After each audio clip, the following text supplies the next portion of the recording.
Loading up. It is going. Now we'll select the stream. We'll refresh. We'll connect the stream. We'll shortcut the stream. We will tell everybody in the channel that we are doing it. General chat.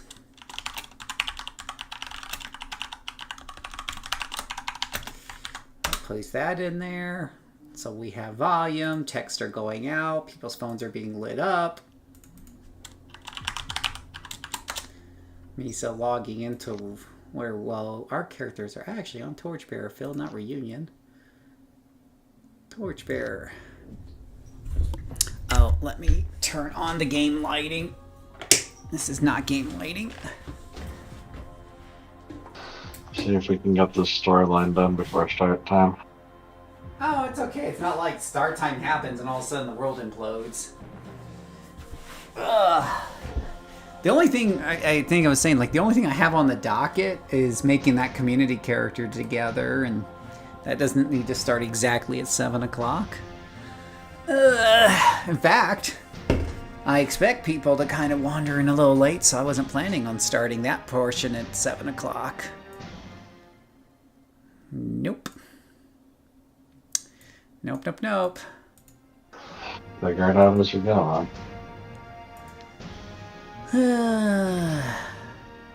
And for those of you tuning in early tonight, whoa, I grabbed the wrong beer. Oh no, I'll be right back. Okay, grab the right beer. Haha. Oops. Grab the warm beer.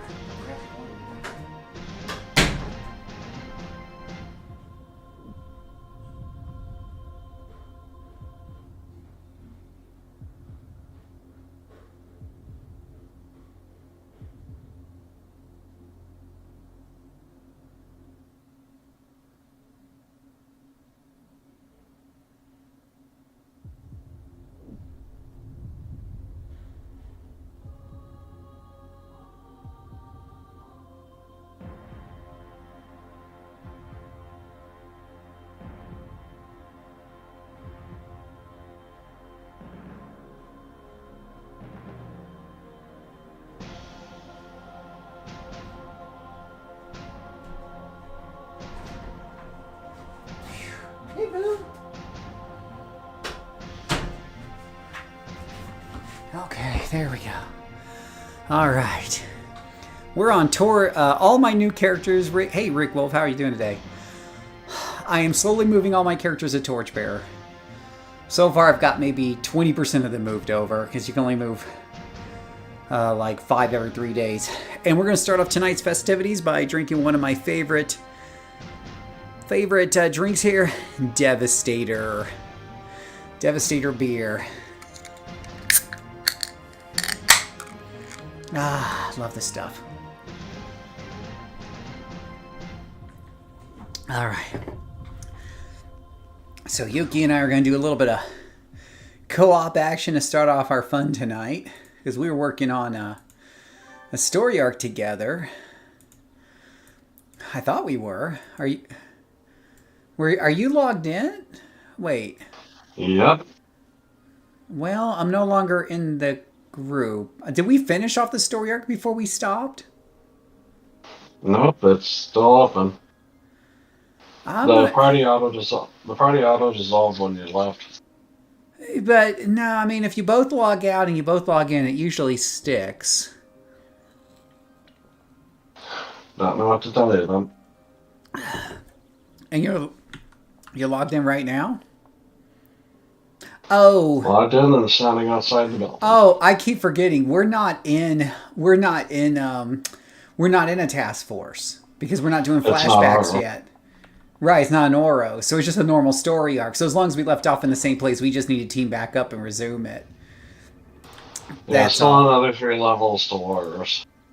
Yeah. Let me see what they're saying here. I'm glad finally did my band show on the 31st. It was awesome. Cool. Wow, gonna release an album and everything. Well, congratulations. Hey, Lord Chaos, are we ready for the big 1,000 sub celebration? Woot! Let's see here. Let me see if I got a friends list on this thing or something. There you are. We took care of that last time. That's right. I forget we're still doing it the old-fashioned way. Back in my day.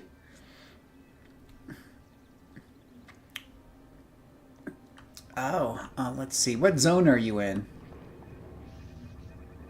Kappa Diablo. Alrighty. How's it going, Lord Chaos? We drinking some nice cold Devastator beer tonight. Now I've got read hastily scrawled note, and you've got save Dr. Percy's work. I think that hastily scrawled note is from before. I think I might have to turn something in here. Maybe. Yeah, I have to turn it in. Yeah, I gotta turn it in. I can tell off on the level it's from before. Yeah, let me just turn this in. And yeah. All right, now we're on the same mission again. Yeah, I will say, as clunky as task forces can be, they're somehow smoother than not using task forces.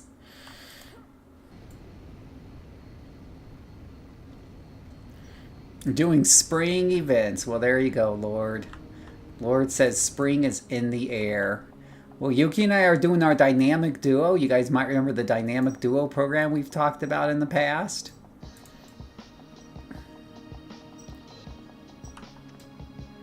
Actually, I don't even know what's that? I just wish they'd put the mission objectives in the same building for both of us, not standing like a few hundred feet away from the actual entrance. It should. When I set it as the team goal, it should put the red marker on the map. Yeah, it shows the red marker, but what I mean is if I click on my version of the objective and your version of the objective, they're in two different places. Yeah, just gotta... We'll definitely be a lot smoother once we get Ouro opened up. It's definitely a headache. They made this really clunky. I did this with a group of friends back last year, and it was clunky as shit. Once you actually do set the objective, then I can see where they're sending you.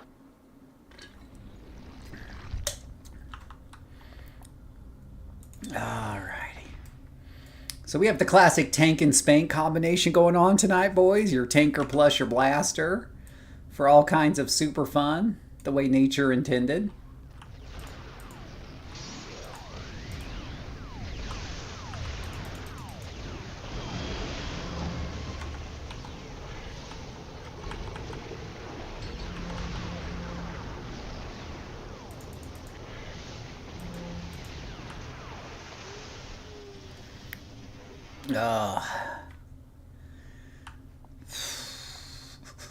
Save Dr. Percy work. How great is this layout again?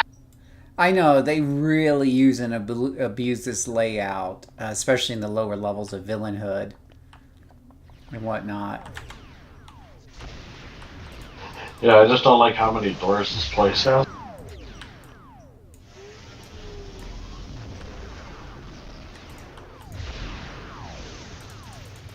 Oh, it's really bad. I was showing I was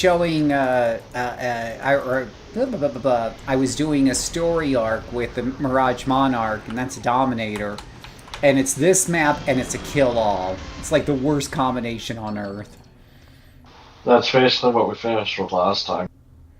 Yeah, it's that one. Yeah, it's just such a pain in the butt. At least it paid good merits, and I was even though it's just a Dominator, which I think Dominator is like number 4 on the DPS list, number 4 from the bottom on the DPS list. I was still able to get it done in under an hour for 26 merits, so that at least felt good.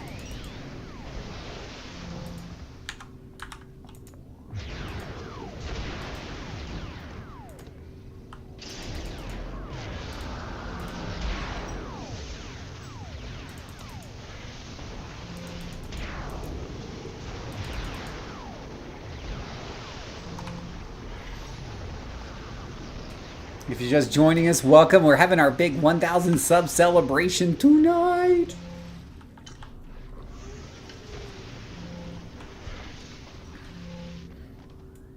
Oh, dude, I was soloing on my tanker earlier today, and well, this one was my Sonic melee tanker, and it's definitely slow going. It's steady, but it's slow. One thing that's annoying with radiation melee is all their damaging stuff's basically in the second half of the skill set. Yeah, fair enough.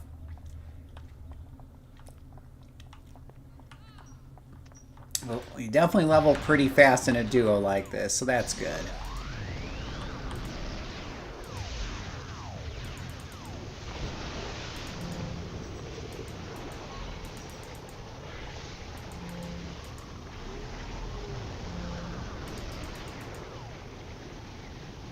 Could almost probably bump this up to ×3 or so once Whirlpool gets reduced in recharge. Right now it's like a 40-second recharge, so I can't use it every pool.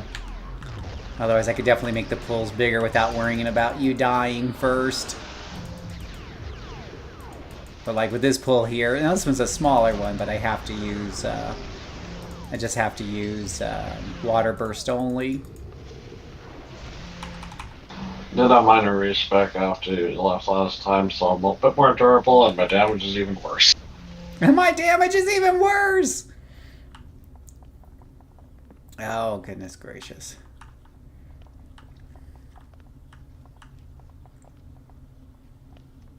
Not much worse, because the thing I got rid of wasn't doing much in the first place. Yeah, that's fair. It is pretty relative.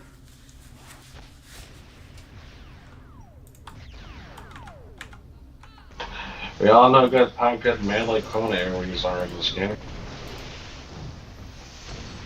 Yeah, I will give credits due. The Sonic Melee cone attack actually does feel like a decent sized and shaped cone on that one. I think Ice also feels pretty decent in terms of its cone size. I feel like I do pretty good on that one.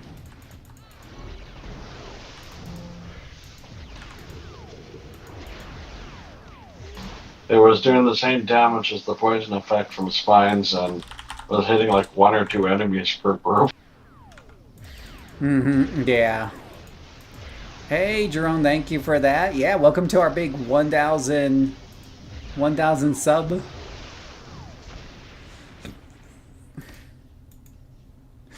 Streamathon for tonight. We're drinking some nice Devastator double block beer to celebrate.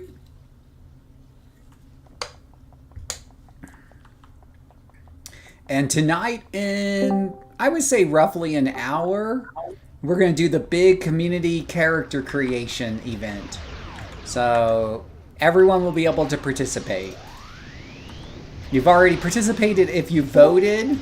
If you voted and helped to choose the Corruptor's power sets, the community Corruptor that I'll be building tonight, we'll be doing that tonight. I'm very excited. Get to corrupt the community. Yes, it's the community Corruptor. Because, well, first off, the first vote off I did was what archetype should I make for a hero that I'm going to do in a series of videos the way I've been doing Mirage Monarch. Mirage Monarch, if you're not paying attention to that video series, you can find it on my YouTube channel. It is a playlist, and I started off that character from level 1. That is a solo, self-funded character. She gets no money from the other characters or anything else.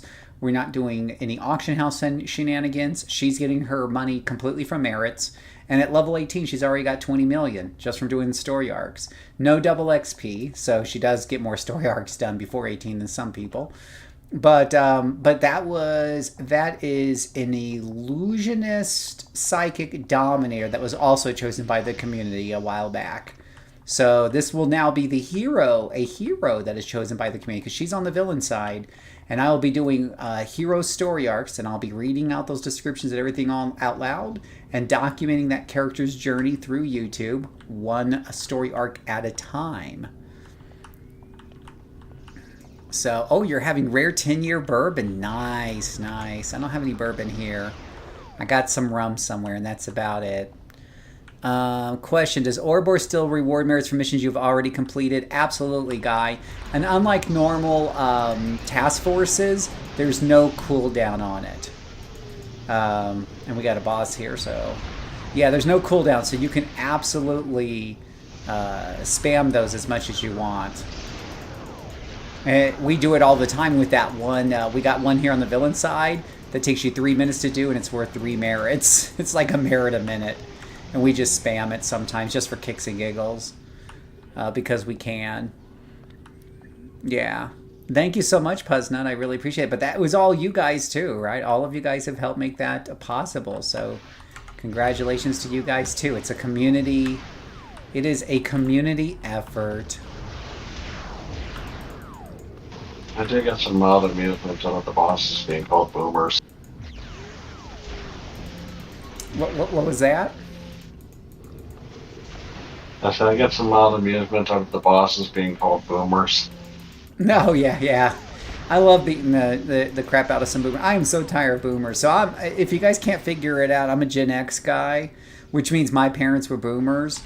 And nothing against my parents, but the boomer generation is just driving me crazy. They do not want to hand over the reins of power. That's why you have like octogenarians still in office and stuff like that. Yeah, no, and it's just like that in my family and in my older job that I was in. The boomers did not want to pass the torch on to the Gen X people and let them run the ship.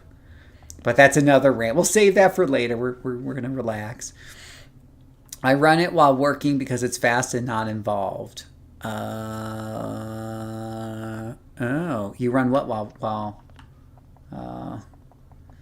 thanks, man. I'm still loving the controller class. Thanks to your arcane tip. I'm glad you're enjoying it. I really do. When I figured out that arcane bolt trick, it really opened up the whole archetype for me. It really, really did. Because there was no way I was going to level controllers without it. You know? I'm not going to play a class that doesn't come online until it gets pets at level 26. I'm not going to sit on teams or sit on farms for every single controller I make just to get them to a point where they come online and can kill somewhat decently fast. When you're killing slower than a tanker, and I'm not just talking about like the good tankers, I'm saying you're killing slower than martial arts tankers. You're something wrong. You're killing slower than defenders, and that's scary. Now you're surviving unlike the defender. But yeah, that's how bad controllers are before I had figured out that trick. The people I spoke to, I asked, oh, here's another boomer. I asked them, I said, how are you guys soloing your controllers? And it was either they do a lot of teams. They're like, well, they're supposed to be a team-focused class, Phil. Which, okay, I get it, sure, but can you solo them? And the other answer I got was a ton of the start vendor items, which usually they would get into the more expensive start vendor items so that they would have to have money from their other characters. And that goes against the spirit of how I like to play my characters. And I know I'm just putting limitations on myself, but that's just the way I prefer to play the game. And whatnot. Thanks, man. So, hey, folks. Hey, Loa Bone. Oh, yeah, Loa Bone is perfect. Yeah, you're right. That's a great... Oh, this is a really tough fight. Give me 1 second, guys. Let me focus for just a minute, because this is one that gets ugly every single time we come up here. This is the same room where you died last time. Oh, I know. It's the same setup, and they come up from behind, and all different directions. And hot take video confirmed. Next hot take video confirmed. Uh-oh. Which video is that, Puzz?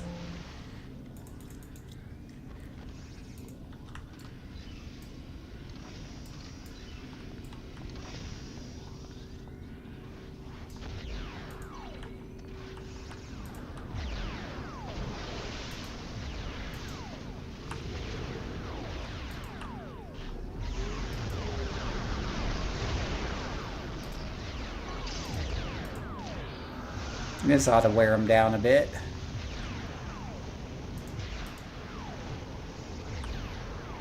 Whirlpool takes a while to work, but it does get the job done.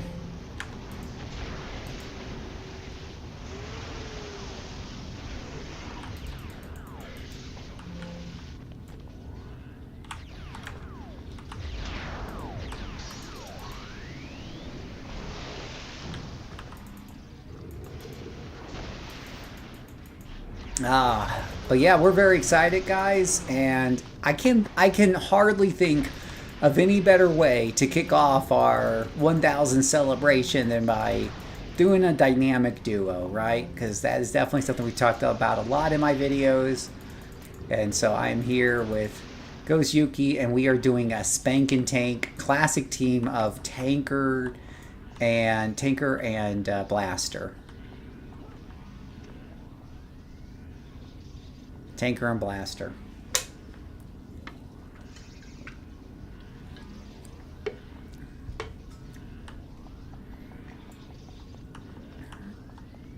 They'll send up waves up here. I did this on my illusionist. You just have to sit tight for the waves to come up. They just want to give my powers time to recharge. It's very convenient of them. Take that, boys. Yeah, there's a whirlpool to slow them down a bit.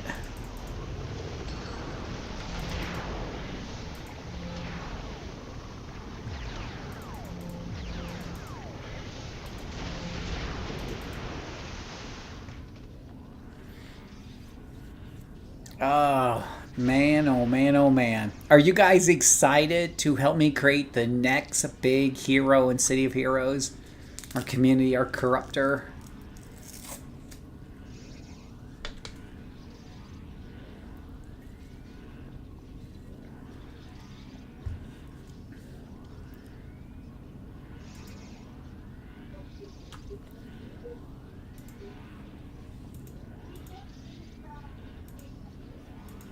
Here they come. They take their sweet time getting up here. They really want me to make sure I have all my powers recharged.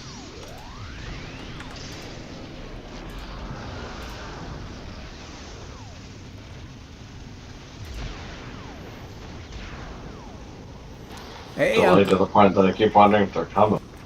Woo! Welcome, Uncle Sloth. I'm glad you made it safely. And we are done with that mission. I'm glad you made it safely, Uncle Sloth. I'd be very unhappy if something happened to you. That would be most unfortunate. 18 reward merits. Look at us. We're rich. Now, the thing is, half the time they give you these other missions and they don't actually contribute to you doing, like, making more reward merits. After you do the story arc, I found out when I was going through with Mirage Monarch, it was very confusing. But there's these extra leftover missions sometimes, and this might be one of them, but I might as well. I suppose we could do it, or we could go to someplace else. Also, I should probably just kill a few things and get up and catch up with you in levels, because I think I'm behind you by a blip. So let me just go find some things to murder. And then you can go level up while I'm doing this, and I'll just go find some poor unfortunate soul to impale. I'm a blaster, it's what we do. You know, I say that, and then we got a whole bunch of orange lieutenants over here. Alright, I think I can kill these guys over here. Just go drown the locals. Wow, they hurt so much. How can they hurt so much? It's not fair.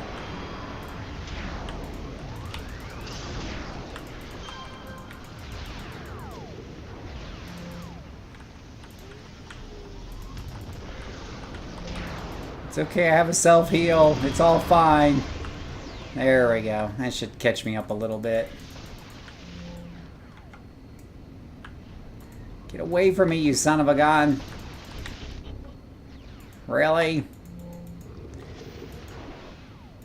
So Uncle Sloth, tonight I am drinking the Devastator beverage of choice. Devastator Double Bock. I love my Utah IPAs. And in about, I would say, half an hour or so, we're going to do the community corruptor that we've been talking about for weeks. We're going to build it together as a community, and it's going to be featured in a series of videos. Solo self-funded corruptor that you guys have chosen.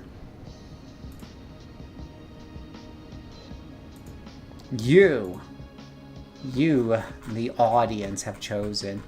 What level am I leveling up for? This is what? Can I see my level 14? Oh, I definitely need to pick flight at this point. I can't have these wings and not pick fly. Oh, I'm picking slots? Oh, for level 13. Let's see here. We have Whirlpool on recharge. Let's put Whirlpool on more recharge. And accuracy, does it need accuracy? Probably 1.0 accuracy, I would say yes. So 1 recharge, 1 accuracy, and that should help make that more useful. And then for level 14, I really do need to pick fly. I could do Mystic Flight, and that would give me or sorcery would eventually give me a spirit ward to put on you, which would add more to your tankiness.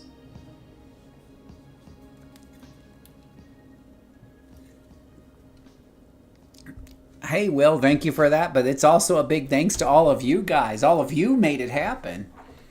Do you have a favorite armor set? If so, does it vary depending on what AT you're playing? I have understand, Richard. I have not played Byway Welcome. I have not played them all at all, but I really do like I really do like Bio Armor because it gives you the flexibility of shifting into like an offense mode or a defense mode or an efficiency mode. I love things that let me shift like that. I think it's really, really cool. It's an armor set that isn't just passive. I've also become a little bit more of a bigger fan of super reflexes in defense lately, unlike things like scrappers and sentinels. I've been playing around with that more. So the jury's still out, but yeah. But my first, and Invulnerability is a classic. So I would say those are my top three, but my top one is Bio. I know they're nerfing it a bit because it's a little too good, but I'll still love it because of the shifting power. Also, with Bio Armor, you basically got endurance for days. Yeah, exactly. Yeah, I think I haven't really thought of a concept of this character other than, oh yeah, she flies, so she's got big wings and she has water powers. I really don't have like a solid. I do have artwork for this character, by the way. We're going to also show you guys part of the events tonight. Is I will show you some new characters I made up. But let me pull up. This is Time Strain. This is my dynamic duo character that I'm doing here with my good buddy, Mr. Yuki. And there is. I'm running out of screen real estate space to keep putting in all these avatars of death, avatars of superheroism. The screen's getting cluttered. It's so cluttered, but that's the character I'm playing right there. It'll just be a face among the crowd. What's that? I said you'll just be a face among the crowd. Right. Very nice. I poured a glass of sparkling wood. Love the name. Do fucking shit. Figured it was appropriate for the celebration. Yeah, absolutely. Glass, right. Well, this is what I'm having. I'm about to get another one here at 7. All right. Well, I guess we'll go do this mission thingy over here. If nothing else, it's XP. Oh, I need to buy enhancements, don't I? What do I need? What level are we? We are... One level till we can do our armors.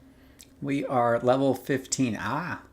We have 18 enhancement slots that can be automatically... Okay, no, we don't want to do that, but I do need a recharge and an accuracy and a flight. Accuracy, recharge, flight. Accuracy, recharge, flight. Accuracy, recharge, flight. Yeah, we could go do Ouro now. Accuracy, recharge, flight. Well, I'm a level short, but yeah. Wait, aren't we both 15? Oh, 14. We're both 14. 14. Yeah. 14. Right. One level to go. Stand by for a minute. Let me grab accuracy. Is that the right one? That's not the right one, Phil. Let me sell these guys real quick. Sell.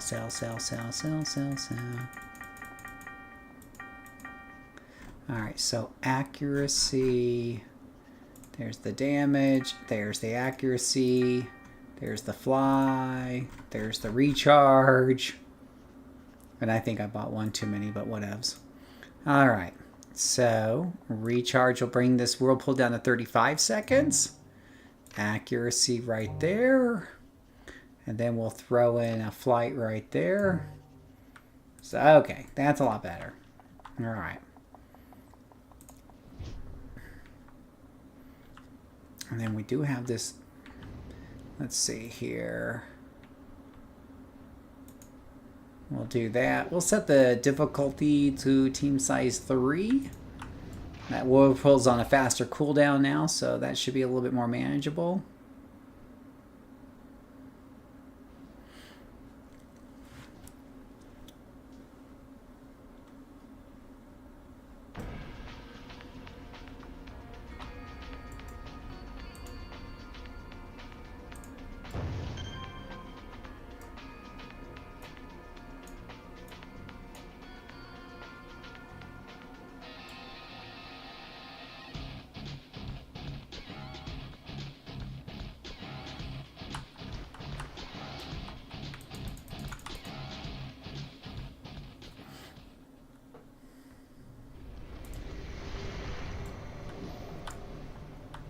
All right, if you're just joining us, welcome. This is our big celebration night. We are starting off the festivities here with a little dynamic duo action. Well, see, now that's a nice big group of enemies right there. That's what the doctor ordered. I mean, literally.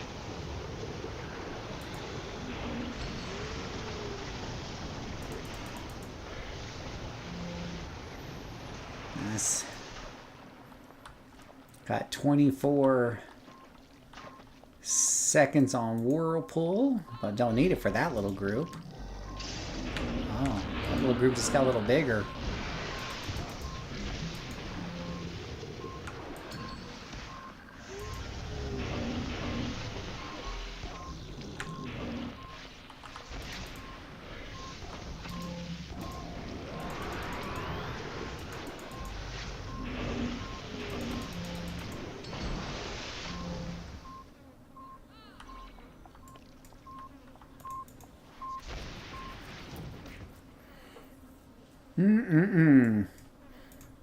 So today I created a new blaster. Well, the blaster is a reinvention of a Sentinel that I made, and I'll explain that. But I reinvented a Sentinel into a blaster, and then I created a new Dominator and a new Mastermind, and we'll show those off today. If you're part of our Discord channel, you definitely got a sneak peek of those.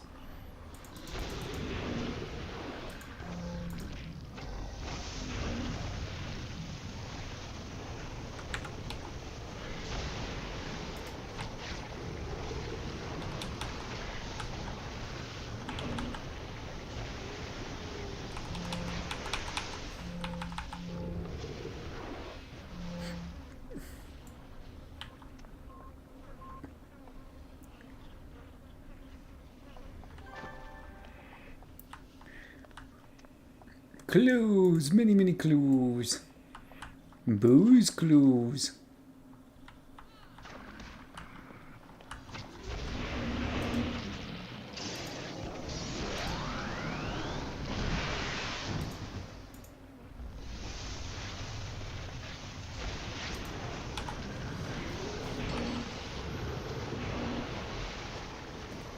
Yeah, that's most unfortunate for them.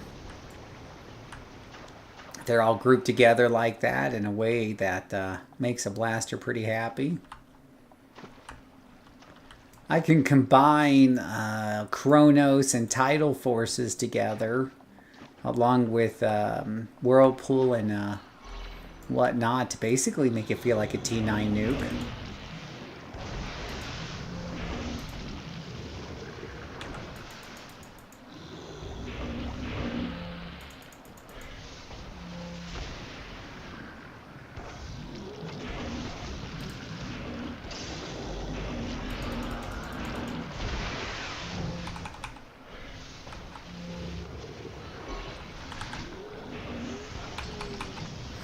And this is what I was talking about, like in duos.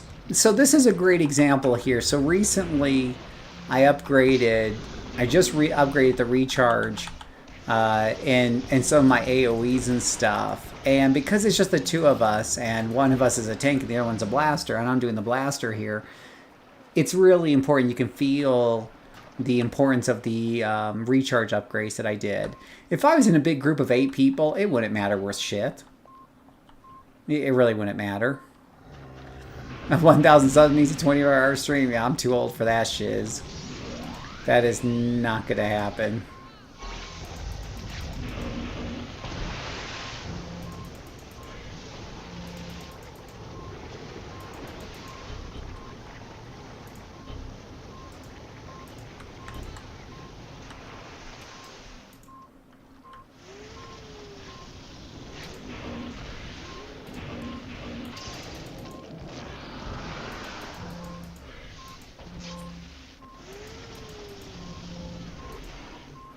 That sadly won't happen. How you doing, CrossFit? How are things going for you today? Oh, wow. Look at how they've lit up this map with so many enemies. Look at this, guys. Have you guys ever seen this before? Look at the map, guys. I know it's kind of hard to see on the stream. Let me blow it up real big. Look at that. There is like 12 enemies left on this map and they're all lit up. Right? Normally it's just the last couple that then they light up the map. Isn't that weird, guys?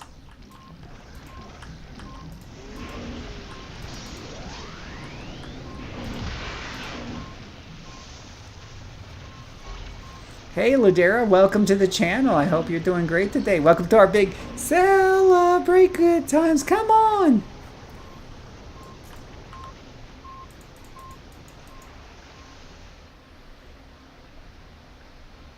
Yeah. Have you ever seen that before, guys? I've never seen it light up the map when there's that much left in the mission. Now, what's weird is that they've turned off. So there was a bunch of enemies up here before. They've all turned off, and now it's just lighting up this chemical lab up here. So that's really weird. You know, now I got frustrated at the Vazalok mission on the hero side where you have to rescue a bunch of people and it never lights them up on the screen even when we get down to the last one or the people that are cornering them. The last few enemies. You can get down to one enemy, it won't light up on the map. It's very frustrating. This game is so jank, boys and girls. Let's be honest. This game is jank. Jank. Now that I got my Mastermind 17, you're having much more fun. There you go. That's what I like to hear. Alright, let me go get another beer real quick here. I just leave my character floating in the water while I get a beer. Alright, I'll be right back, guys. We're going to do another mission or two, and then we're going to do the big community corruptor. Community corruptor, guys.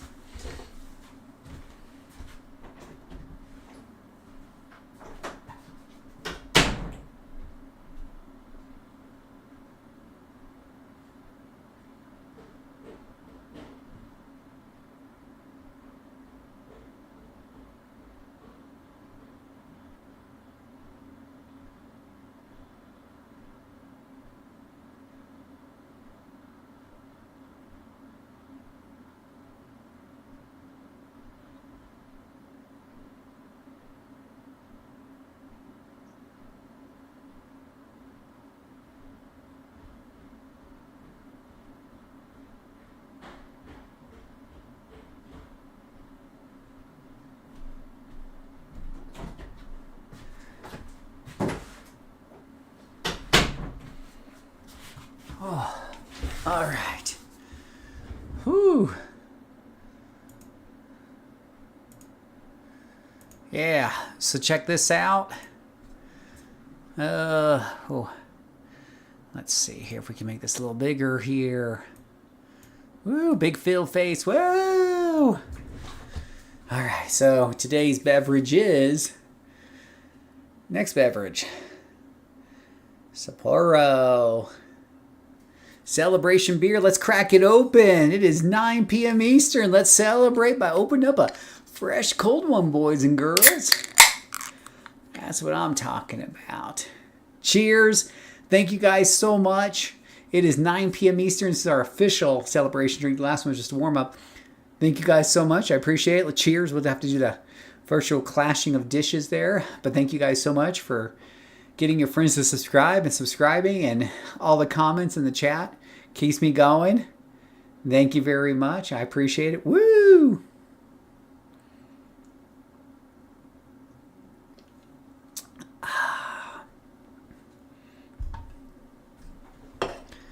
All right.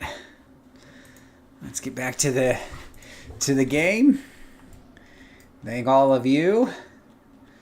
And we're going to do another mission or two, and then we're going to do the community corruptor we've been talking about all week. We're going to build a corruptor together, and all the votes are locked in. They've been tallied, and we're going to make a corruptor together. We're going to reveal the results of the survey, and then you guys, through chat and on voice, are going to help me put the finishing touches on this. I'm very excited. Aren't you excited, Wondering? Sure. Yeah, Maid Man, you're excited? Heck yeah. Yeah. Drink responsibly. Ah, that's why I drink at. Well, there's two reasons I drink at home. Number one is I never have to worry about driving afterwards. Number two is I'm just too damn cheap to drink out. So I drink at home.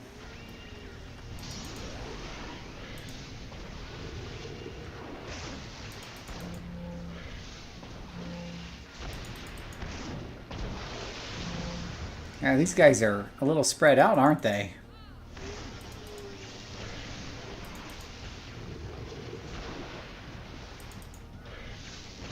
Yeah, spread out and ranged is always an annoying combination. Do you have the taunting power?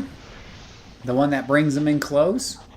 Yep, and I've been using it near constantly. Hey SL, how are you doing today? Welcome to the big celebration.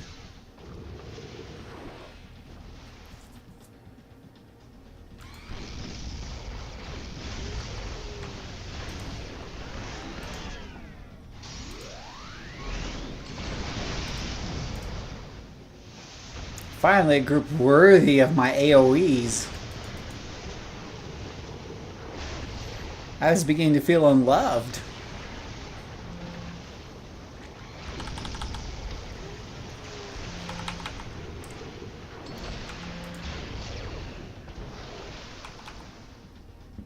Just in time for the celebration.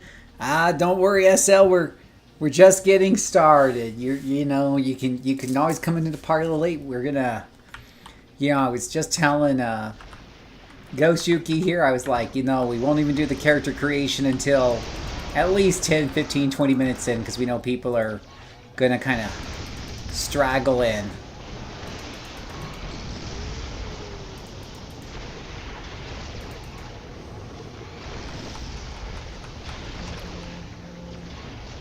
Oh, well, thank you, Radio. Hope you feel better, buddy.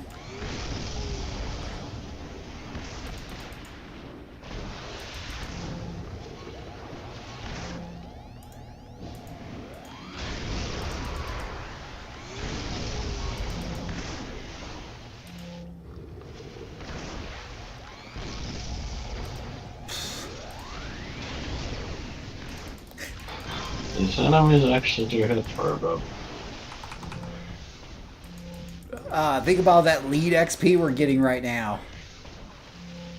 Hey, how you doing, Crash, Alex? Man, I appreciate all you guys showing out tonight. Wow. Yeah, God bless you too, Radio. Take care.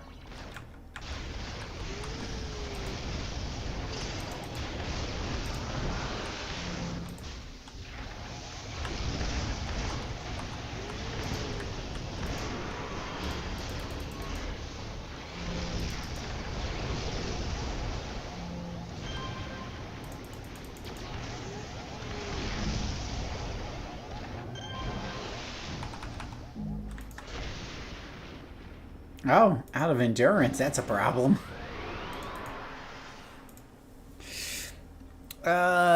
Let's see here.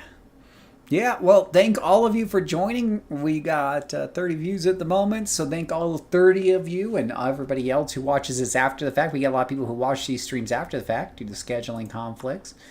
I appreciate everything that everyone did to get those last few in, as well as joining and stuff. Really, the only reason we're here is because of you guys. And I know people's like, well, Phil, you put the videos up and all that jazz and helped it grow. I was like, yeah, but I only do that because you guys comment on the videos, you say nice things in the Discord channels and things like that.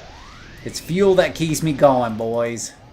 Because I've streamed quite a few games in the past, and you know what? I'm not streaming those games because nobody was talking on those games, so...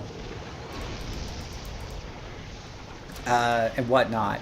Now, if you're just joining us, welcome. We're doing a little dynamic duo right now. Yuki and I are showing you how awesome dynamic duos can be. We have a tanker and a blaster, and we are just kicking Arachnos behind. And as you've heard me say on the dynamic duo video, boys, dynamic duos are awesome. Find a friend, hook up with them, and do some missions together.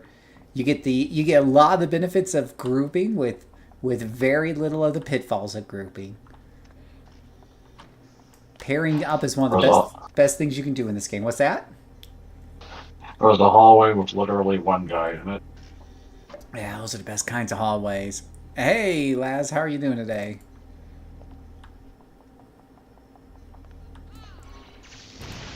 How's it going?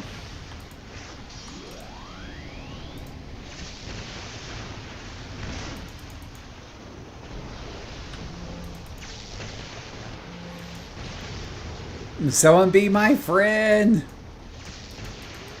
Phantom, I'm your friend, buddy. It's okay. We love you, bud.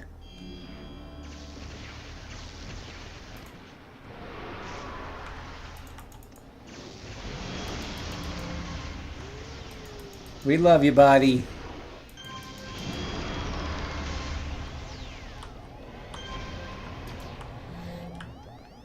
My best advice for people, I mean, I think like every dynamic duo is different. My best advice for people usually is just to hang out. For me anyways, it's always just hang out on Discord, man. I'm in Discord quite a bit. You know, it's kind of like, how do you get to meet people in the year 2026? Well, in 2026, it's probably hanging out. If you're talking about gaming buddies, it's probably hanging out on Discord and just talking and getting to know each other a bit, you know? And then you're like, oh, you like to play villains too? Oh, I like to play villains. Okay, well, why don't we make a couple villains and play them together? Or you've got level 40 Brew, I got level 40 Blaster, let's play them together, right? It's always a good way to start that conversation, really. And since we've started, we've already gone up from, I think we started off at 13 and we're up to 16 now, I believe.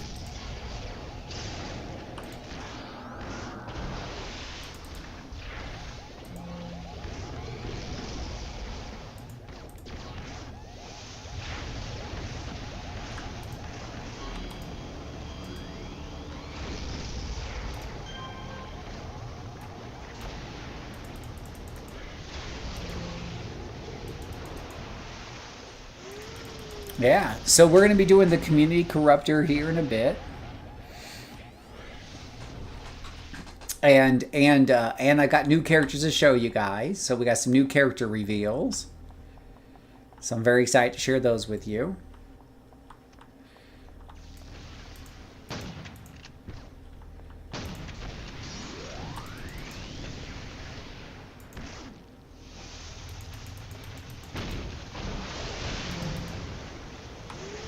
Where's the Discord info? It should be there in the description here.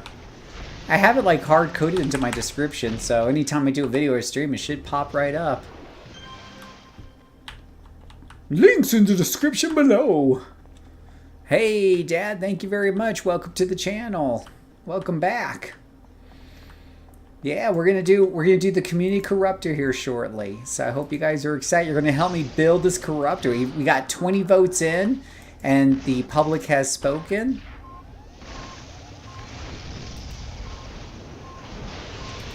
We have tallied the votes, and we will be building a corruptor together. And you guys will help me put the finishing touches. Like the one thing we couldn't vote on with the form was exactly how that character is going to look. But the community has already chosen the archetype, the power sets, and the gender. And it's given me a suggestion for the color scheme. But you guys are going to be the final arbiters of what this character looks like. This is going to be a hero, a solo self-funded character, very much the way that Mirage Monarch is, and will be featured in a new series of videos that will go over hero storylines that I read out loud for your listening pleasure. You can already find a bunch of those on the villain side with Mirage Monarch's playlist right here on YouTube. If you ever need something super fun and exciting to listen to in the background, it's guaranteed to put you to sleep real quick.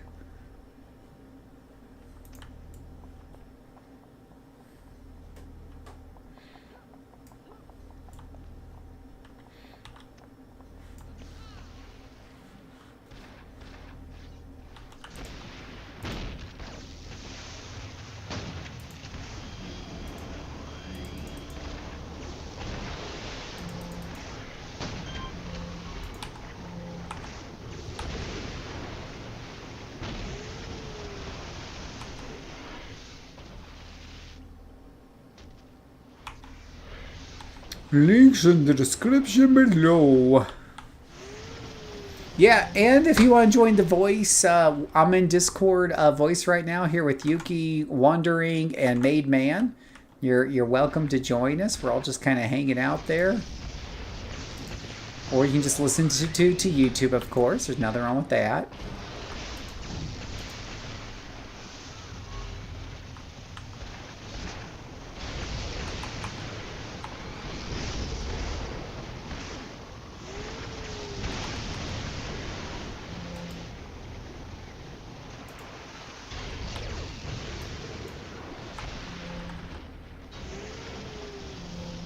Woo!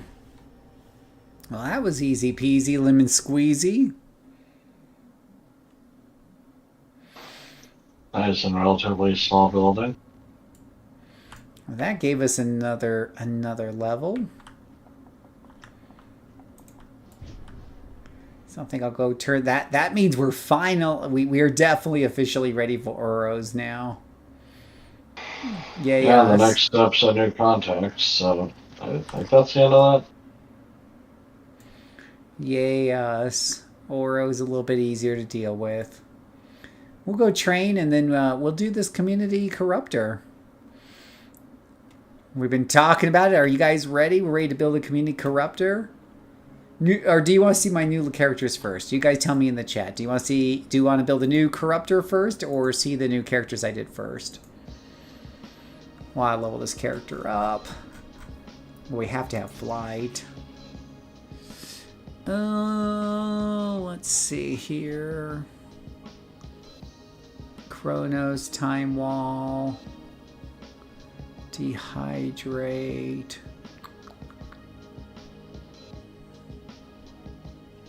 I don't know how much more value I'll get out of another recharge out of Whirlpool. Mystic Flight, yeah. Cool wings on this one. Hey, Squirrel, how are you doing? This is really a placeholder outfit. So this is a villain that I'm running here with Yuki. We're a dynamic duo, a tanker and a blaster. And part of me says maybe this is a person who thought she was a hero, got led astray. If you guys seen The Boys, I've only seen the first episode of it. And part of that story has to do with a pretty innocent person who wants to be a hero joining the superhero group and finding out it's not so innocent after all the hard way. So maybe that's how she becomes a villain. But honestly, I haven't given a lot of thought to this character, but I like wings on characters. So if you've seen my primary scrapper is Falcon Force, very much along those lines of having wings. Because she's totally not Hawk Girl.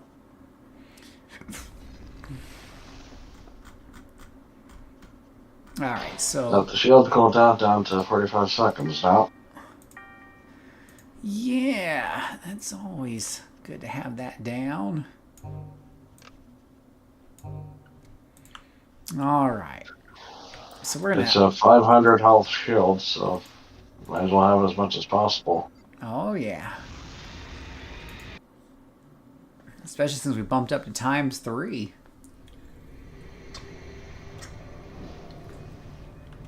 All right. So, let's what did you guys say? No one said what they wanted to do? All right. What about you guys here in voice? What do you guys want to do? Yuki, Made Man, Wondering. Should we look at the new characters first, or should we start making that community corruptor? I was going to say, look at the ones that are already there first, so that probably won't take as long. All right. Are more cosmetics options unlocked as you do more stuff in the game? Ask CrossFit. Not really. There is some very unique things in a vendor that you can exchange prismatic spheres to unlock, like, really unique looks. I've never done it because they're very expensive and they take a while to earn. The vast majority of looks are unlocked right from the beginning. There's just a few unique looks that are premium in the game and whatnot. All right, so let's take a look at our new characters, all right? And let me log out. That's one of these buttons here, log out. I was going to say to toss your salvage on the auction house first if you want. All right, character select. All right, and let me show you the first one up so this is on Torchbearer. Anytime I make a new character, I make them on Torchbearer because I'm trying to move all my old characters from Excelsior to Torchbearer slowly. So I've only got a few of my characters from Excelsior over here right now. So a lot of these pages look empty. They'll get filled up as I get characters moved over. So our first one is Aftershock. Aftershock is a Earth Control, Earth Assault Dominator. And this one was very, very much inspired by one of the members of our Discord community. I want to give credit where credit's due, so give me 1 second to look this one up, I think. Ben Quiet. So Ben Quiet, he kept talking about his Earth Dominator. And I'm like, you've convinced me. I've decided to make one. And here's her artwork, by the way, because of course I made artwork on her. Check this out. Here's Aftershock's artwork here. I'll put it here on the side here so you can compare it next to her. So you can check that out. It did a pretty good job, huh, guys? Look at that. The look is a little inspired. So I did a bit Google search of like what characters, Marvel, DC, whatever, have Earth powers. And of course you get some things like Avalanche, which I use for a different character. Avalanche from the X-Men. And Terra from DC Comics. But apparently there's a S.H.I.E.L.D. agent who has Earth control powers. So the look here is very, very loosely based on that. The idea for this is Enforcer boots and gloves comes from, in my headcanon anyways, some heroes and villains will use accoutrements to enhance their powers. So my headcanon, her boots here have technology that helps her absorb more of the more energy from the ground, and then the gloves amplify the output. So these amplify the input because her power comes from being on the ground. As you guys know in City of Heroes, if you're using Earth powers, you need to be staying on the ground in order to make effect of those. And then her gloves amplify the output. So yeah, Aftershock is, and I called her Aftershock just because I live in Utah. We get earthquakes all the time, and the Aftershocks come afterwards, and they're horrifying because they just remind you that you're mortal and your building can cave in on you at any time. One of the most scary times I had, we had a bit of an earthquake here in Utah, and we were getting aftershocks for days. And I worked in the basement. I was working in the basement of a hotel at the time. And this hotel is like 11 stories tall. And all I kept thinking was the building was going to crumble down and crush me on my head. Because I'm all the way in the basement. You know, so it's a well-grounded character, exactly. So this is Aftershock. What else do we have? Yeah, the artwork came out really, really nice. So Jim and I did a really, really great job of that. So the next character we have for you guys is Stoned. I know, really original name here. Now I was on a Stone kick. So the story behind Stoned, and let me pull up his artwork. The story behind Stoned is I did create so first I created this Sentinel right here. This was a Sentinel right here. You notice he's blue. And whatnot. And I've decided that I should have made this a blaster instead. And I'll tell you guys why. Let me see if I can find... I swear I made artwork for Stoned. Stoned is an easier name to remember, I'm not going to lie. There it is. Here's his artwork. His artwork also came out better. So there's Stone's artwork. So here is my personal argument, guys. When you go to create a character, okay... This is the way I think. You go to range damage, right? You're going to pick a Sentinel or a Blaster, depending on what mood you're in. Here's what I suggest, boys and girls. Don't be like Phil. If you go to primary powers and you pick and you pick Seismic Blast, take a look at the powers. You can hit this I button right here, and you can look through them. And what you're going to notice is that all of these powers are pretty much range powers. There's no PBAOE. Whereas if you were to pick, I don't know, Mother Effing Fire, Inferno, your biggest power of all, is PBAOE when you mouse over it. This should be a Sentinel. If it has PBAOE powers, particularly its T9, it should be a Sentinel. Because what's going to happen is you're going to rush into a big group of enemies, go Leroy Jenkins, explode. But the problem is things are going to survive, and those things that survive are going to kick your ass unless you're a Sentinel. But if you're doing like a range set, like Earth, then you can go for Blaster. Because now at least if some of those things survive, now they're gonna have to run towards you. So you open up the fight with a big boom. They start running towards you, and that gives you time to put down your secondaries to slow them down, or kill off the last few before they get to you. Whatever. It gives you time. So what I did not think about when I made that Earth Sentinel, when I made Avalanche, my totally Avalanche ripoff, I didn't realize that probably wasn't the best Sentinel to make. I should have made him as a blaster. So I've remade him as a blaster. He is now, let me go back here, he is now stoned. Oops. And Excelsior is all these red lights. That's why we're not playing on Excelsior right now. But here is stoned. So he's going to be a villain. I may farm him because I already leveled him up as a Sentinel. And I'll move all the stuff from the Sentinel, all the merit badges over to him. And whatnot. No way those names would have been... You're right. There's no way those names would have been available on Excelsior. You're absolutely right, Alex. Rocked as a name is available. Yeah, that's pretty funny. Alright, I think I got one more new character for you guys that I made today, and that is Witchfire. Witchfire has some artwork as well. We got a new mastermind, Demon Summoning Mastermind. I kept hearing about how the mastermind... oh gosh, he doesn't have a transparent background. I'll fix that later. But you guys kept telling me how they have this really cool whip and stuff. So there you go. She's going to be the whip mistress, and she'll have a pack of demons, and we're going to use radiation. It turns out I've never actually used radiation emission a whole lot. So very simple outfit on this one. This one was inspired by, I looked up demon summoning villains and stuff, and I forget what pulled up, but it was a very simple out. There was a lot. I mean, a lot of them look like demons. There was this one character, a lady character, that was just wearing the gloves and the leather pants and a little crop, whatever that's called. And I was like, we can make that in City of Heroes. So there we go. Yeah, the whip looks really, really cool.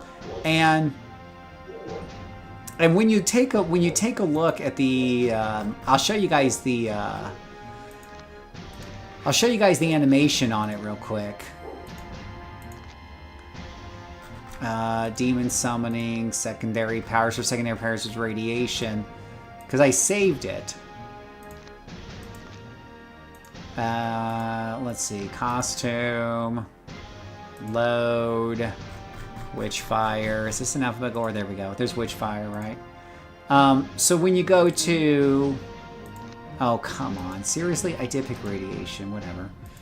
When you go to custom powers here, you can actually see the whip and stuff. Now, I did color it purple on her, but you guys get the gist. This looked bad. I'm like, you know what? This sells it to me. Here's the lash. I'm like, oh gosh, I need one of these. Holy cow. Now, normally, as a mastermind, I don't want to be close to the front, but this whip looks so badass. I'm like, I gotta try this out. Yeah, we need a whip weapons set. Yeah, right?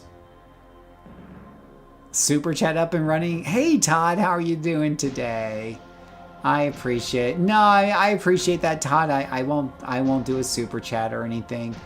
No intentions of it anyways. I do this for funsies. It's super fun.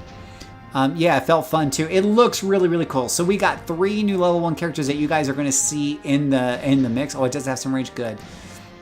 So we have those 3 new characters that you guys, and actually it looks a little bit like this lady here. Look at this.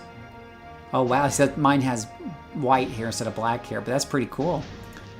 Actually, it's not a bad idea to make a mastermind lady who's like ripped off of this picture right here. You know what we should do, guys? I should make like somebody who looks like, yeah, that looks like each of these pictures right here. I should make a support person that looks like this, and a range person that looks like that, and a crowd control person that looks like Ghost Widow. Yeah, no, that would get me in trouble. Yeah, so we have all kinds of new characters to play. Now, we are now ready, guys, for the main event. Are you guys ready? We are ready for the main event. We are ready to make the Community Corruptor. All right? The Community Corruptor. I'm going to reveal the results of the surveys we sent out, guys. You guys, the community, told me, Phil, if you're going to pick one character and make a video on them on the hero side, we want it to be a Corruptor.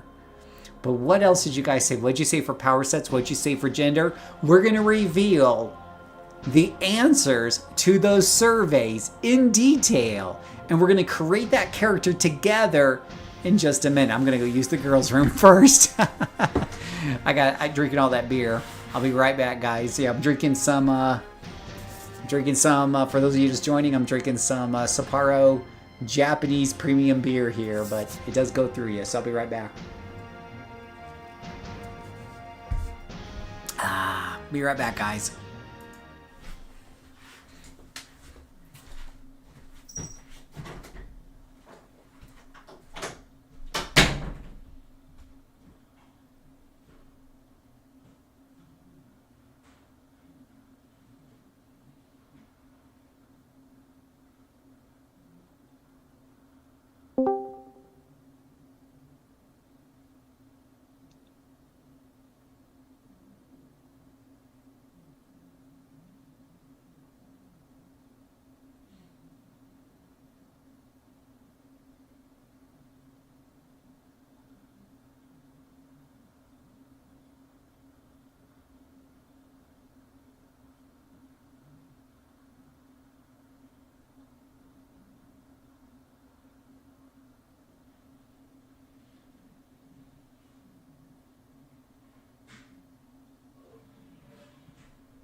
Okay.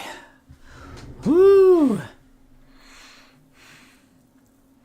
All right. So we showed you guys some new characters. Now we're going to make a new character. Okay, we're going to make a new character. All right. So let's talk about the survey results as we make a new character together. Okay? Right, that sounds awesome. Yeah, we're going to do that. We're going to talk about this. All right, so let me take a look at the survey results. So, all right, responses. You're gonna see like the screen's all white because I'm looking at responses on. I don't think this thing has a dark mode, so it's blinding me here and stuff. So the origin you guys picked, because we're picking the origin first, right? In last place, at 5%, was natural. At second place, we're on Torchbearer, Dad. I'm moving all my characters to Torchbearer slowly but slowly. I still have a lot of characters on Excelsior, and I'm moving 5 every 3 days to Torchbearer, where it's a little bit more quiet.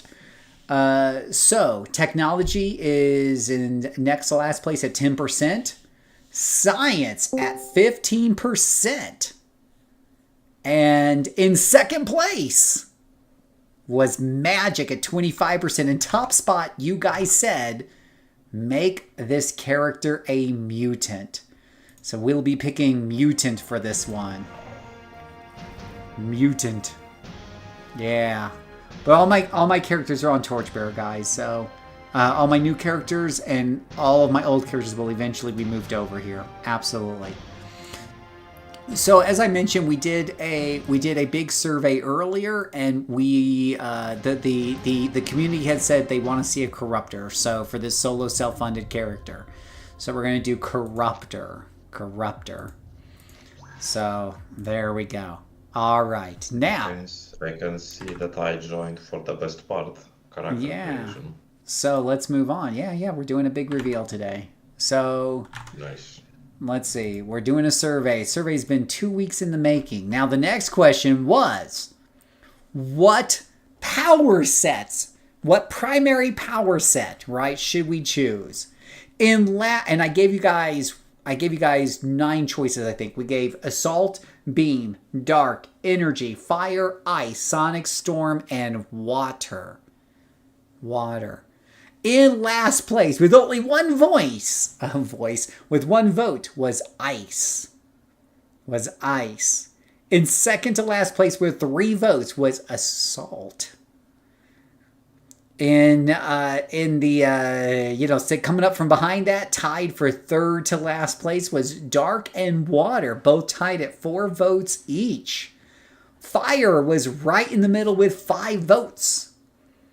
In second place, we have a 3-way tie. Energy, Sonic, and Storm. And then at the top of the pack, we have Beam Rifle with 7 votes.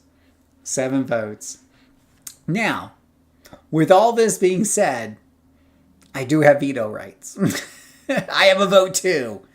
So I didn't vote on this, but I have a vote too, and my vote counts more anyways. But I'm going to say I've already got a beam rifle blaster. That's my main blaster, by the way. It's the first blaster I have that's going to reach 50. She's already at 46, 47. So I'm already doing a lot of beam rifle. So I don't want to have another character that I'm really focused on that's doing a lot of beam rifle. So I'm going to go... So the next choices were Energy, Sonic, and Storm. I'm going to go with Storm. I don't have a Storm character. I don't have a Storm character anywhere.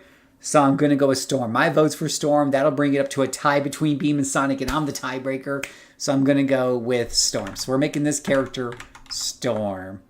I want to be transparent with you guys, though. That's exactly what happened. All right, so we're going to go with Storm Blast. All right. Storm Blast. And Storm is getting a huge rework in the patch that's coming up soon.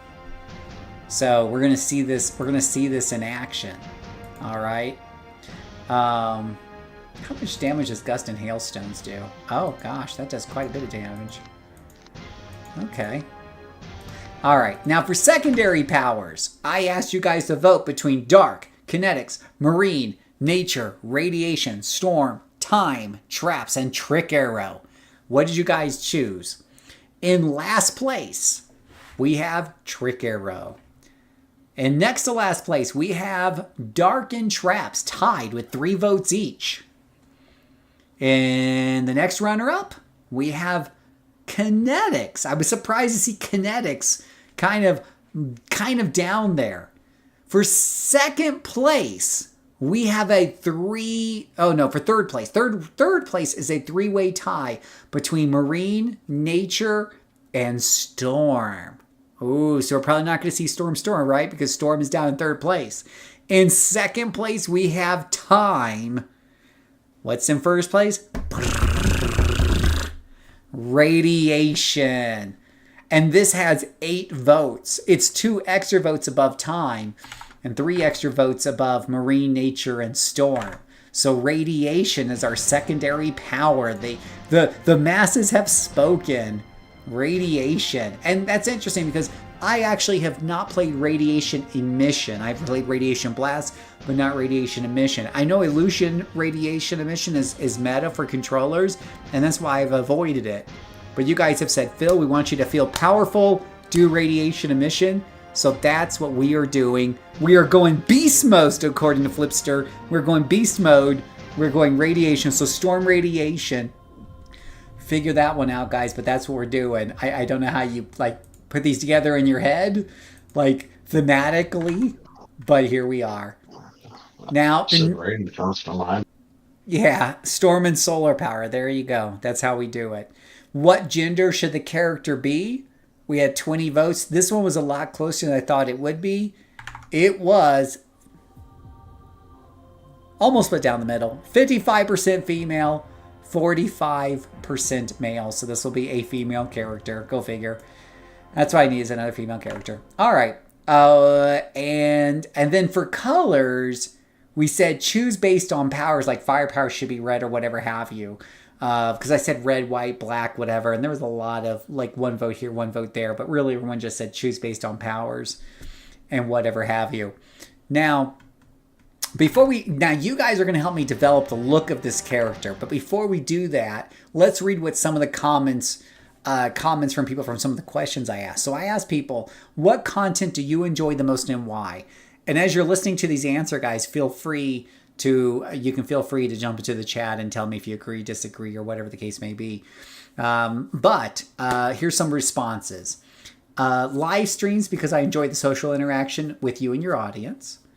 Another response was, I like to watch people enjoying the game and talking about what they like or what it could be better. So for me, I like the character showcase series. That's awesome. I'll try to do more of those because I have kind of fallen behind on those. Another one says, Trials or Task Force are fun to watch. I like knowing the lore. If by Task Force you mean the flashbacks in Ouroboros, because those are technically task forces. I do those, but I don't do groups too much. Another one says, the informational how-to videos often learn a thing or two I don't know. Cool. I got a whole series of videos for new and returning players. I think that I've exhausted most of what I know in the how-to videos. Like, I'm racking my brain, like, what other how-tos can I show you guys? If there's something that comes to mind, let me know. But I kind of feel like, I've kind of exhausted. It's all there in that playlist. The last one I just did was how to do costume changes with macros. So if you haven't seen that one's going to be pretty popular.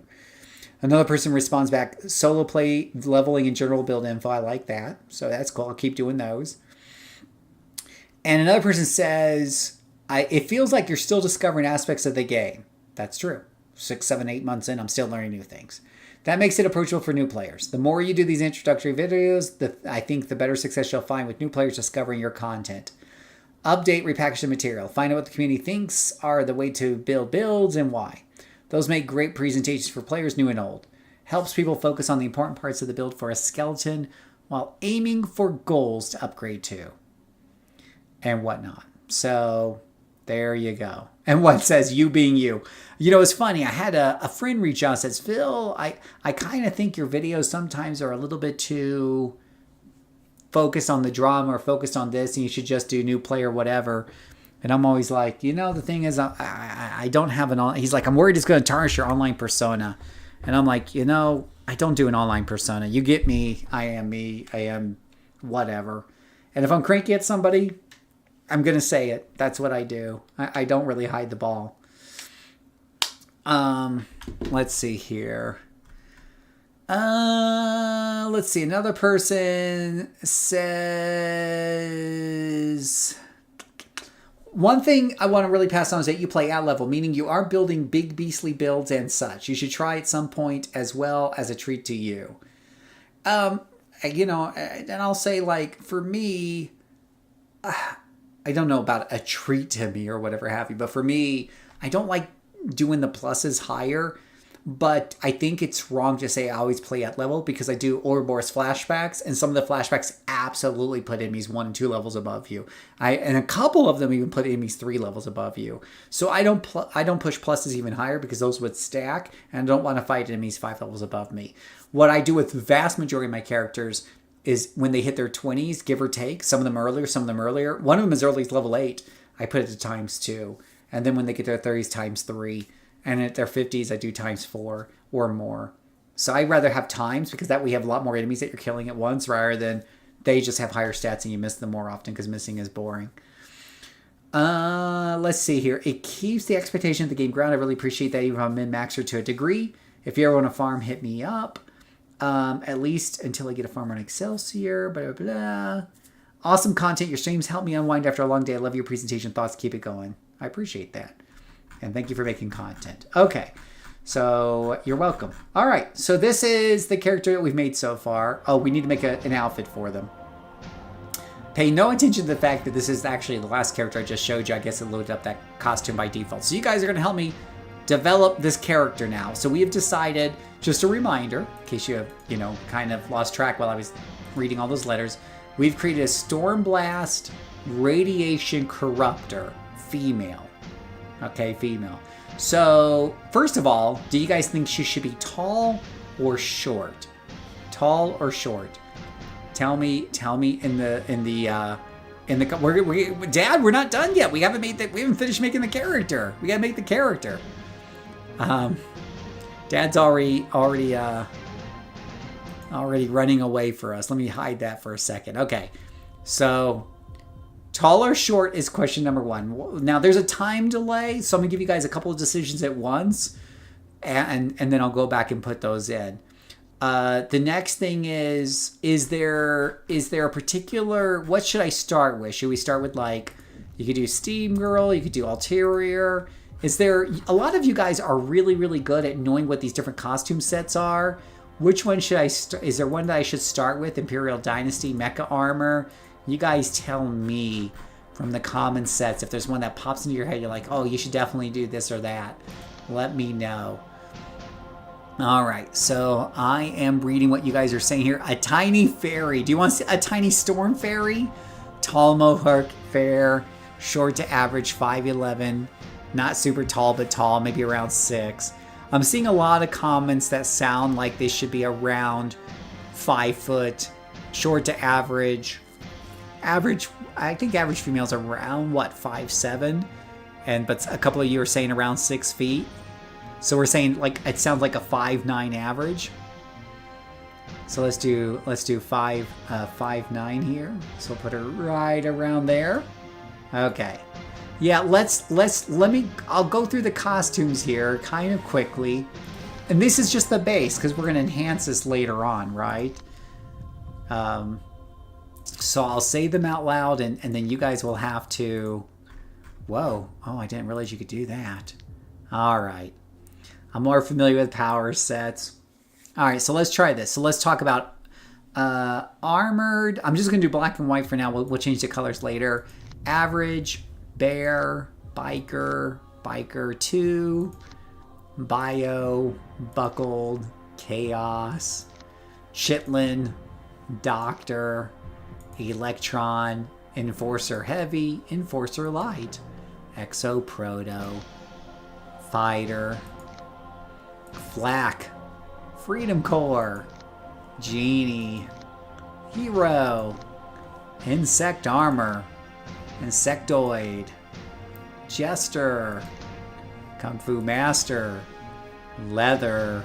I feel like that's that controller lady we saw earlier. Lizard. Oh my gosh, yeah, no.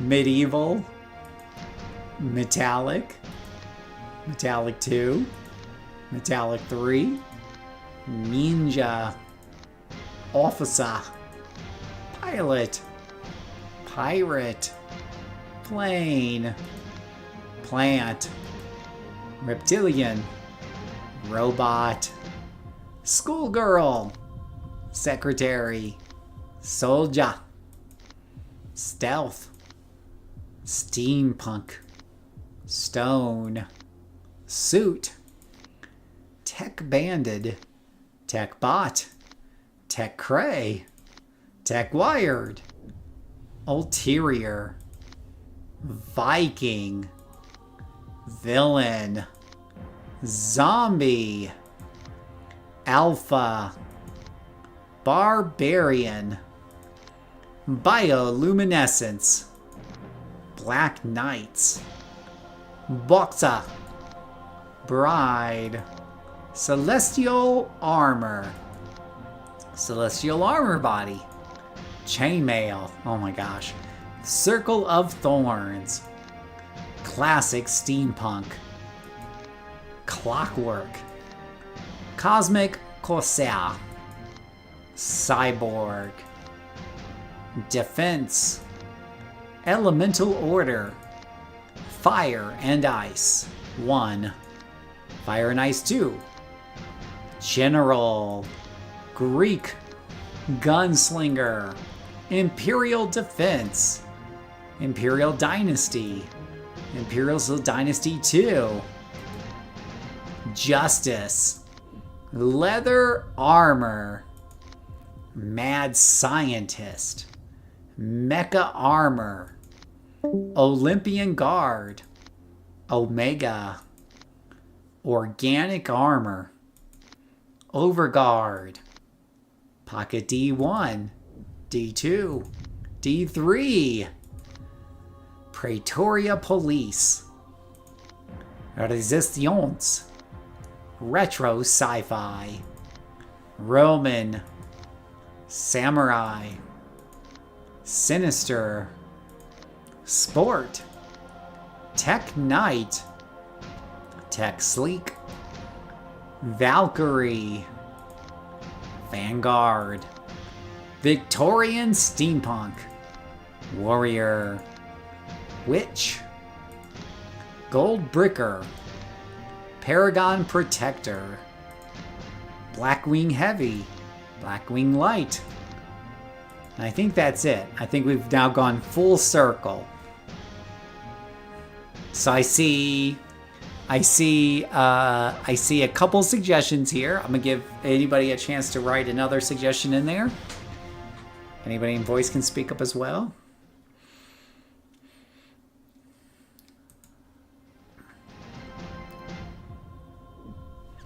So we have a few suggestions. So let's go over, let me change the color selection on these real quick if I can pick a freaking color here. Color. Let me just try some. Let's try a red and a yellow real quick. All right, or a blue or something.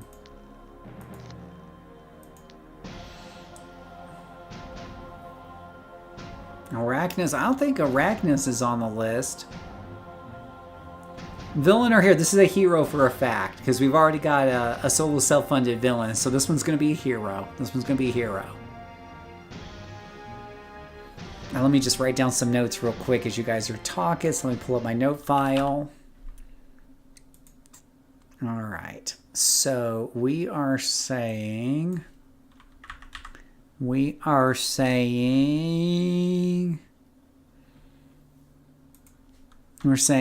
see a Pocket D2, so that's on the list. We have Retro Sci-Fi.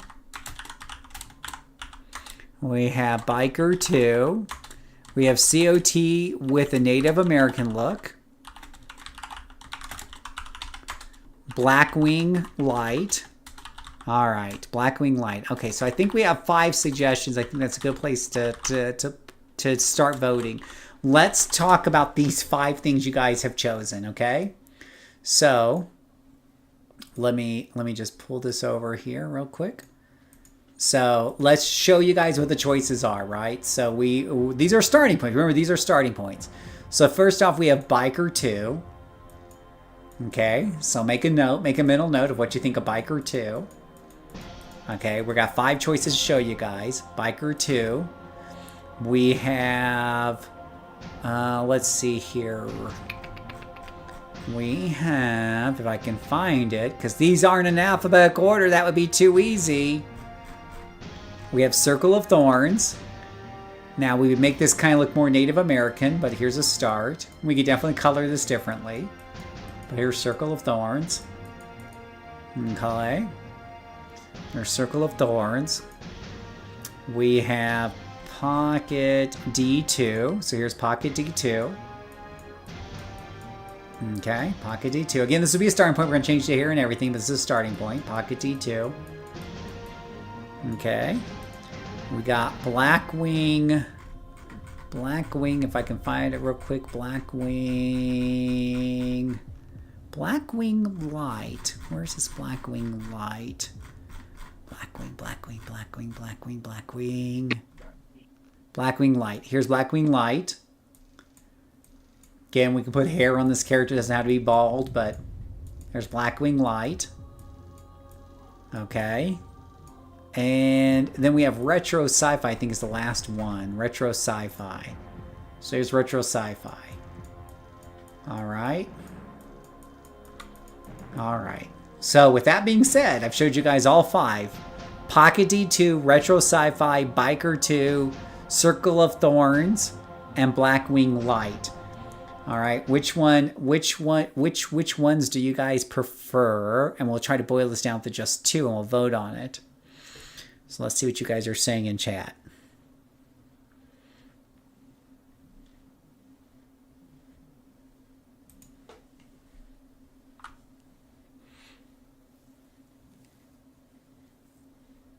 The power sets on this one is Storm and Radiation. Storm and Radiation. Yeah. Hey, thanks, Gasper. Welcome to our stream. So I'm seeing a couple for retros. Also going retro. A lot of retro votes. Pocket D. Blackwing still looks cool. Pocket D. Okay, I'm seeing Pocket Ds. I'm seeing a lot of Pocket Ds in retro. Pocket Ds and retro. And one for Blackwing Light. Okay.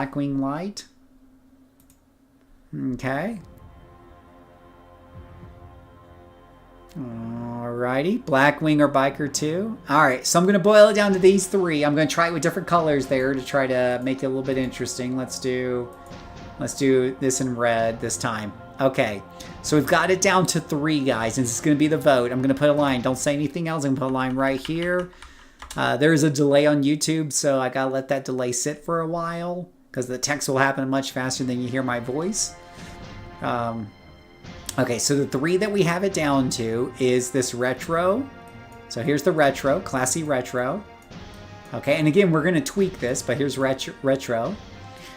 And let's see, we said Pocket D2 is another one. Here's Pocket D2. And again, we're going to tweak this. Doesn't have to be this shirt with tie or this hairstyle, but, you know, that's a good start. And then the last one was Blackwing Light, which is down here. Blackwing Light. All right. So in voice or in text, I want you guys to vote on one of those 3, and I'll count those votes up. And if there's a tie, there'll be a runoff. So Blackwing Light. Pocket D2. And then retro sci-fi.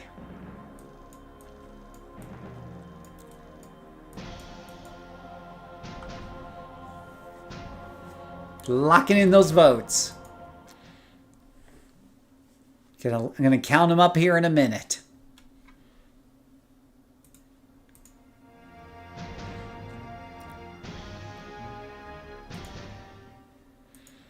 Where did my spreadsheet go? I have a spreadsheet for this. Where did I put it at? Notepad. There it is. All right, let's see what you guys said in OBS here. Let's tally the votes here. All right. So Blackwing, Pocket D. Okay, retro, Pocket D, Blackwing. Let's see here. Pocket D, Blackwing, Pocket D, Blackwing. It's really close. Lot of. Let's see. Pocket D, Blackwing. Let me try it. I know, right? It's definitely out there. So let me see. Blackwing. 1, 2, 3, 4, 5, 6. 6 Blackwings, if I count correctly. And then for Pocket D, we have 1, 2, 3, 4. So we have 4 Pocket Ds if I count this correctly. And then retro sci-fi, we have 1, 2, 3. So I think you guys can count this with me if you think I'm wrong, but I think we have 6 for Blackwing and 4 for Pocket D and 3 for retro. Is that what it looks? Does it look like there's 6 Blackwings to you guys here, or did I miscount? This is very important. So we got 1 from Joseph, 2 from Ladera, 3 from Pans, 4 for Lord Cab. Maybe I did count wrong. 1 from Joseph. Wait, one from Joseph. Black, yeah, it might be Blackwing 1, but looks like I counted it right. Okay, as long as someone's getting me on this, because I did have a couple of beers, so maybe my counting is off.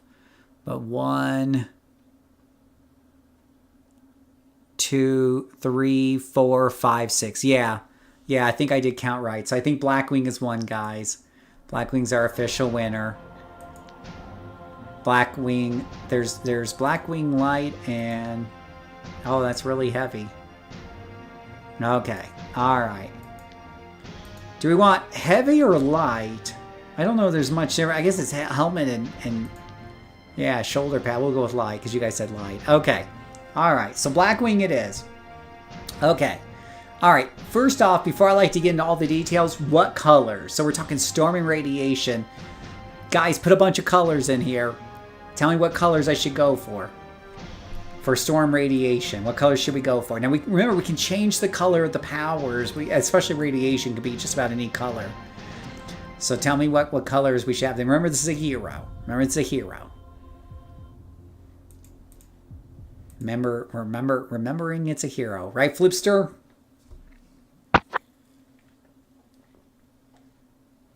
Absolutely.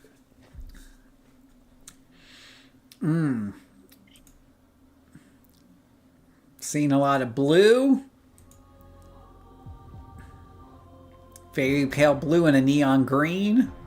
Blue, blue, blue. Seeing blue, green mentioned a few times. Maybe teal. So if we do like a light blue. And a green maybe. Neon green and black.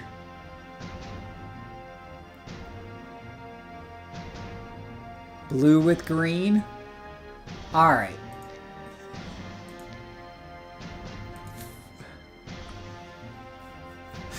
And you know if I could spell. Pale blue and silver.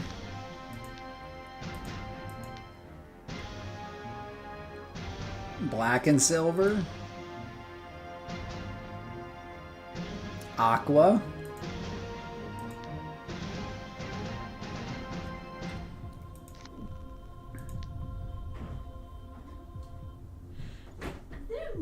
Yeah, we got a couple of different colors in here. I see a lot of blues. I see some green. Green, blue. All right, I'm going to give you guys a choice here, okay? I'm going to give you guys a choice. So, do we want to go for like a green, blue? Like, well, this is green cyan, to be honest. I guess the first question is, should it be... Should the secondary color be blue? Well, hold on a second, see if I can get green here.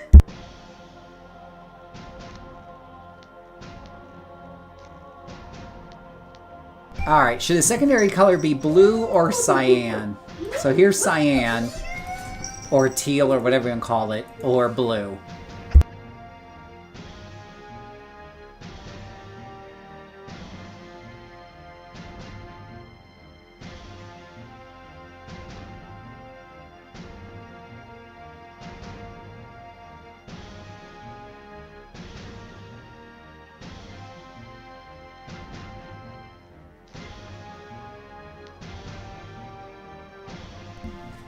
Just giving people a little bit of chance to respond. Should the secondary color be blue or cyan / teal?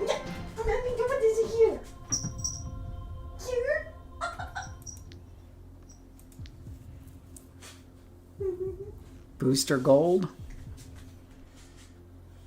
We got a couple of blues. We got a couple of blues. We got a cyan.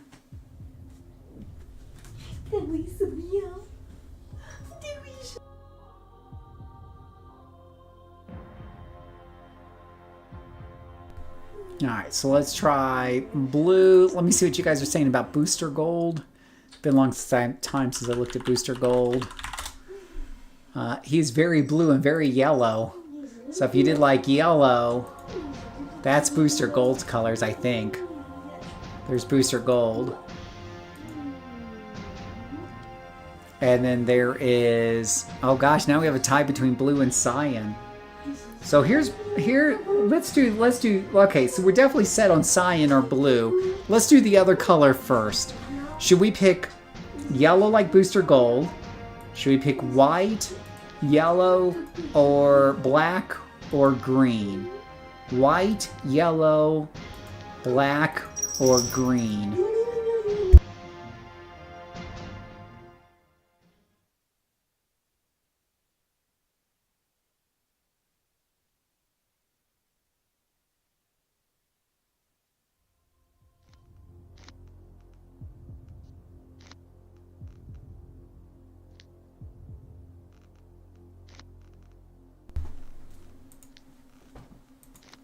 So here's white, yellow. I don't know if I swapped those colors or not. White, yellow, black, or green.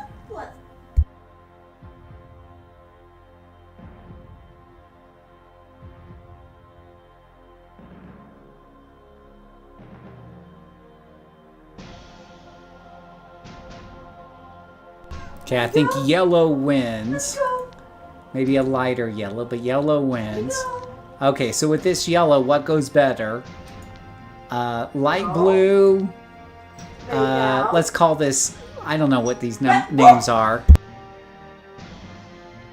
Do we go for super light, medium light, blue, or dark blue?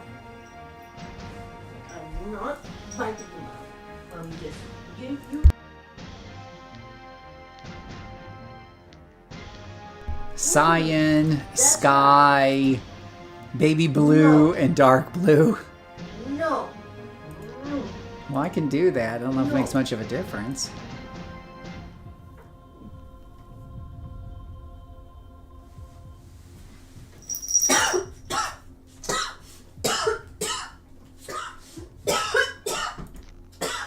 So cyan. So I got some background noise there, but yeah, so cyan, sky blue, baby blue, or dark blue. So cyan, sky blue, baby blue, or dark blue.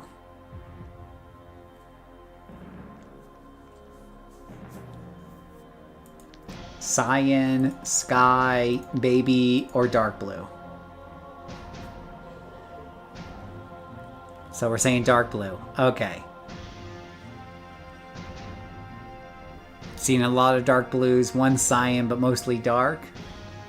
Alright, so that's our... That's probably our look right there.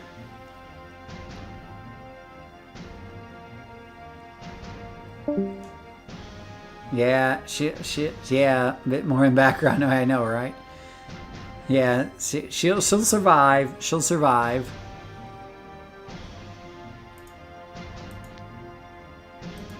Yeah, it's kind of interesting here, right? Cyan, sky, baby, or dark. Yeah, this looks good. I think this is this might be the winner here, right?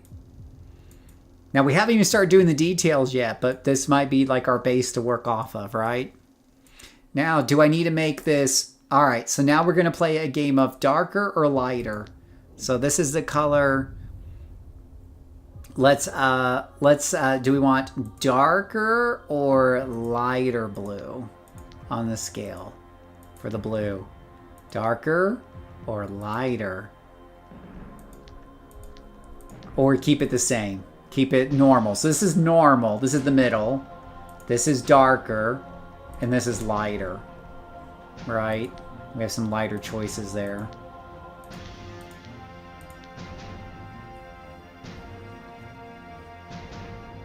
I'm gonna vote for lighter there.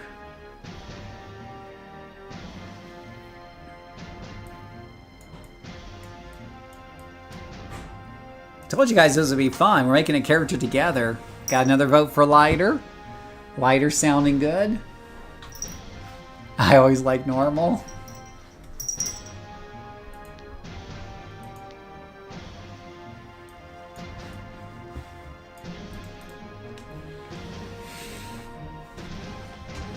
Oh, we got a couple normals.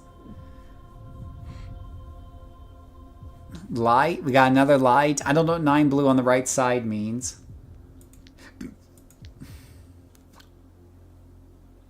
But these are the lighter blues. And these are the darker blues.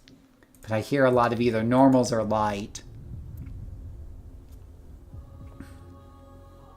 We could definitely tweak it a bit. We're going to spend all night just making this one character. That's what's going to happen. Alright, so I think this is kind of what I'm feeling from you guys. I'm going to have to... Yeah, we should go up to the yellow here. Should the yellow... Is the yellow... What are the different yellows? Can we... Is this yellow fine? Or do I need to make the yellow... Like, there's dark yellow. And then there's... I don't know, I don't think the yellow gets much brighter than this. Do we need to make the yellow darker, or do we keep the yellow where it's at?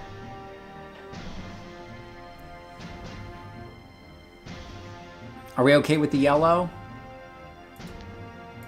Or do I make it darker? There's darker.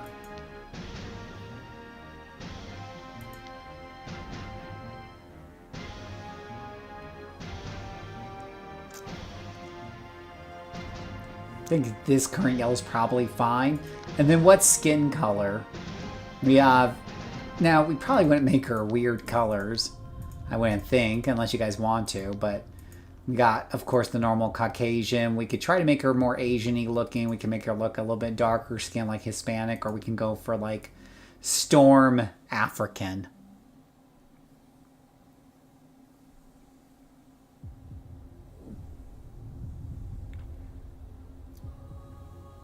And so we're saying keep the yellow bright. So we're gonna keep the yellow bright.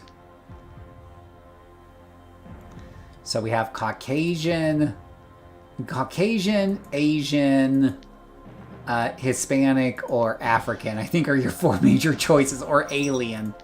We could go alien, boys. We could totally make her look like she's Starfire. Storm? Do we want to go Storm? Basic white, basic Caucasian. So we got one Storm, one Caucasian.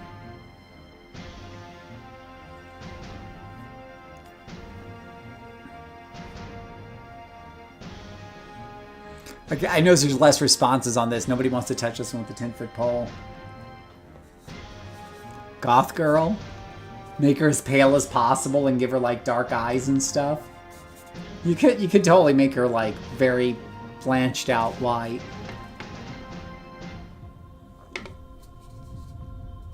Another vote for Storm. Storm color.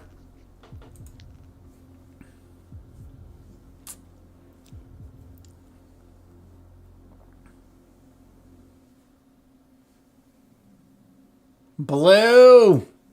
We're trying to pick a skin color. Do we really want blue skin? Do you want blue skin? There's blue skin. Hey, Tellar, thank you for that.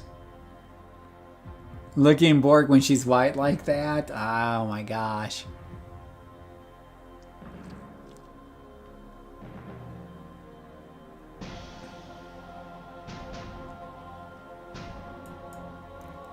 Well, I think I see two votes for Storm, so I think we're going with Storm on this one. Alright, let's start with the head. I have purple for my tunes, oh gosh. Alright, so first off, do we want her to have this contraption around her face, or... I don't know, do I want that contraption, or do we just want to show her normal face? Because we definitely changed the Blackwing face to something else. Do you guys think that Blackwing looks cool, or do you think we need to spruce that up?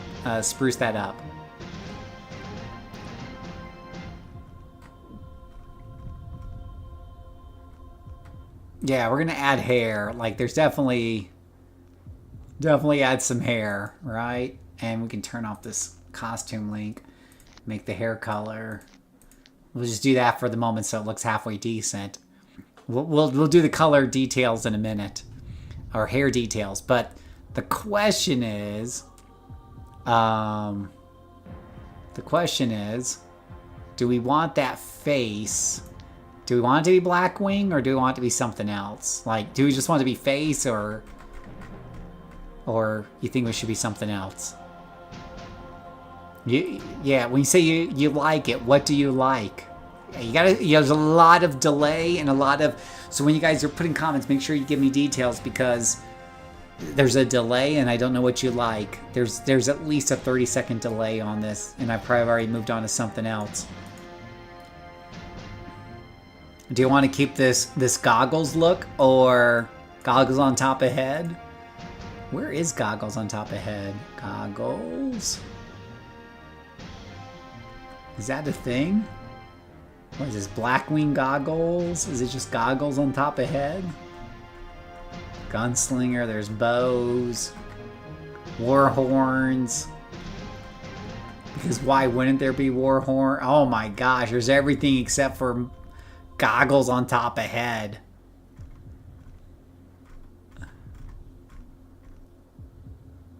Oh, and there's the Enforcer mask. I use that on the Matriarch right now. Oh, here it is. Blast goggles up. There's blast goggles up.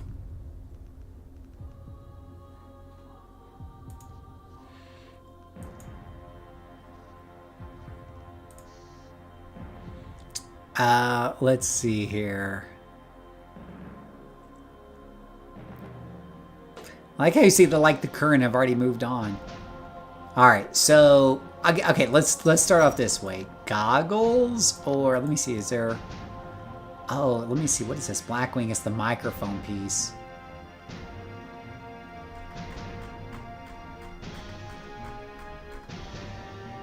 All right, so I guess the big question is blast goggles up. So blast goggles up. All right, so your choices are, guys, no goggles at all, or blast goggles up, or, and good grief, I have to go all the way down here, or Blackwing. Okay, so tell me one of those three. Goggles, Blackwing, or goggles up, or no goggles. Pick one of those three so we can get that one up. Blast goggles up. Okay. Fair enough. We're moving on from that. Gosh, it's a lot of mouse scrolling here. Goggles up. All right, perfect. Looks like we are agreeing with that one. All right, blast goggles up. Perfect. All right. So we got blast goggles up. Perfect. All right. Now let's start off, because I feel like I got to figure out where her goggles are at before I can do her hair. All right, let's talk about her hair, guys. Let's talk about her hair. Hair is very important for a female character. It's important for a guy character too, right? So I think you guys are pretty familiar with the hairstyles here. Do you want to pick a hairstyle? I know one of you guys just said you wanted red hair to bring it all together. So there's some red hair. And there is some... oops.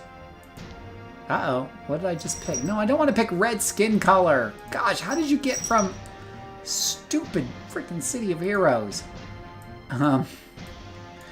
Grief. Yeah, such an amount of character options. Actually, Tahar, right, we spend all night just making characters. Okay, first of all, I'm just making her hair red because one of you said it and to make it easier to see her hair. So, what kind of hair do we want, right? We have lots, and I do mean lots of different hairstyles to pick from. So many hairstyles. Glam is one of my personal favorites because I just love long hair. I also like the ponytails.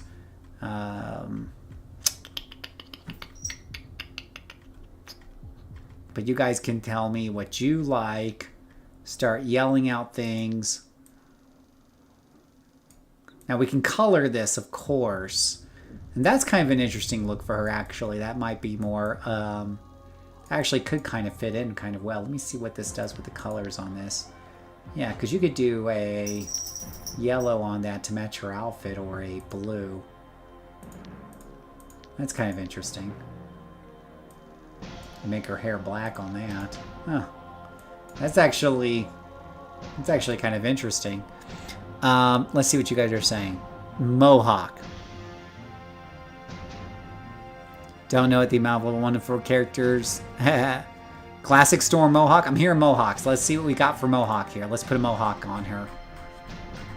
Classic Storm Mohawk is hard to argue with. Let's see what it looks like on her. Mohawk. Mohawk, mohawk, mohawk. Mohawk tail. Oh, well, we'd have to go for a big mohawk. Black or red or white. But mohawk is an option as well. Here's a mohawk.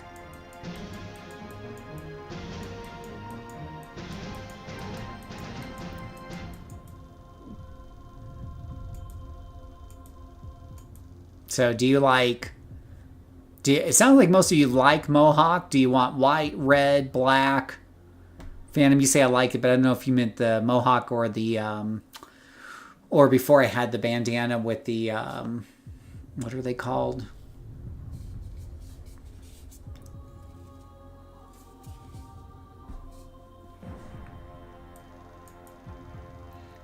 Yeah, I mean, I can make that black. I can make it red. We can make it blue. We can make it whatever color you want. Storm white.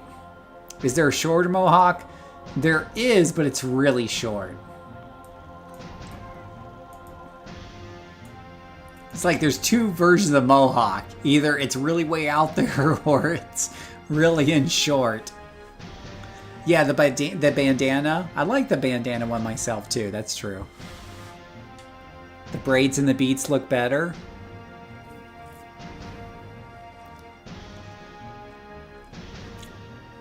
The dreads. All right, so here, let's show you guys the two choices here. Let's bring it down to two choices. One is the mohawk. So here's the mohawk. And the other one was the dreads, which good luck finding it, Phil, because it's like a whole so many freaking choices here. I'll find it. Stand by. Hold on. Hold on to that thought. Dreadlocks. No. No, I need the bandana. Where was it? It was so kind of cool looking. Really? Now I can't find it. Cybertech 4. Okay, thank you. Alright, so Cybertech 4, and we'd probably color that like blue with black dreadlocks or something. So, I'm going to put some lines here real fast here, and you guys choose between mohawk and dreads. Mohawk or dreads. And we can color them, but first of all, pick mohawk and dreads. Let me go use the bathroom real quick and let the cat to litter pan. I'll be right back.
All right, let's add up the votes here. We have Cyber Mohawk. Wait, Cyber Mohawk. Cyber or dreads. I think that's dreads. Okay, so we say dreads. All right. So, are we okay with the blue bandana with black dreads, or do I need to be fancier than that?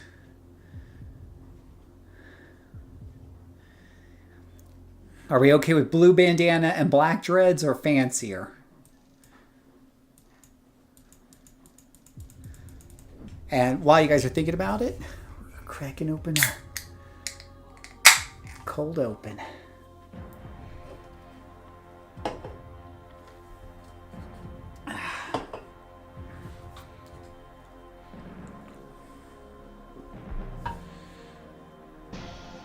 The blue bandana it already has, right?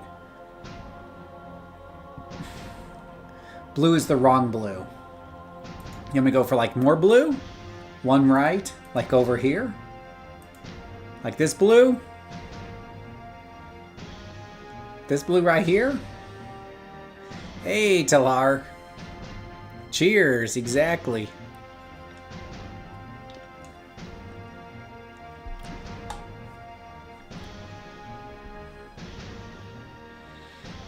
Blue matching her suit. Let's take a look at her. I can tell you for a fact what her suit color blue is. If I go to her chest, it's if I click on that blue there, it's that lower right hand corner next to the purple. So I change that back to her head real quick and put her to the hair, and I do this. I change it right next to purple. There we go. That's the same one as her suit.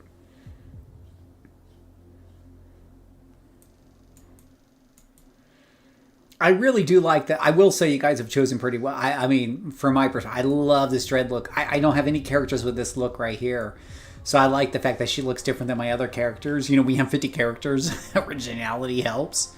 And the dreadlocks look is really cool.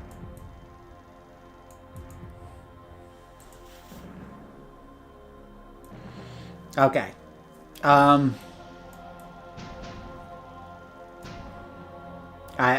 Yeah. Color coordination. I really like the way this one looks already. Do we need to change her face? Let's see here. Her face looks pretty good, I suppose. Let's see. Face 22, because it has brown eyes. There's another one, brown eyes right there. I don't know if I really need to change her face that much. That one's kind of creepy. You have younger faces. That one looks creepy as well. You guys can yell at me if you think I should change the face to something else, but this looks like an Asian face with, yeah, with darker colors. Boots and gloves should be different colors. Yeah, we can talk about the boots and gloves now. So, what do you mean by it should be like a different color? So, maybe change the belt, but the rest is perfect. Okay, we'll change the belt. Let's start with the boots and gloves first. Do we want to change you want to change the color of the boots and gloves to something else?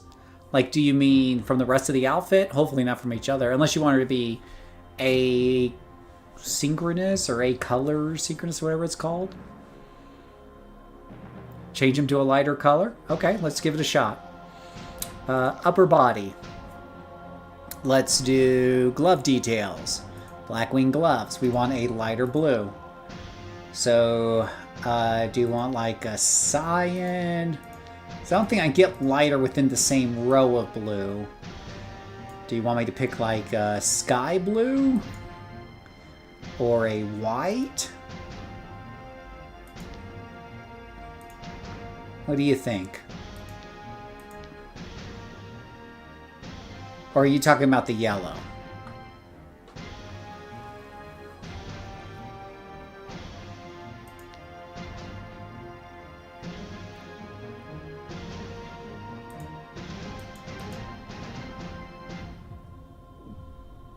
The line's white. So you want me to try that? You want me to try making like the... How about that? Do you like that? And I could do the same for the boots if you want.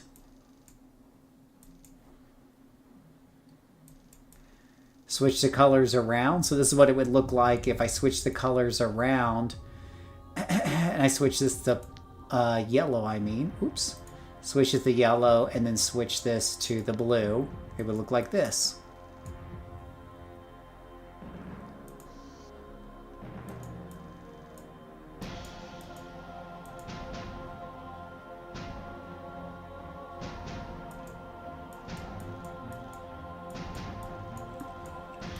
What do you think? Now I could change that yellow to white as well.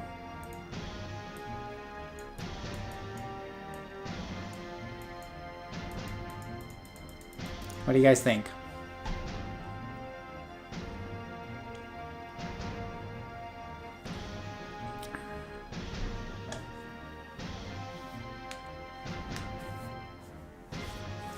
Help me out here, boys.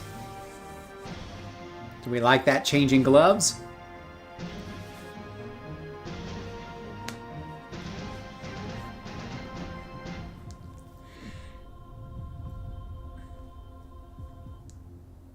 Yeah, just palette swap. Do you want me to... Do you like it better with the white here? Or just a pure palette swap, which I mean these are yellow? Do you like the... Do you like it palette... Just a pure palette swap? Or palette swap but also make the yellow white? Keep the yellow like below, says Sloth. Okay. So just palette swap this and the boots. And so this would look like this. Let me go to boots. Let's go to color palette on the boots. We're going to change this to the yellow. We're going to change this to the blue. Right there. And there we go. We happy with that?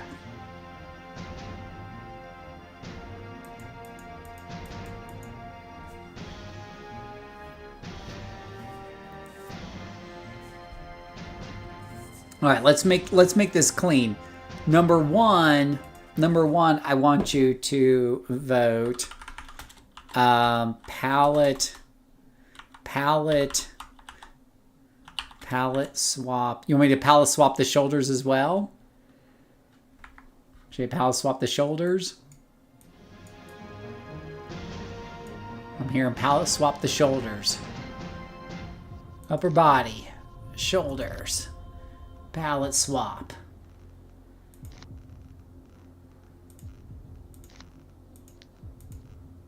All right, there's the shoulders.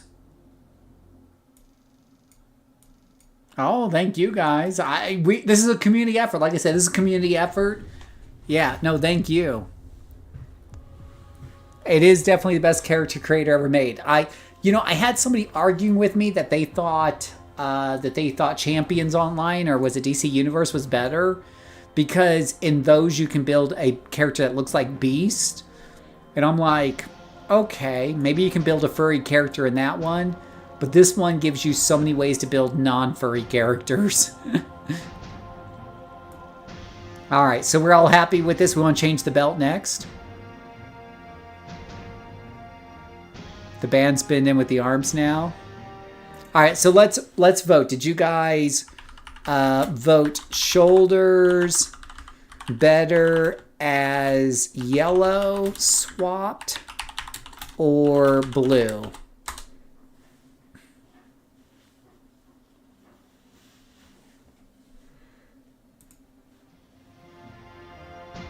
All right, so shoulders. Do you guys like the yellow shoulders or the original blue shoulders? These are the new enhanced yellow shoulders or the blue shoulders. We'll do the belt in a second. Because I do think the belt needs to be changed. I agree on the belt. But do we like the blue shoulders? The blue shoulders original. Flipster says keep them blue, helps them to pop.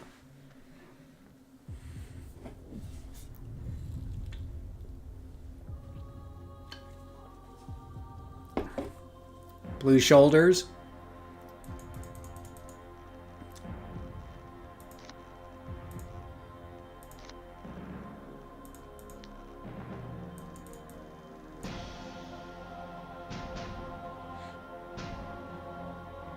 Blue shoulders. Okay, so I'm seeing more blues and blues. Okay.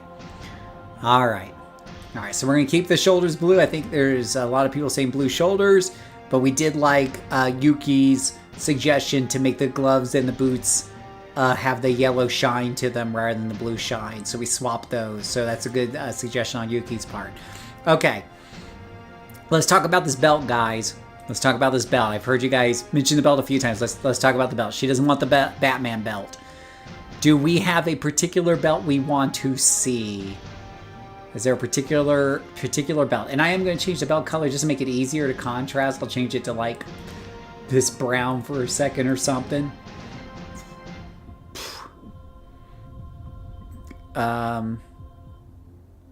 So do we want a different belt? Try jewel. Okay, jewel. I know I saw a jewel here before. There it is right there. So here's jewel belt. Now we can make this any color we want. We can make that even the blue color if we wanted to make it more in line with the thing. But we can make it gray. We can make it silver, I should say. We can make it whatever. Jewel with a bright red center. Okay, bright red. Bright red. There we go. Bright red center. Okay. We got a jewel with the bright red center.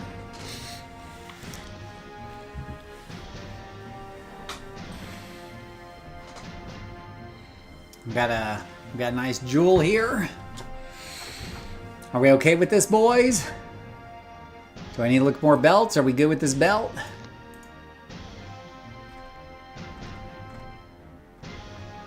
I like this one with the planet on it. That's funny. I think that belt does work. Let me just double check real quick. Yeah, I think we'll keep that one, I guess. I think that works. Good. All right, we like the belt. Okay. How about black with a red center? Let's give black a shot. So do you guys like the blue or the black? Blue or black? Vote now. Blue or black? We like the red because it pops, so we're going to keep the red. Keep the red. So we're voting right now on the belt. Do you want the black or do you want the blue? Black or blue? Black or blue? Don't press the red button. Black or blue? Alright, lots of blues. We're sticking with blue. Okay. One more time on the shoulders here. We're saying... Okay, so on the shoulders, blue or yellow? Right now they're blue. Right now the shoulders are blue. Do you guys want blue shoulders, lit up shoulders, or yellow? Blue or yellow? Blue or yellow? Shoulders. Blue or yellow?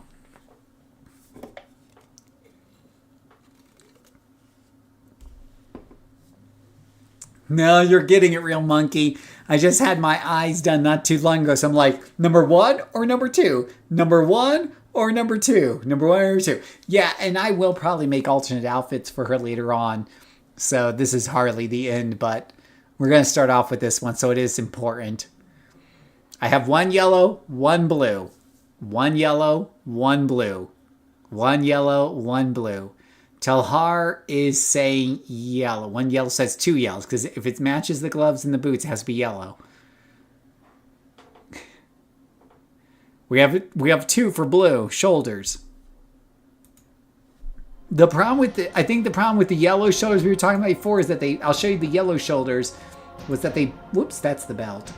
Was that they were blending in, I think, was the concern.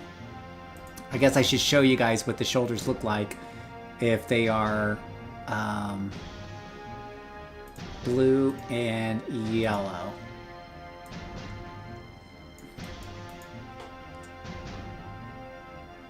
So here's the shoulders. This is where it matches the gloves, but the question was, do the shoulders pop enough? If they match.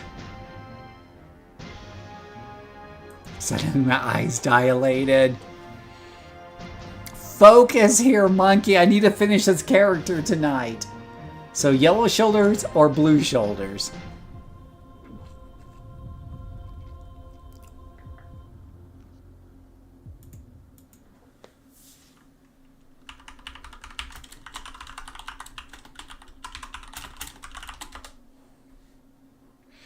So yellow shoulders or blue shoulders?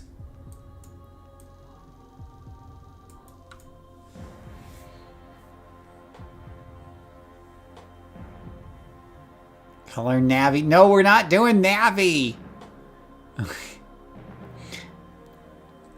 So yellow shoulders or blue shoulders?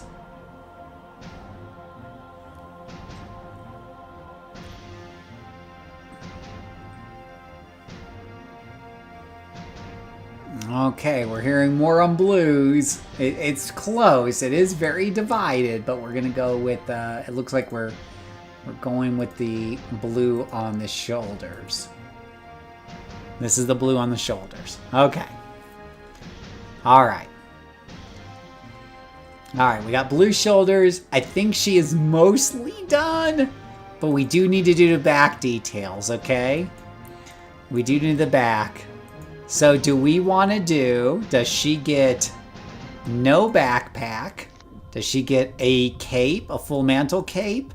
Half mantle? Why is that? That doesn't look like, whatever. Jetpack or wings? What is the backpacks? Do we have backpacks here? What's the back? Oh, the Blackpink backpack is just the collar around her neck? Oh, I guess it is. Oh, I see. I didn't even realize that. No capes, even if it's wrong.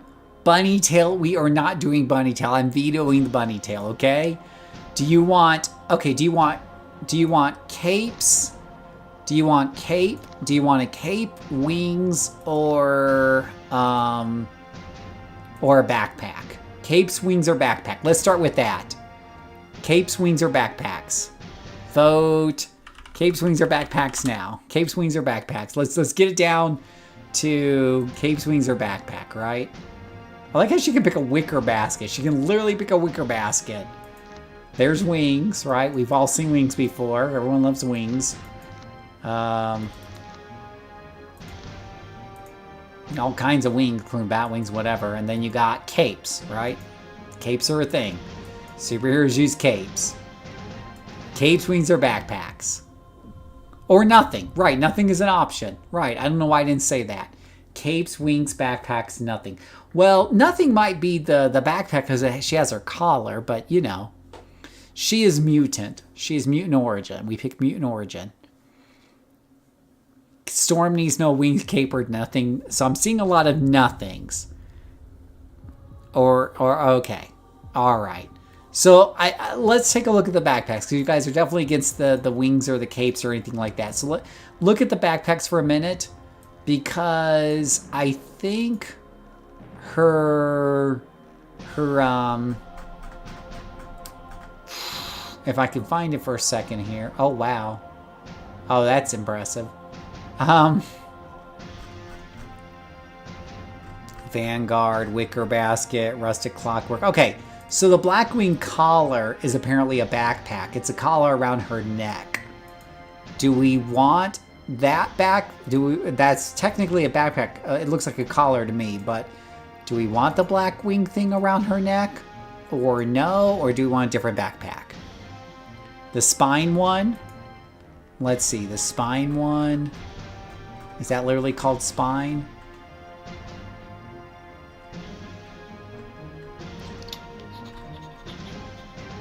Oh, the Cybertech spine? You do have the Cybertech spine, right? So that's interesting.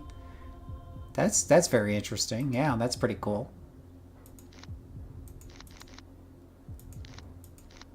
The wicker basket is just insane to me. Oh, why not have a tombstone on your back? Why not? Oh my gosh, a freaking clockwork winder. Why the hell not? Blackwing light? Oh, that's her collar. No, just nothing. No collar at all, too?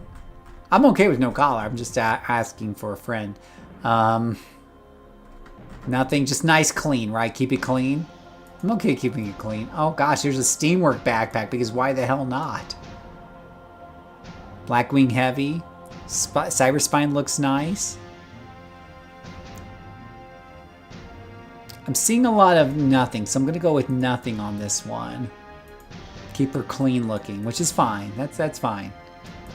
Keeps her neck clean if nothing else. All right. Okay. I think she's done. I don't want to do auras yet. Low level characters I don't usually do a bunch of auras on. Right? Blackwing Heavy, Blackwing Heavy. We got a couple of Blackwing Heavies, right? But we also had a couple. Let's vote between Blackwing Heavies. So here's nothing, right? Here's her with nothing. And then let's do Blackwing Heavy, right? Which all that does is kind of puts this little bit of a, little bit of thing around her. Okay, so vote clean, or I guess nothing or Blackwing. Vote now. Blackwing or nothing.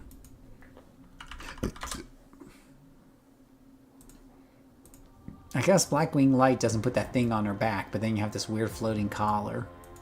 So it's Blackwing Heavy. We always color that differently as well. Or nothing.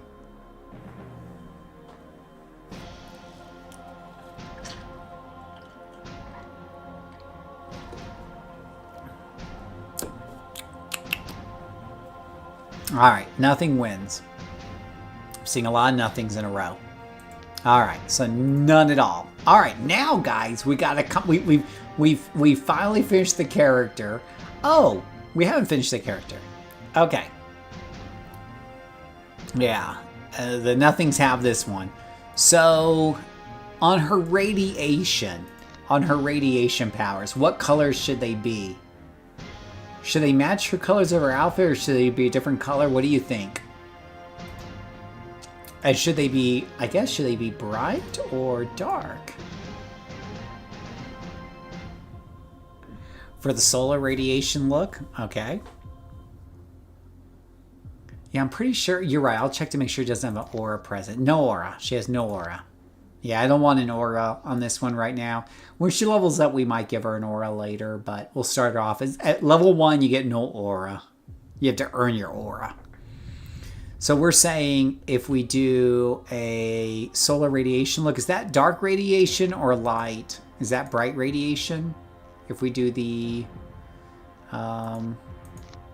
yellow-red mix, if we say yellow and red. So there's a yellow and red, right? You like that? Does that look good to you guys?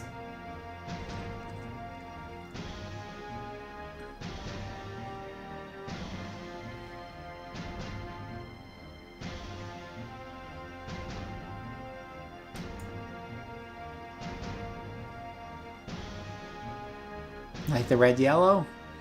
And there is bright radiation, right? Which looks more brighter, and then the dark radiation as well.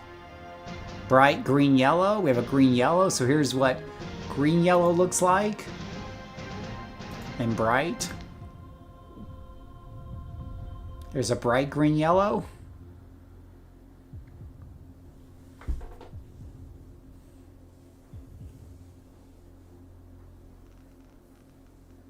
And then we'll go back to red.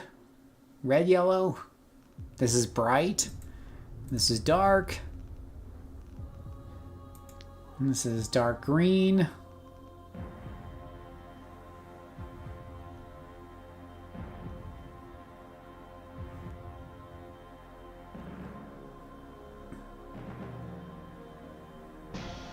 Flip the colors. So here's green, here's yellow.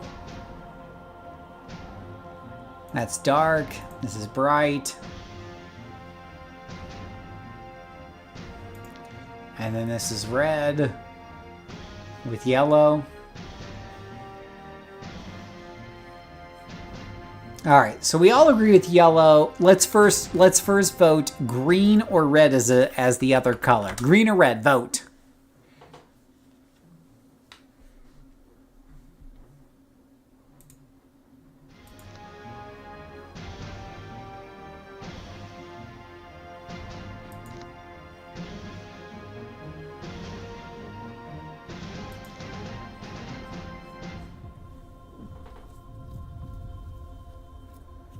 Oh, and while you guys are voting, let me save this outfit before I forget.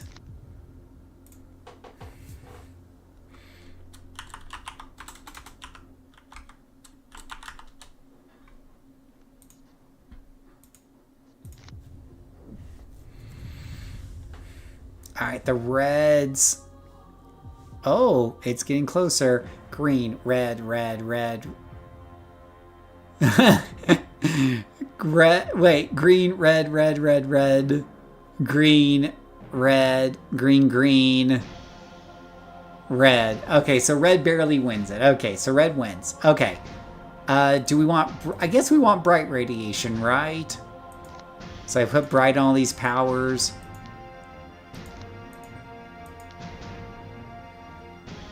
You're going to see her do a lot of moves with red here. With bright.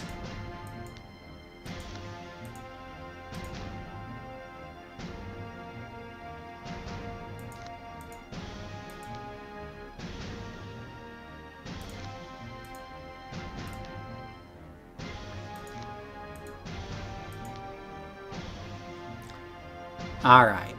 So I think we got red. I think with Stormblast we'll just use the original colors for now. I think we're good except for the name. What's the name now? I need some name ideas. Give me some names. Oh, and by the way, real quick, one other detail. Do you guys want that microphone in her? Is that detail right there? I think that's on the second detail. Under head. Do we want that detail? That's that microphone right there. Are you okay with that microphone? I could take it off or I could just leave it there.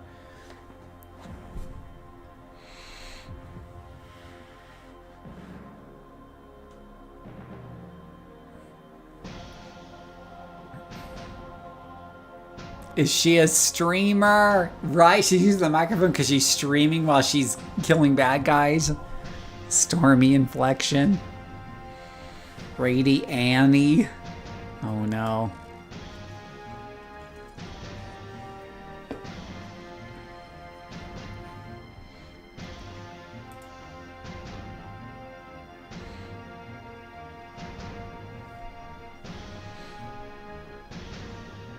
She looks professional. Cool, cool, cool. Leave it. All right, we're leaving the microphone. All right, I need some names then.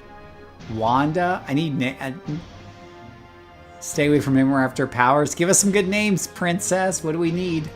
We need some names.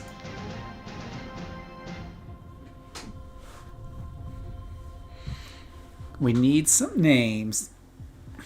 I'll name some from AI while you guys are thinking of some, right? I'll ask AI.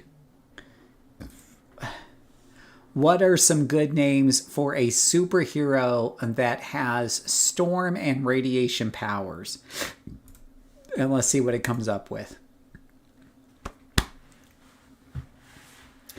Ion Storm, Gamma Front, Supercell, Isotope, Sky Flare, Atomic Gale, Radiant Point, Cloud Chamber, Half-Life, Thermal Updraft, Neutron Rain, the Fallout Queen, Black Rain, that's a little too on the nose, Irradiant, Deadlight, Afterglow, Gray Skies. All right, let's see what you guys come up with.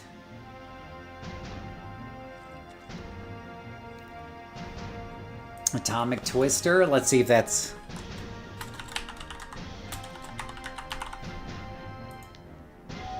Atomic Twister is available. Solar Storm is not available. Acid Rain is available. Acid Rain and Atomic Twister are available. Supercell, not available. Gamma, what? Irradiant. If that's available, I'll be surprised. Oh my gosh, it is. Fallout Queen.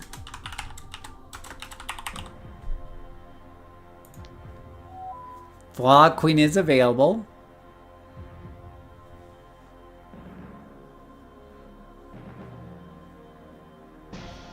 Cloud Chamber.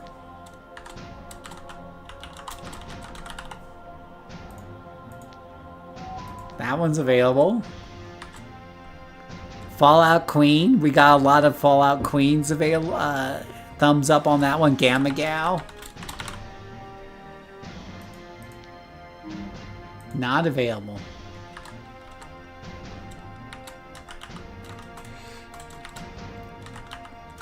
And Petty Vegas. Petty Vegas is available. Storm is a queen, that is true. So do we want Fallout Queen or something else? Storm is a queen. I think we have kind of a few votes for Fallout Queen. I'm not sure what's second place. Let's see here. God, I can't even pronounce it, Durna. You gobbleneck sex. If I can't pronounce it, that's a problem.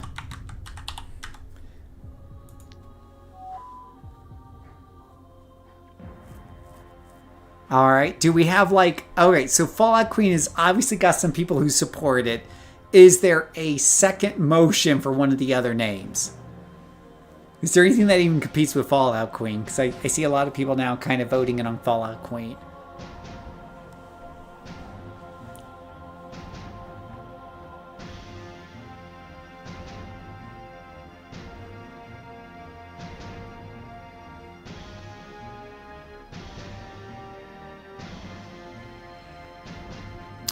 Anybody? I think Fallout Queen might be it. I don't see anybody else. Yeah, I don't see any. Fallout Queen's the winner. Okay, you guys got it. Fallout Queen. Now, you know what we have to do next, right, guys? You know what we have to do next? You guys, wait, is she Fallout Queen or the Fallout Queen? Ooh. But you guys know what's coming up next, right?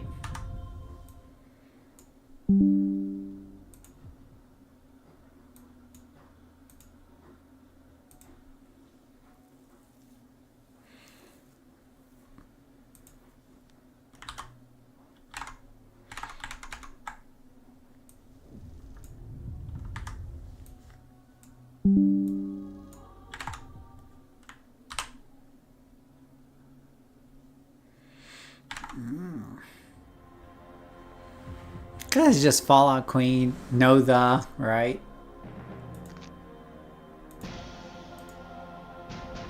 Enter the character. Yeah. Better grab the name while we can. Okay. All right. So, guess what we're going to do next, boys? What are we going to do next? Well, we're going to tell you right now, right? We are going to... We're going to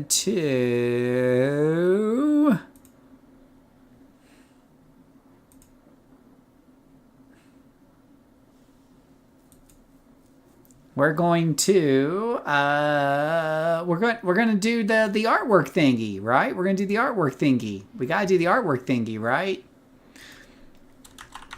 Draw this character in the style of modern Marvel comics, modern comics, in an action pose using using storm powers.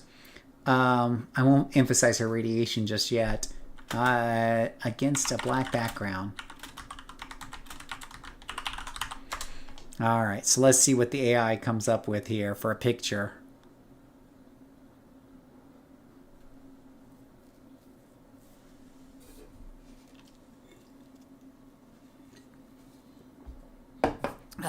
Here's the picture. What do you guys think? What do you guys think of our picture there? Let me see if I can show you more of the picture. It's a little heavy on the crop.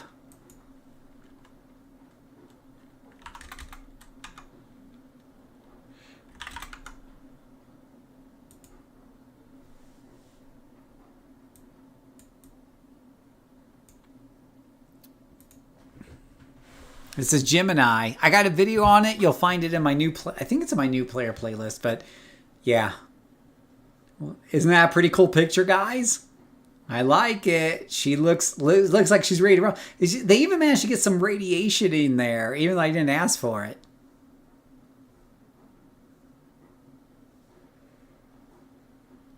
Right? Isn't that pretty good? I think it's a winner, guy. Oh, I'm showing her. Yeah. But you guys get it. I think that's a winner.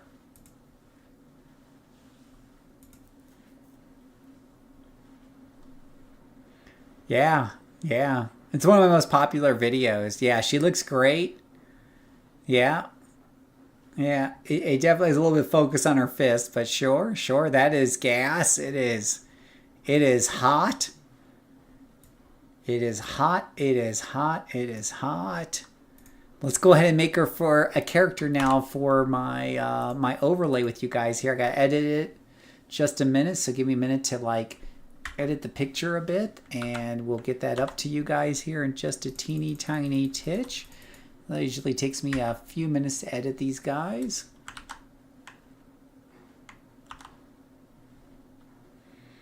You know, the problem is some of her costume is black, so that doesn't help.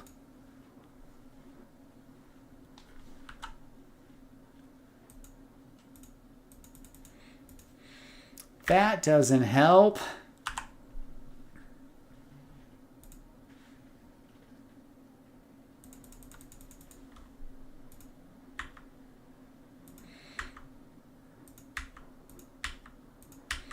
But we will make a picture here and throw it into OBS so you guys can see it on the screen here. Let's see here. That red buckle, right? It really sets it off. All of my new characters are made on Torchbearer. I have old characters on Excelsior that I'm slowly moving over to Torchbearer. So I'm moving to Torchbearer because Excelsior is very populated and I'm a quiet person and I like my peace.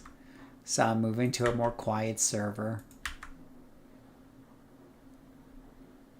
Excelsior is too busy for old Phil. So my characters are on Torchbearer.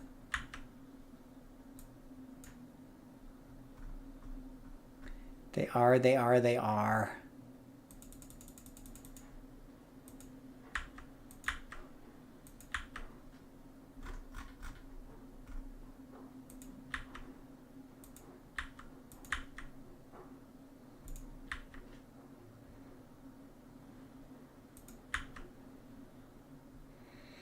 Okay, this is almost done here.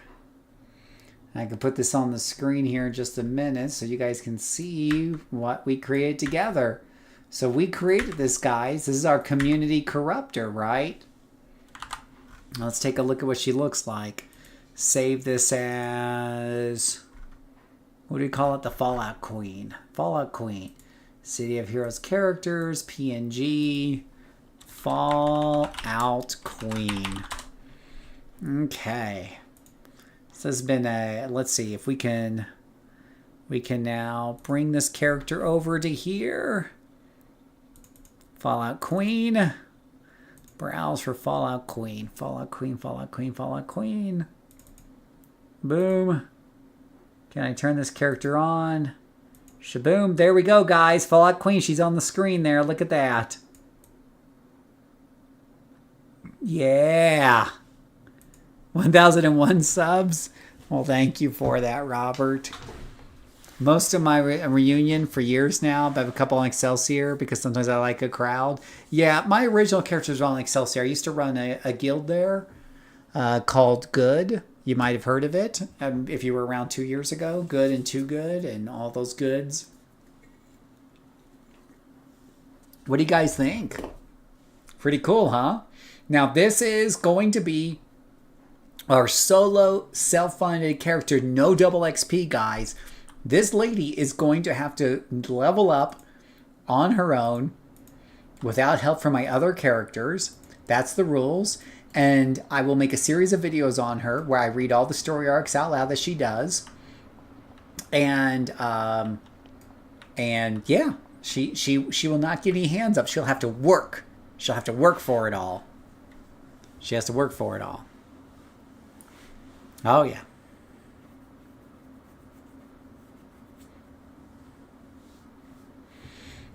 Yep. So yeah, I don't know if I want to do those right now, but she looks pretty good. I think you guys made some really good choices here. We won't even get double XP. We don't do double XP on our in this character. You will see a series of videos now. So if you keep your eye in the future, whatnot. I could do the first one now, but I could. Should I do the first one now? I have to read all the story arcs out loud and stuff, or I could do another character. Dead broke. Well, yeah. So I have different rules for different characters. Most of my characters, I like them to be self-funded, but they sometimes get a little bit of money to help them out with. A lot of them use double XP for 8 hours and no more. A few of them use double XP throughout 50, particularly my first melee characters. So I have different rules in my head that I use. Totally.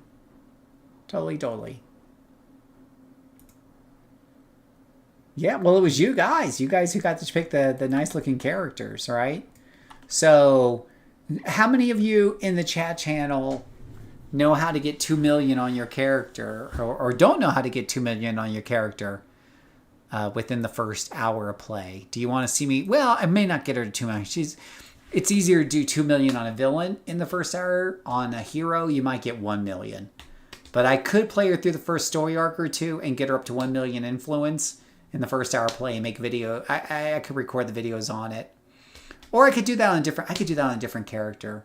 If I do it on her, I have to record it for the YouTube videos because we're gonna chronicle her stuff. So if there's anybody who really wants to know, hey, how do I get started with new character? How do I start from level 1?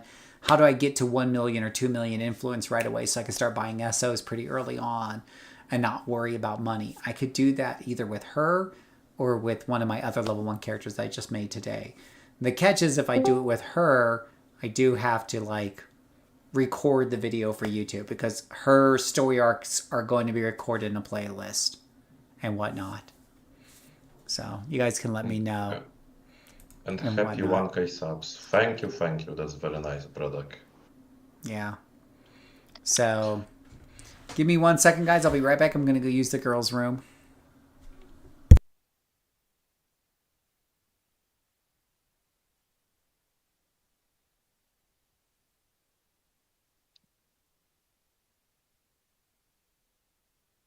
Hello.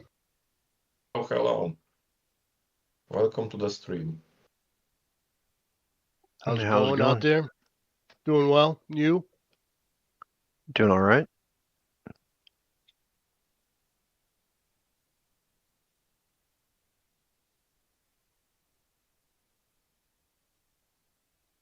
So, chat, how are you doing today, tonight, wherever you are? Okay, guys, while he's gone, he always forgets to say it, like and subscribe if you're having fun. Of course, like and subscribe.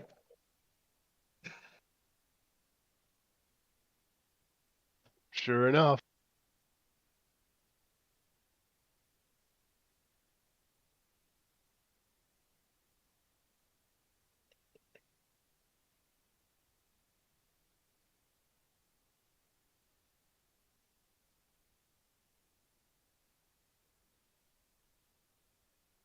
So did he move all of his characters over to Torchbearer now? I think so. I'm not sure that he has them started, all. He started a new character. He just started.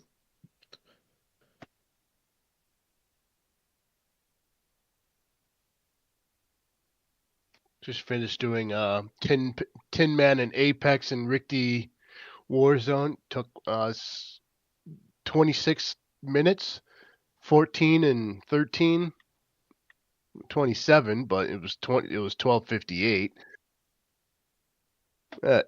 80 merits in 26 minutes. That's pretty good. He's apparently still moving, yeah, probably. Not yet. So, chat, a question for you. What games have you been playing recently? What do you like to play nowadays?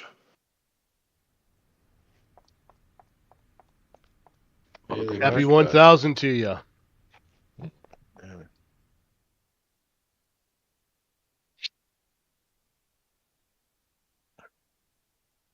it would help if I had the microphone turned on. Nah. I'm back. Well, we heard you. Oh, I had the microphone on for Discord, but not for the stream. Yeah. So I don't know. I could do. I'll do one of my other characters because when I do this character, I need to make it a little bit more quiet and formal and stuff. So let me try. Hug been playing every night. That's awesome to hear, Flea. We're trying to get Usar to join us. He's stubborn. He feels he's too good to play City of Heroes with the rest of us. Yeah. He's too. It's like modern day racism. Yeah. He's too good to play with the rest of us, right? It's kind of early in the morning as far as last I heard. All right, let me show you guys Aftershock. All right, how many of you, like I said, is there anybody who hasn't seen my video on how to go from new to like 1 million or 2 million influence in your first hour? By just playing the game normally. Sort of normally. If you knew what you were doing. Yeah, so the community character, Real Monkey, is going to be a solo, self-funded character. That means that they will do everything solo, and they're completely self-funded, and they don't get double XP. So they're going to be going through story arcs, and I will make a series of videos on them, just like I have with the Mirage Monarch, if you see her videos, where I read the story arcs out loud, so you can see them, you know, from beginning to end. Thanks, Uncle Sloth. I appreciate you stopping by.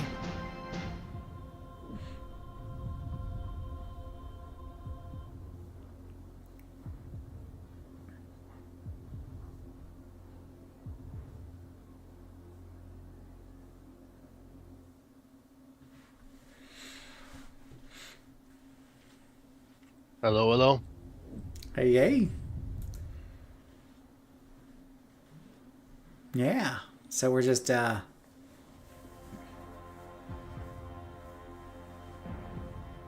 feel like everybody in the chat and in the voice already says, "Yeah, Phil, we know how to get our characters up pretty quick at level 1 through 6.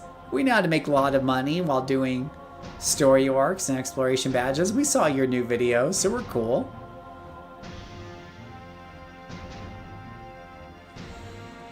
Oh, Monkey, if you guys ever want to play together, I've only got 800 other characters to play. But you're going to see a series of videos from that character we made together as a community.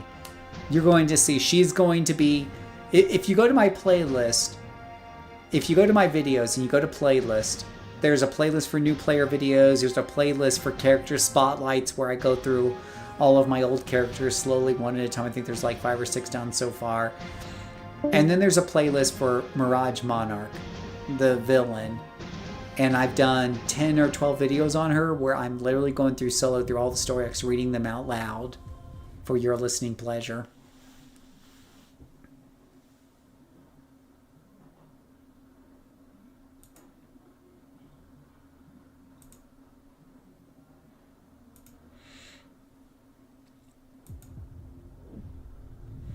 So I got lots of characters to play with, you know, people.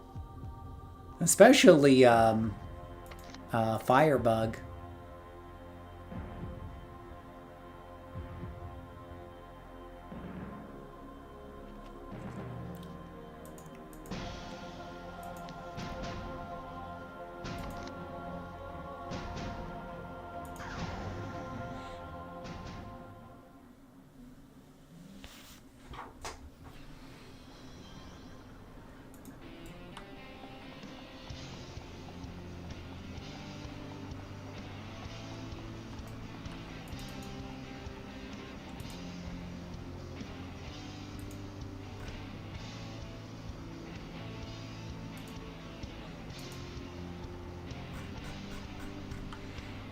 You like Voltaic? Volt? Yeah, she's been kind of interesting to play.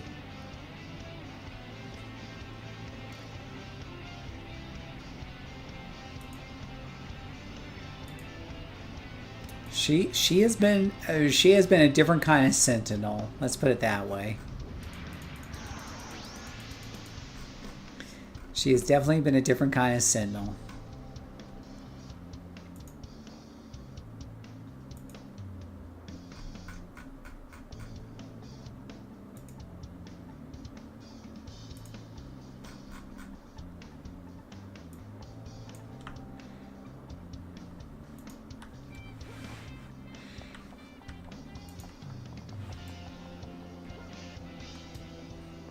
And we did the video on Firebug doing ×4+4 the other day, so that was pretty exciting.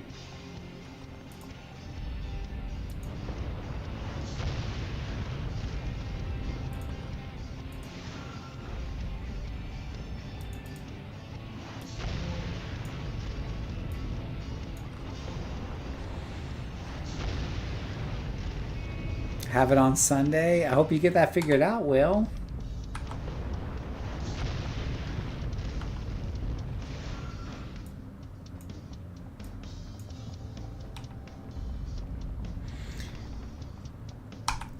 I don't know, Real Monkey. I think probably April if I had to guess. Takes them a while to get these things done.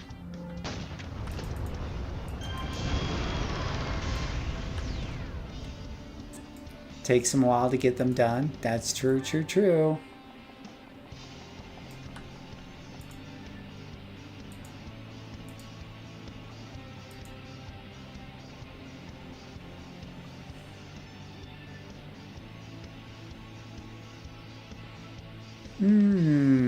Stone mallet.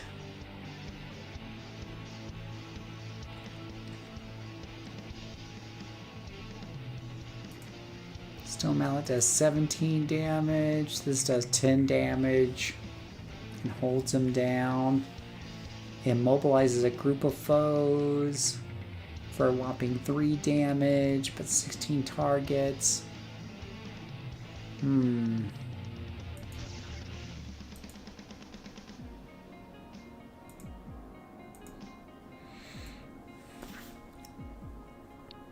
Is that a Dominator?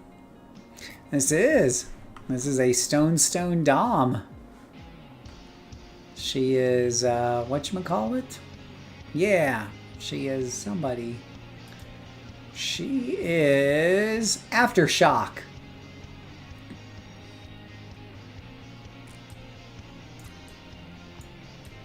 So yeah. She is out to create her a little career as a... This was somebody, one of the guys in the chat channel keeps talking about his Dom, his stone Earth Dom or whatever it's called, Earth Stone Dom. And I'm like, you know what? In all the controllers and Doms I have played, I've never even thought about anything related to stone. I'm like, I've got to build a character just to have if nothing else, to make sure it's on my list. I think I have a seismic corruptor or something somewhere. I don't play much. Didn't really like it. But yeah, I think stone is one of the very few sets I've kind of stayed away from because I don't know it very well. I haven't really tried it. Haven't really been interested. But everything's worth checking out. No doubt. Yeah, I just also built a stone blaster.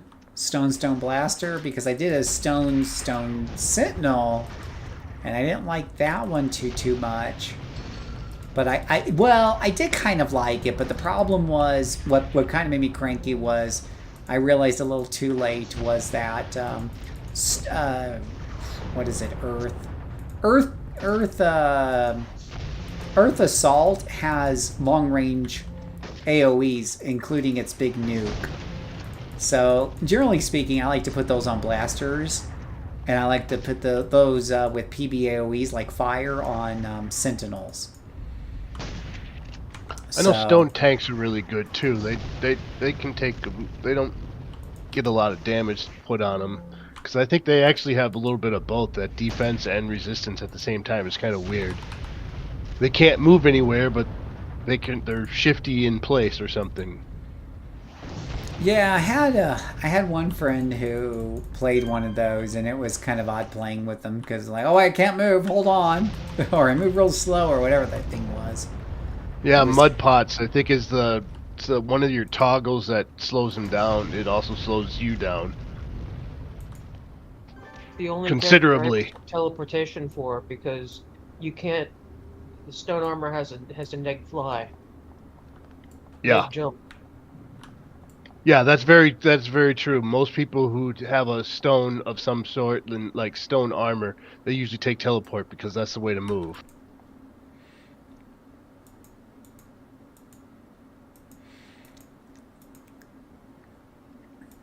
Teleport is actually the fastest of the travel powers. I mean, by a long shot too. So.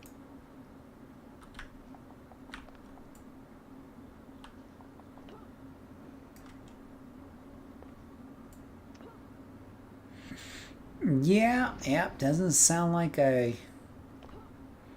It doesn't sound super fun to me, but to each your own. Super durable though. Yeah, but I feel like there's a lot of really durable builds out there that can still move around normally without that extra This is baggage. also true. Yeah.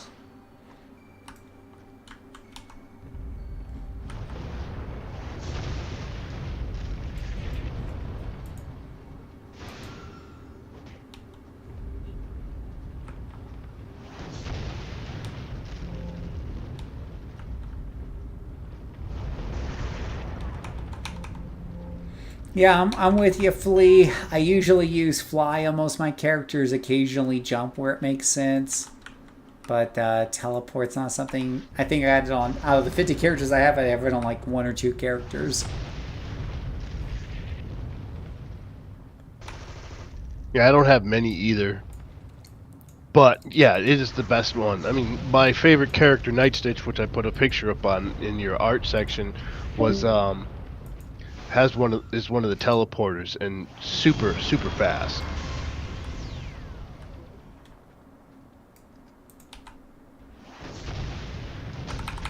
But I also extended her ability to jump speed, move, and stuff like that as far as character sets go, to kind of build that up a little bit. So she runs really fast. You know, I don't have to teleport all over the place. I can just run too because she runs fast.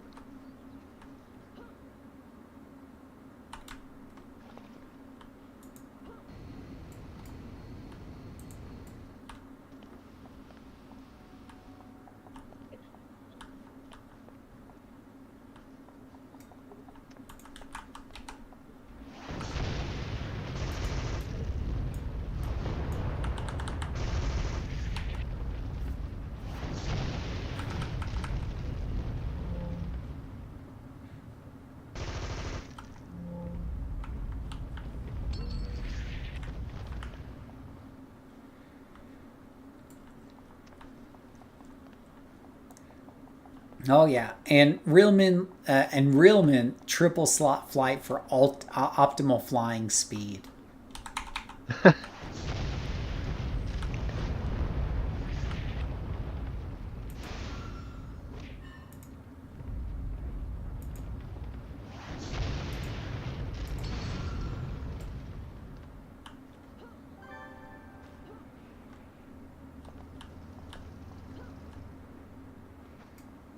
Get the Hellions. Get the Hellions out of the cave. No. I like the look of this character. This one came out pretty good, I think. She looks like a pretty cool little earthquake warrior there.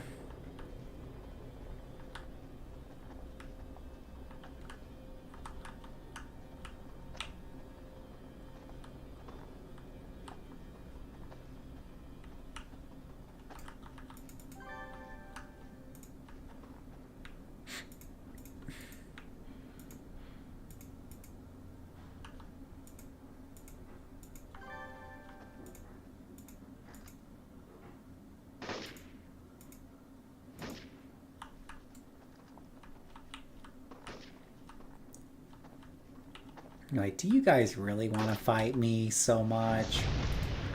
Think about your choices carefully.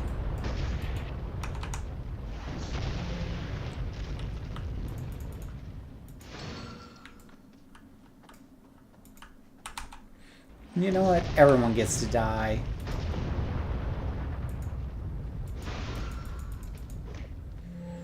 You can be like the homeless with a super jump or super speed. True.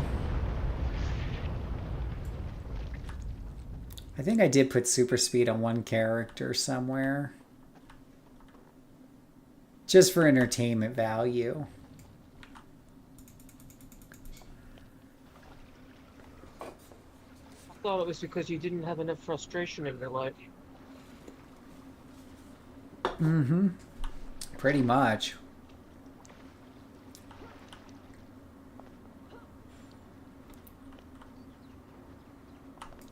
Super speed is kind of difficult a little bit to move around in some of the areas. But it's also really fast, and it gives you that added stealth too, which a lot of people use. Try super speeding through villain territory. That's fun. Yeah, Rogue Island's not a very good place for super speed. Neither is like Terra Volta.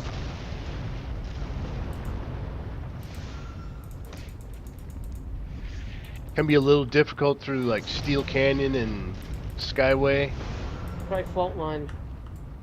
Oh, that one's fun also, yeah. Shadow Shard, if we're talking about it. Dumb question. Once you hit level 50, there's an additional benefit to rolling plus 3 or 4 over plus 1 or 2. Fleet, it's bragging rights. It depends. If your character's really well built, you might get more XP per hour by bumping up to 3 or 4, and more influence per hour of play. That's about it. There's nothing else really to doing plus 3 or plus 4. You know, so you see people spending billions to sit there and brag, well, I sold the plus 4. Okay, so your numbers went up because you bought all these high-end sets that cost you a lot of money. So you could have the ability to make the monster stats go up. So I guess you could earn a little bit more per hour as you're playing. It really usually for most people comes down to bragging rights. You know, I built this with plus 3. You know, I built this character that can solo plus 4 by myself. I use super jump on a bunch of characters. Super jump is kind of fun after you've been like flying for so long, and you just want a little bit of spice in your travel powers. Especially on the villain side, you learn the fine art of landing on roofs really, really carefully. Now, I will say, like, you got ganked, right, because you jumped in the wrong spot. You get that with flying as well. If you fly in, like, the Ritki war zone or in the some of the Arachnocides areas, you will absolutely get ganked. It doesn't matter you were flying. They'll knock your candy ass out of the air. So flying is not exactly protection either.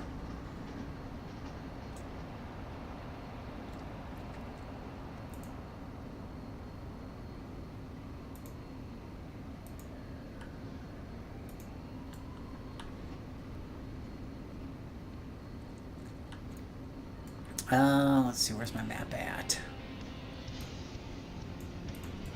Yeah, I'm gonna get to level 4 real quick and...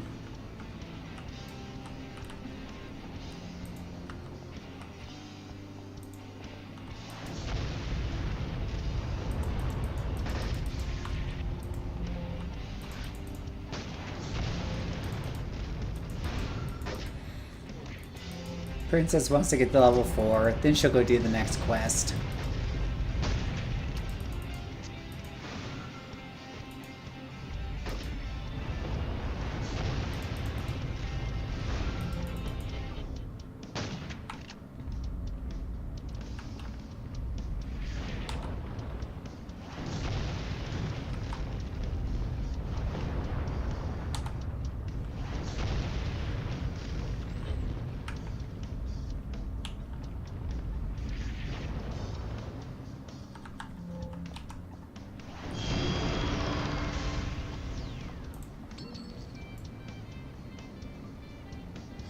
And it's about how you want to play, how hard you want to push the content. Sometimes they run 4-8, sometimes they like 1-1.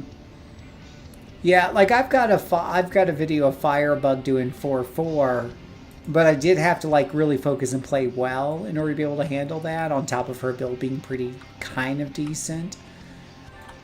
So yeah, it's if you want to push that stuff. Normally I want to be efficient. So for me personally, what I like is I like moving up from ×1 to ×2 to ×3 rather than +1 to +2 +3, because all the pluses do is make their numbers go up. That's it. Their to hit goes up, their defenses go up, everything goes up. That's it. Your numbers go up, their numbers go up. It still takes 5 hits to kill them. Who cares? Right? But what I like is as my character gets more powerful, I stay at the same level of mobs, but I put more of them in. So instead of being able to do 2 or 3 at a time, I'm killing 5, 6, 7, 8, 9, 10 at a time. That to me feels like real progress and feels really awesome. But you do you. That's just me. Well, no, I'll agree. Because at the end of the day, like you said, it's when you go plus levels, you're still facing 1, 2, 3 enemies. They are stronger. But when you multiply the content, multiple mobs, you're having to face multiple enemies, so you're getting attacked from multiple sources, multiple things going on at once. Yeah, so I get what you're saying. Oh yeah.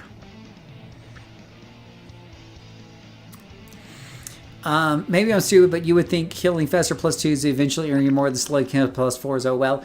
It totally depends on your build. I've actually tested this on several characters, and generally speaking, if unless you're dying all the time to the +4s, if you're dying often, then yes, stay at +2. But let's just say, for sake of argument, that you are not dying to the +4s and you're getting through them at a somewhat decent clip. I found that +4s was getting me more XP and influence per hour, even though it was slower and took me longer. It was getting me more per hour than the +2s.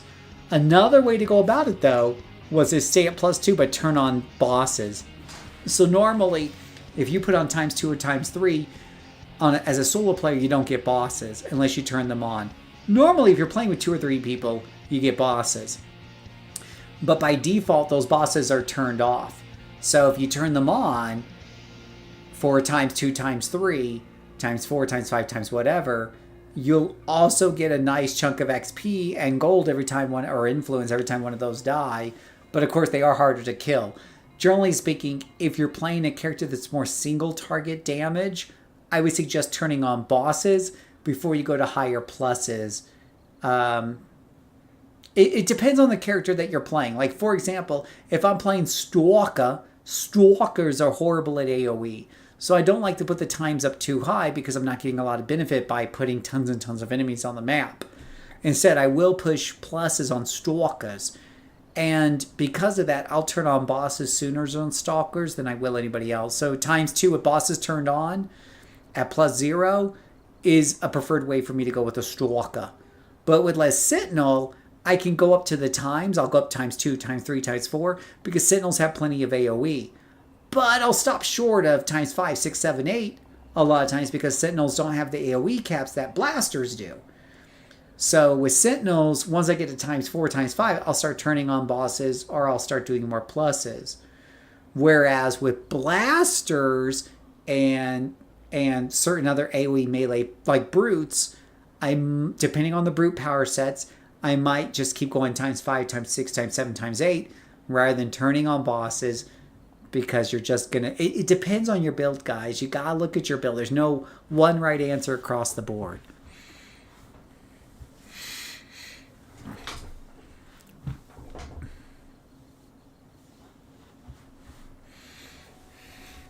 And it's going to be different between your characters. Run a timer on it, things like that. Do your own comparisons for your own characters.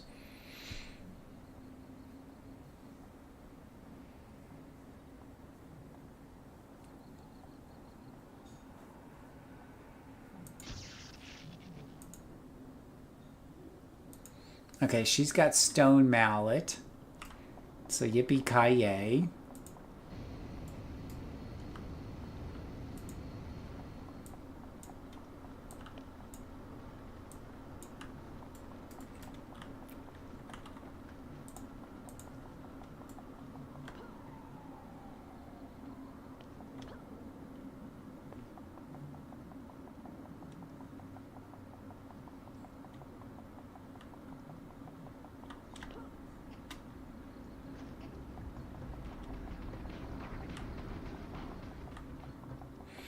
Flea, what do you mean you're poor? What do you mean by you're poor? Are you saying that you have only 1 million or 10 million or 100 million?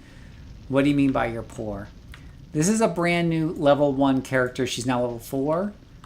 Now, she currently has 0 influence, or maybe a few hundred.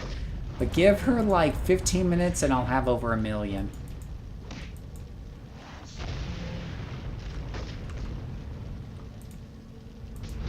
My level 18 character that you guys saw me do, solo self-funded character with no double XP, no handouts, no emails from my other characters, anything like that. At level 18 has 20 million, and that's after she bought herself some nice, pretty things.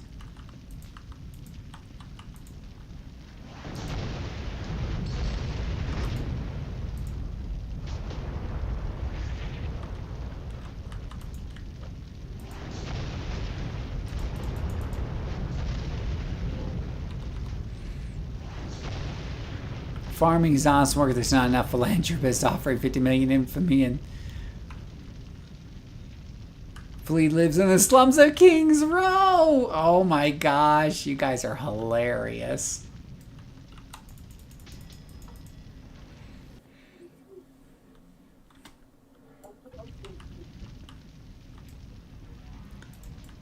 Yeah, there's no reason why a level 20 character should have less than 10 million. Except for ignorance. Like, they just don't know how the game works. And that's what I'm here to help with. That's what all my videos do. They help you play the game better. You have 8 million. And what level is that 8 million character, Flea? What level?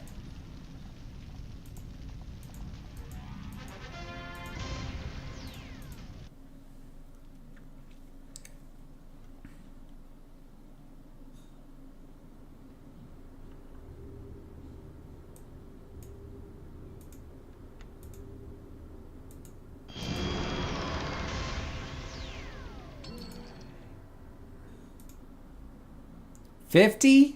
$50 and you only have 8 million? Oh my gosh, Flea. Okay, pay attention here, Flea. Pay attention, okay, buddy? I'm going to help you with your future characters, all right? So here's a brand new character. Level 1. Well, now she's level 5. Because she did story arcs, right? And whatnot. And...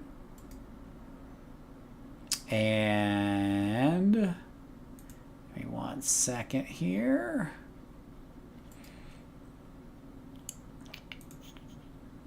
There we go. Server invite set. All right, watch all of you guys. Get your notebooks out, boys. So what did this character... so this character that you guys saw me, I made her earlier today. She has not gotten any gold from anybody else, right? Let's take a look at her ID here. She has literally 200 influence to her name. 255 influence, right? She is broke. Her name is Aftershock, and she is broke. Now, what does she do? She just did the first hero story arc. There's plenty of story arcs you can do. This one gave her a whopping 3 reward merits. It took 20 minutes, right? All right. Excuse me. What are you going to do with those 3 reward merits, guys? We're going to show you here. We're going to show you. You just got 3 reward merits from doing a story arc. Story arcs are your friends. This is how you make money in the game. Okay? She's not getting money from enemies because she's got double XP, so she gets no influence drops, right?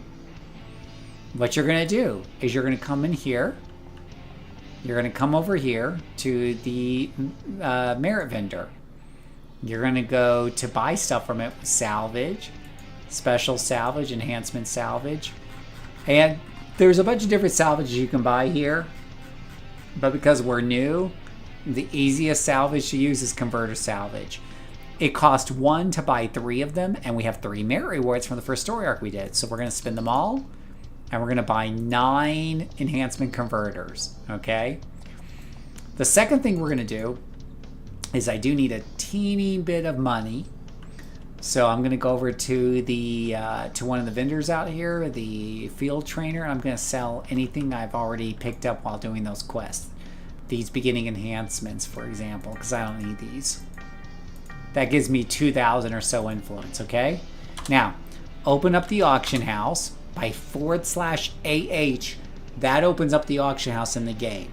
Unlike most other MMOs, you don't have to go find an auction house vendor. You can open up anywhere by typing /AH. Open up your salvage window by looking at your powers. There's a salvage button right there. Click on that.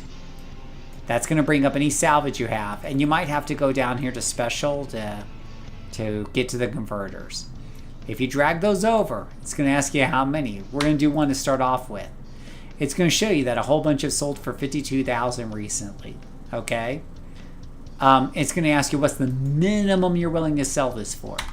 I'm going to put 1 because I know I'm going to get at least 50,000 for it. Because whenever you sell something, it goes to the highest current bidder. So, oops, I pressed the wrong button there. Let me go ahead and hit post. And I'm going to sell that for 58,000. Boom, I've got 55,000. Now I can sell these other 8. I'm going to do the same thing, put them in at 1. Sell them, give them a hot second look. They all sold for 416. My character now has 430,000. Almost 500,000. All right? And that was for 3 merit rewards for playing for 20 minutes. Okay? So, I can definitely use that now to buy SOs and whatever else my character needs. But since I'm a new character, what else can I do? And I should do is I should uncover all the exploration badges around Atlas Park. If you don't know, exploration badges are all over the place. I got a video on this, but there's 8 of them in each area, including Atlas Park. And you just gotta know where they're at. You can also look them up online. You can also watch my videos. Also, on top of that, as you beat up bad guys and or you find some of these, it will give you a tip that helps you find the next one. If you go to contact and you go to tips, this right here, if I click on this, will lead me to the next exploration badge. So even if you don't know where they're at, there's plenty of ways to find them. There's one right behind Miss Liberty. There's also one on top of this guy right here. The tips will show you the way. Right. The one behind Miss Liberty is on top of the globe. Well, there's one on top of the globe behind Miss Liberty, but there's also literally one on the ground behind Miss Liberty, is the one I was talking about, right here. There's one on the ground right behind her. That's the easiest one for new players to find. It's literally right behind her ass. But there's one on top of that globe right up there. There's another one on top of the City Hall. And if you didn't notice it earlier, there was one in that building that I was just in before. Well, there's at least 2 in City Hall. There's 2 in City Hall. So go into here. And again, then you have to go to the building also. Yeah, so this is one right here. And again, this is all on my new player videos. So if I'm rushing through this, don't panic. You can watch it on my new player video list. There's another one right here. And then if you go down here while you're here, you might as well go into this portal right here through this elevator. This is the PvP zone. You want to go in there while you're here and then go right back out, because that will give you the portal to Ouroboros, which comes in handy much later when you're level 15. It takes you 2 seconds. Boom.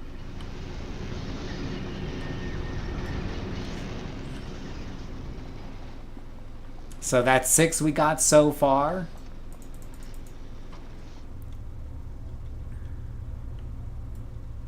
That I couldn't tell you, gal. I can just tell you where they're at today, and I don't remember where they were at before, but if they moved them. I don't think they've moved them, but the tips will show you how. And you get tips from finding one of the other ones. So here's one right behind this guy here next to... The one behind Miss Liberty that you were talking about that's kind of a new one, actually. Yeah. It's like old. It was there, then they took it away, but now it came back. And then the last one will be here on this building right up here. But again, guys, just follow the tips. If you don't know, just follow the tips. The tips will lead you to each one. And you're going to see here in the chat, I have 5 new reward merits. 5 more. That's 15 more converters at 50,000 apiece. So that's another 750,000 influence for this character. Right? Now, and you can probably make a little bit more money with these converters here because she doesn't need this money right away. So I'll show you a little trick here. Gives you a little bit extra money if you're willing to be patient.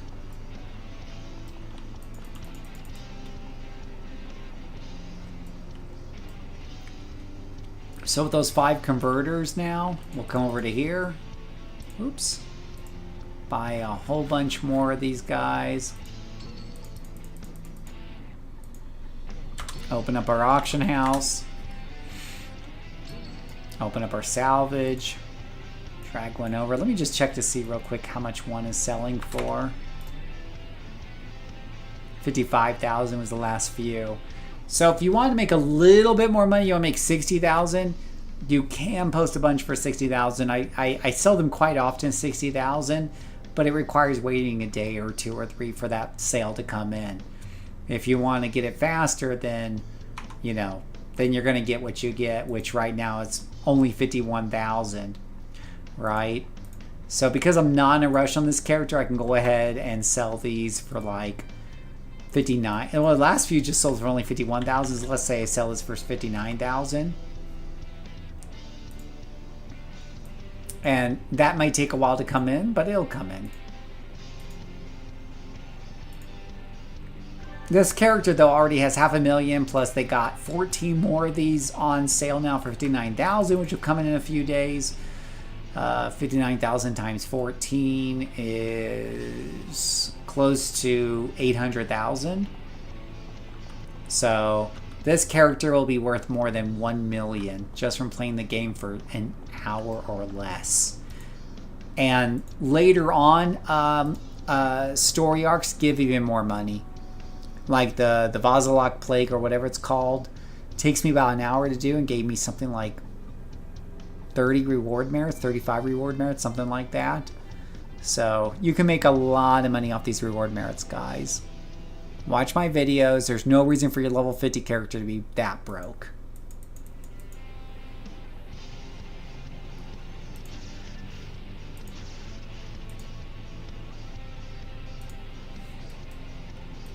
And now that she's so rich, she can buy SOs. Yays.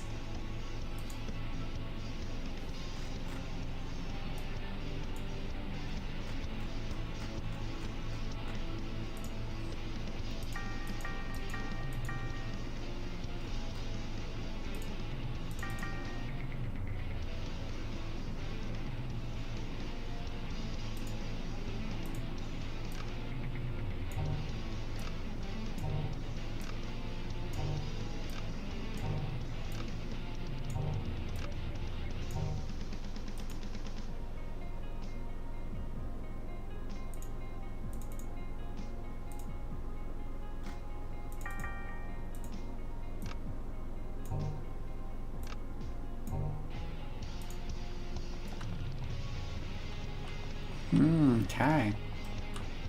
So this character, we'll put her on the benches for now, but level 5, she's already got over 1 million. She's got a bright future ahead of her.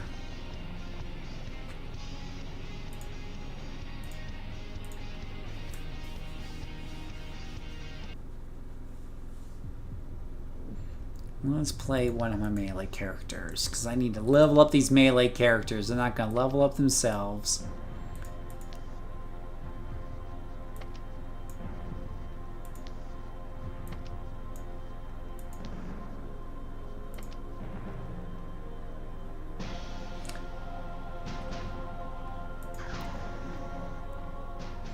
No stamina concerns on what?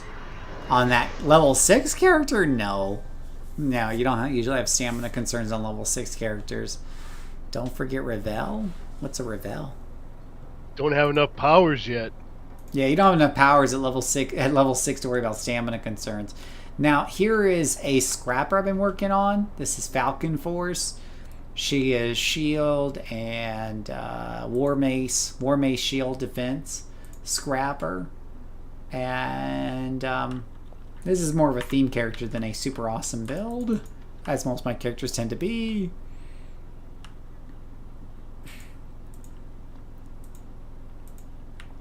And I can show you guys, so there's definitely some story arcs that give you some really good merit rewards, so you can kind of farm your characters up quickly and get them some money.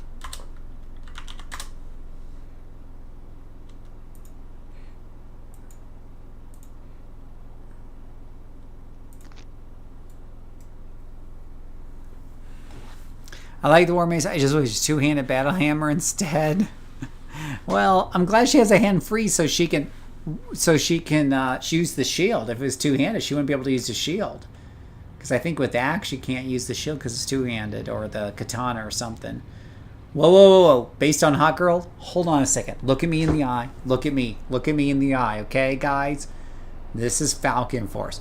It is completely not based on Hot Girl. Totally not, okay? Just so we understand each other. Okay.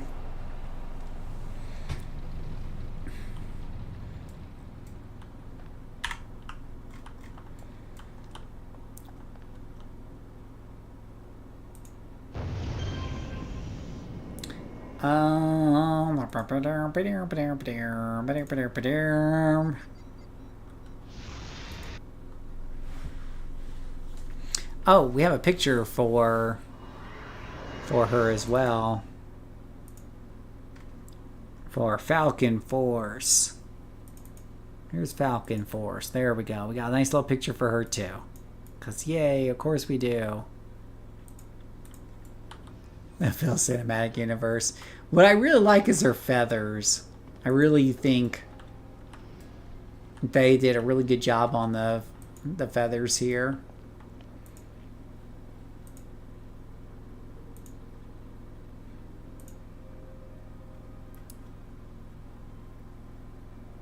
All right, so here's what I do with higher level characters, right? And let me just take a look at my notes here so I can pick out a good one. And it helps to take notes of these things, but each of these story arcs that you do in Ouroboros can give you reward merits. Absolutely positively. So the buried past. This has 10 reward merits and takes me about 20 minutes. So let's do this one here. Let's see how long this takes. So we're going to accept this. Now we might have to fight some bosses and stuff in this one. Okay. So get out there, do some quests, boys. Get some reward merits, right? This is how you make sure your characters aren't broke. Who was the person who was broke before? I forget. Was it Flea? Was it Flea who was broke with their level 50 character?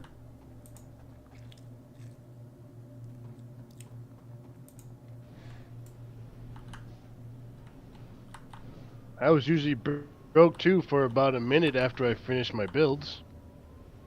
Yeah. Well, I mean, if you had 300 million from story arcs and you spend it all level 50, then that's fair, but if you haven't spent anything on a build yet and you're still broke, then maybe you have a problem.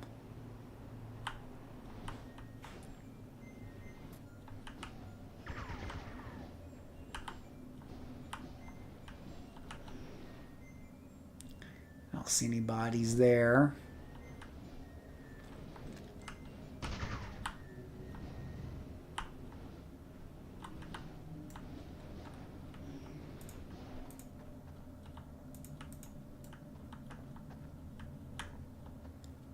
Aha! I see a body in the back.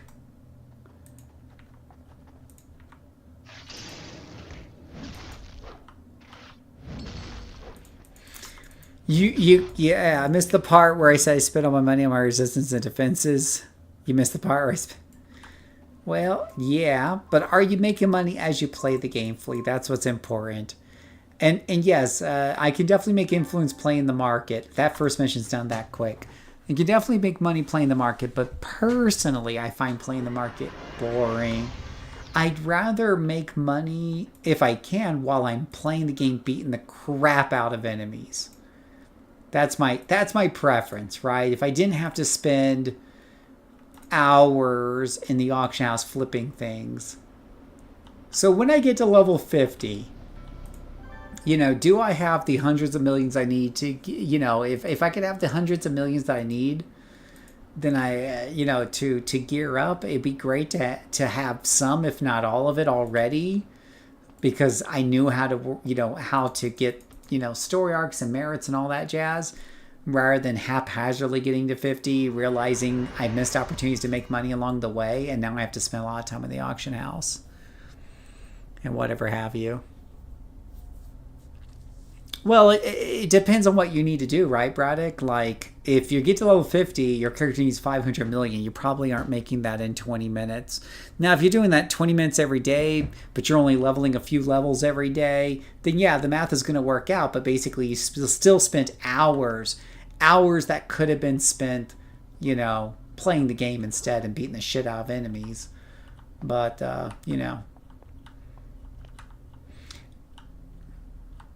And it's not like how else are you going to level up? There is a couple of ways. You could do just newspaper missions, I suppose, and that doesn't pay anything. So I guess in a way you're paying for the convenience of doing newspaper missions versus story arcs, because you're going to spend that time in the auction house to make the money instead. You managed to make what, Frieden? What'd you make? Find Asher's defeat enemy leader. Where's my map here? Oh, yeah, there we go.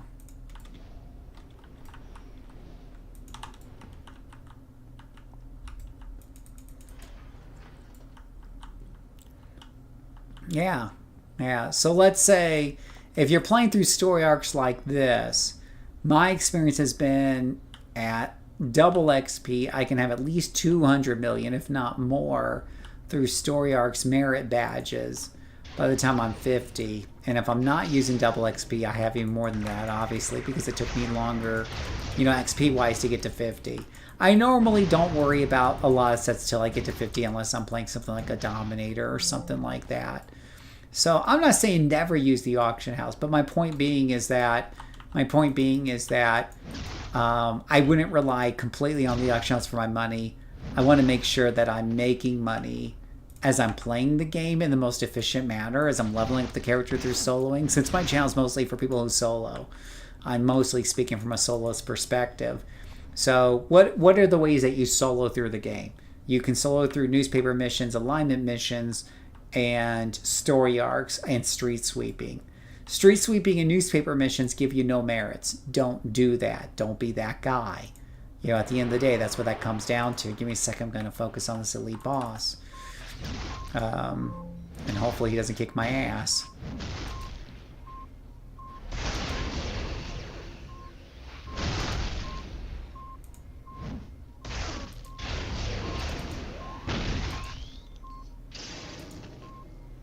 Just die. How do you have so many hit points?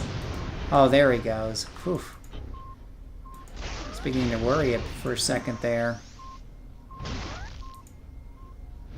Did I kill them all? Okay, I killed them all. Alrighty. I don't say everybody should play the market. I'm okay if everyone plays the market. I'm okay if they don't play the market, for me personally. I'm going to catch a stream day. I found some time before work. However you want to make that money, you can make it. There's plenty of ways. Yeah, I don't care. There's people who farm. There's people who play the market, etc. It doesn't bother me one bit. It doesn't bother me how people make their money. Because my streams and my channel is focused on people soloing and playing casually, enjoying the game as much as possible, from that perspective. I'm always going to advocate for doing story arcs like this and doing alignment missions because they give you a lot of reward merits that are worth quite a bit while you're leveling up. So you're soloing leveling, which is what my viewers want to do, and you're making money at the same time, which is better for a lot of people than sitting around the auction house making money. While it may be faster, you're not leveling at the same time, and you're not playing what most people consider to be the fun part of the game. But auction, house laundering can be a supplemental form of income for some. For other people, it's something that they just don't find enjoyable in the least. Yeah. You can make plenty of money just finding teams, doing the task forces, taking reward merits from the task forces that you go through, and doing the same thing that he was doing with cashing them in on the AH.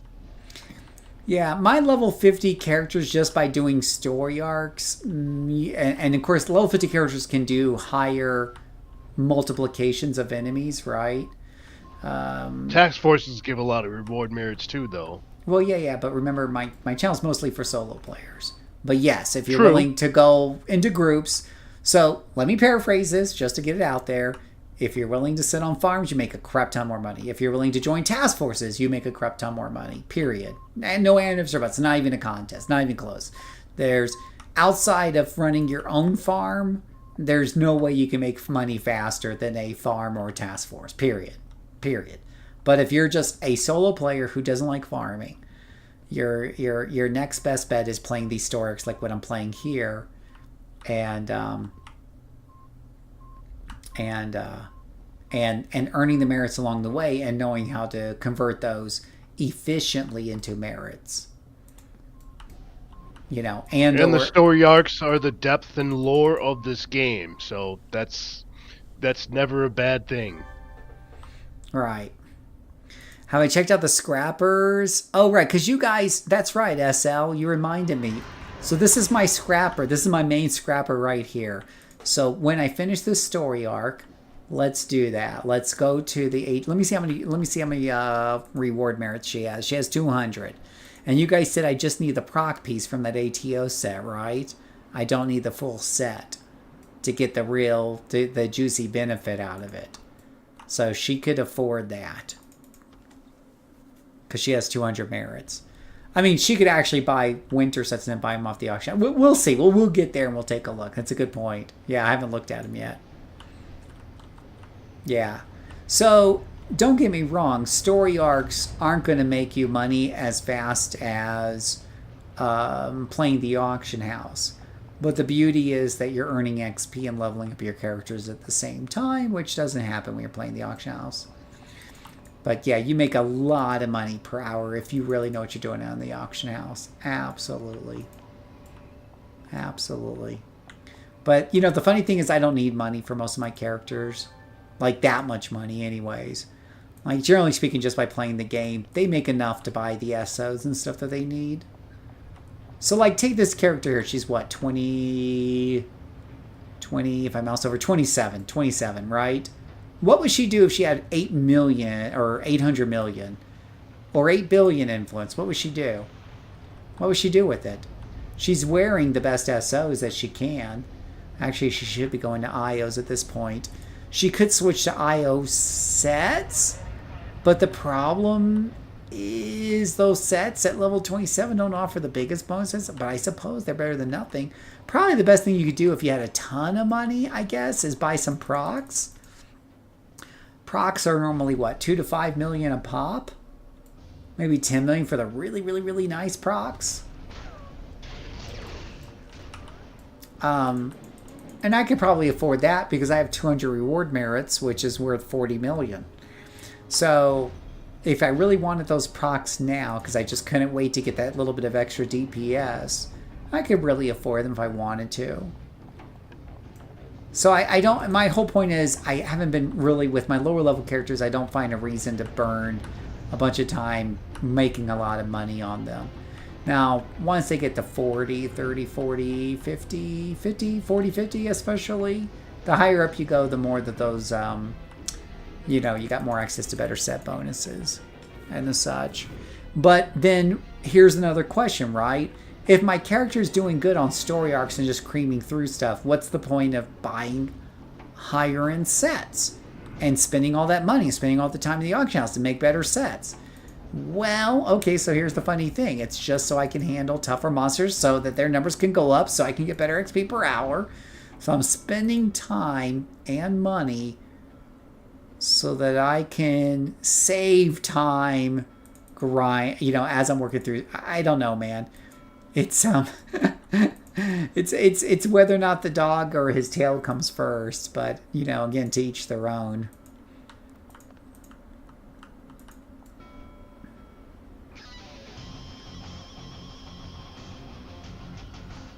Now, if this was a game where I felt like you couldn't get past a lot of the missions unless you bought that really cool gear, like it was a gate, that you couldn't get past, then that would be a different story. Then I would want to play the auction house so I could play the game.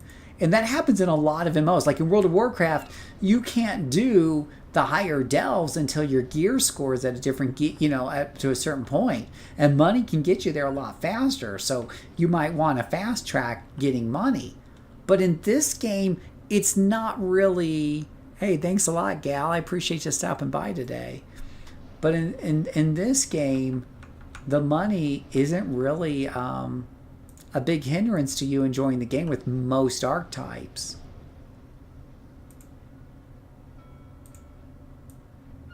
Now I say most. I will say if you're playing like certain of the weaker archetypes and you're soloing, you might want to reconsider and get every advantage you can get.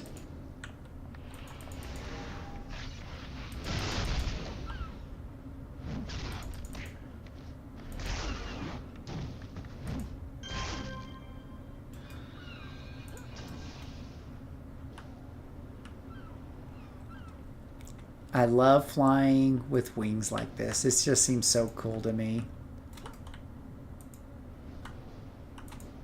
Once you hit level 20, also those morality missions. Yeah, I love morality missions, right? Each mission fills up the bar, and then after you fill up the bar at 10 missions, you get you get the main morality mission that's worth 40 merit rewards. 40 merit rewards is worth at least 6 million influence. And up to 8 million if you're patient.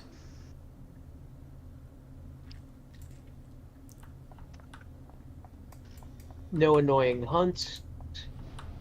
The missions, if you're doing it in Atlas Park, tend to not include annoying caves.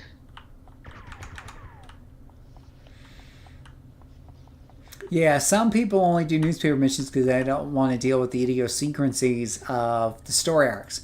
I often point out to them that if you play a lot of story arcs and you just keep notes of which ones you like and which ones you hate, you can weed out the bad actors. You really can.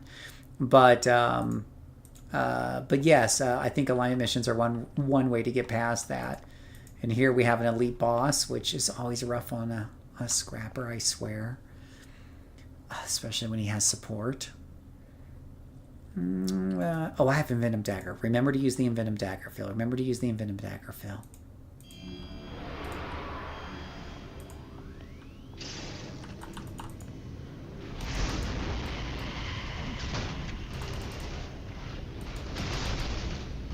Oh, fudge, these stupid little freaking force field generators can burn in hell. Why can't I jump? Jump. Kill the force field generators. I hate these things.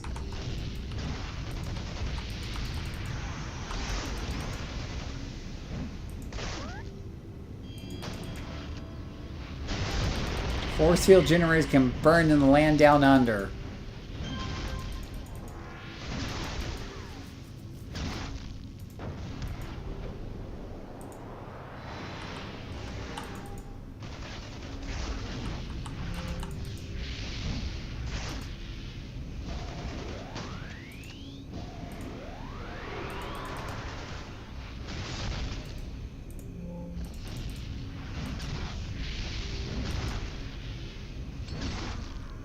All right, there we go.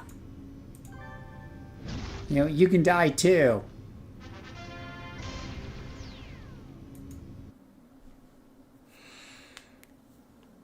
Atlas story arcs, Hollows, Fault Line, Striga. Yeah, absolutely. Absolutely. The story arcs definitely have a lot of lore to them.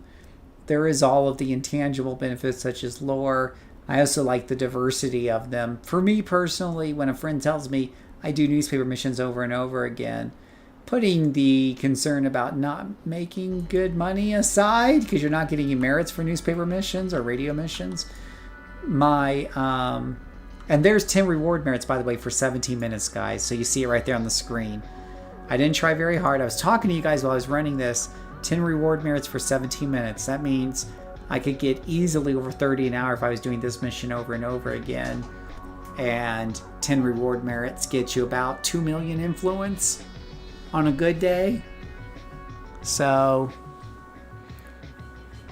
yeah. Alright, so let's get her ATOs. So that's 10 more reward merit towards her ATOs. So,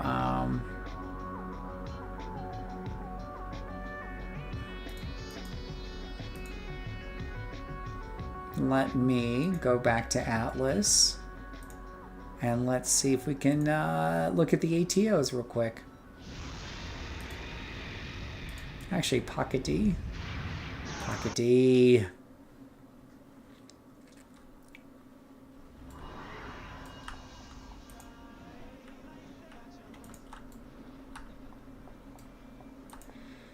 Alright, so if we take a look at the Scrapper ATOs, right? So what are we looking for? Accuracy damage, damage recharge, stuff, plus 50% critical hit chance. I'm guessing that's what you guys are talking about. Ooh. Alright, let's see how much that's on the auction house for.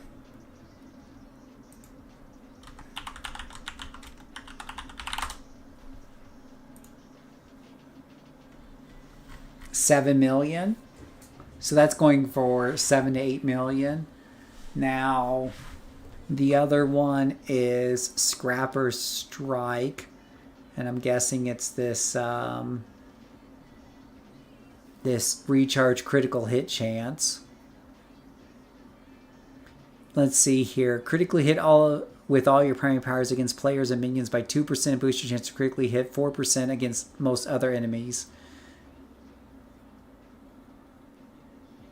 Yeah, so I need those two single slots. I should be able to afford this. So here's the thing. I have 200 merits. I could spend it on 2 of those, right? But what I'll probably do instead between us girls is I'll probably buy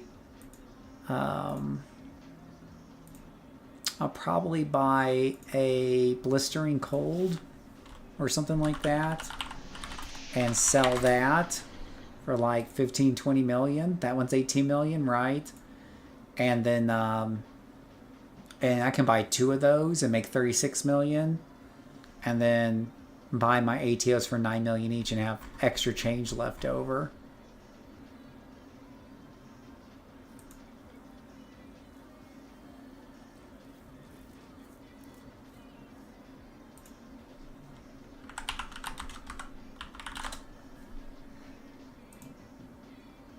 Frozen Blast accuracy damage is 20 million each.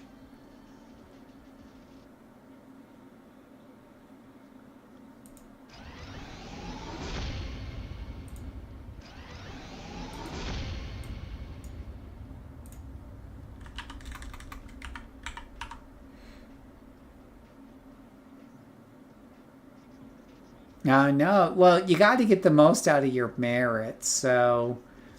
You know, you worked hard for these merits, so don't undervalue them. Now, this will take a while for those 2 to sell, but they'll be there waiting for her when she comes back. Yeah, you gotta make that money. You saw it here first, boys. You saw it here first. I'll be right back. Go use the bathroom.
Just finished Sentinel or Citadel. That was the bonus Weekly Strike Force, that was 80 reward merits.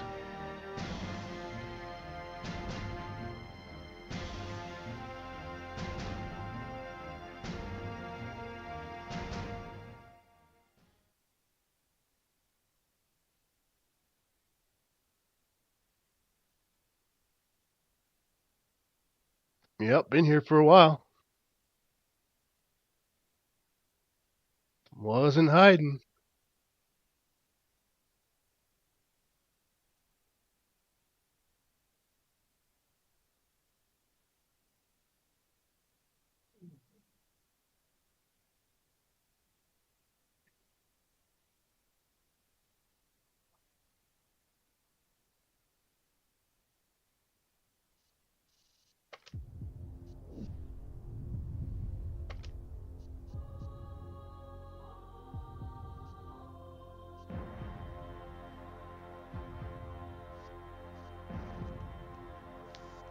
Corruptor.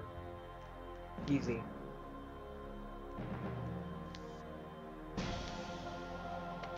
You have some way of mitigating the incoming damage blasters. They get overwhelmed too easily.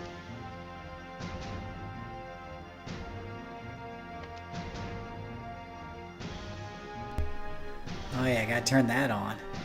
So our question for the chat is, would you rather solo a blaster or corruptor? If and why?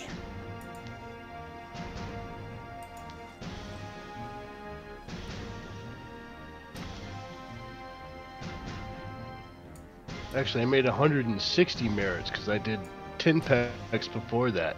10 man in Apex and Rickety Warzone. Took me about 26 minutes to do both task forces. Now that's 80 merits. And then I did Citadel the weekly. Then I did Citadel the weekly, which was another 80 merits.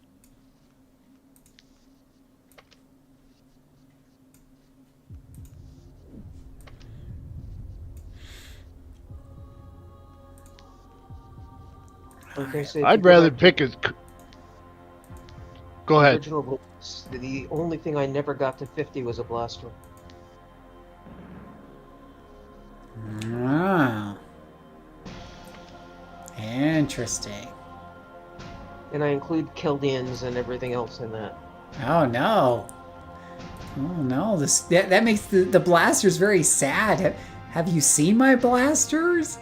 We might have some ideas to help you out, buddy. Yeah, blasters do pretty well solo usually. Have you seen the have you seen my BioBeam traps blaster? Or devices? Oh yeah. Yeah, if you think you're gonna have a difficult pull, you lay down all the devices ahead of time, the traps ahead of time. Yeah. Works really good. Trick Arrow also works good as a secondary for setting enemies up. We'll make a blaster out of you yet. But yeah, I think Corruptor. You can make Fire Blast you can make Fire Blast electric melee and just pound everything into the dust. Yeah, Dark Trick Arrow Blaster. Yep, has everything. You have a little bit of everything in that. So that sounds pretty good. Absolutely. Yeah, Dark Blast has that immob, which will help keep guys away from you. I'm sorry, I suffer from post-traumatic blaster disorder. Oh yeah, back in the OG, it was really rough. Back in the original game, I would have rated them a D for solo. Now they're an A-.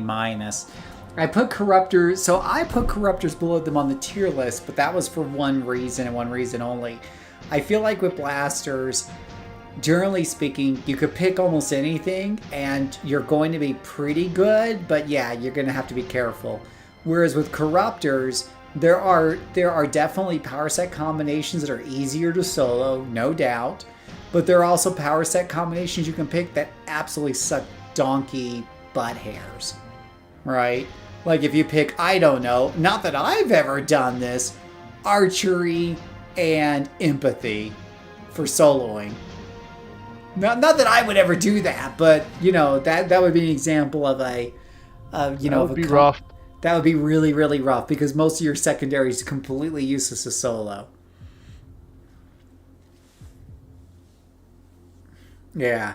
Whereas, you know, with Blaster, your secondary is going to be useful for soloing no matter what. And the synergy is not really required for it to work well, though obviously it's going to work better if it has good synergy, but it's not really required.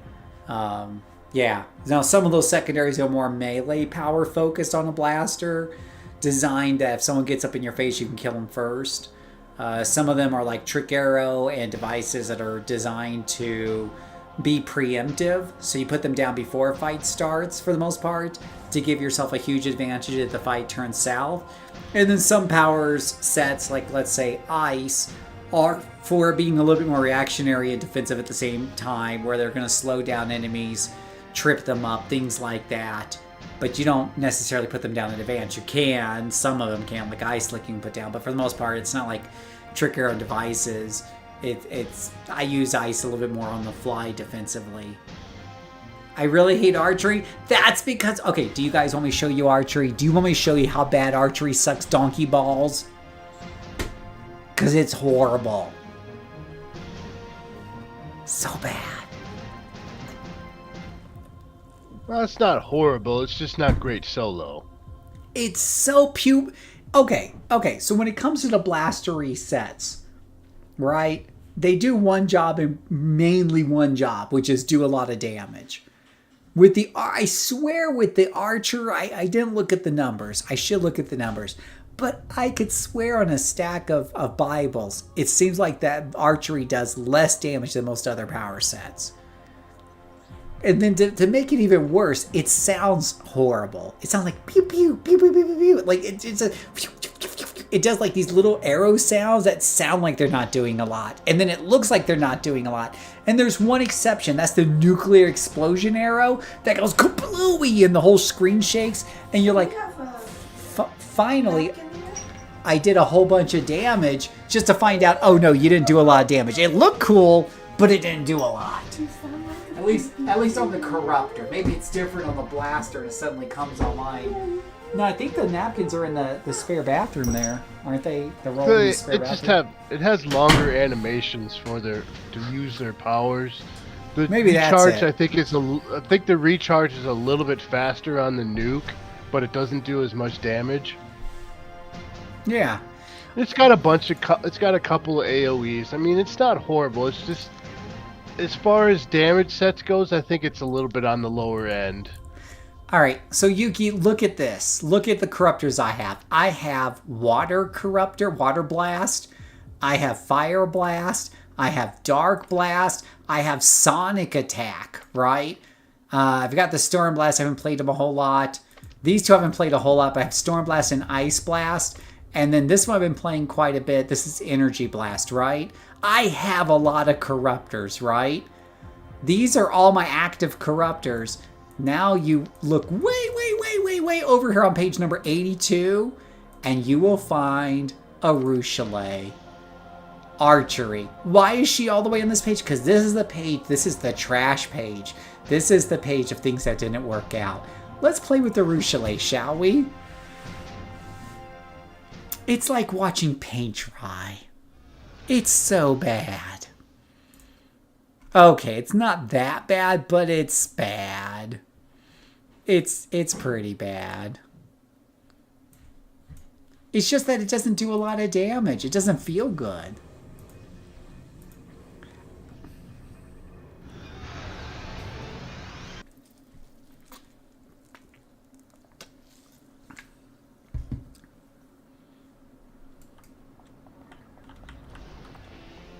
And I really like the character because I based this off the Wrath of the Righteous game.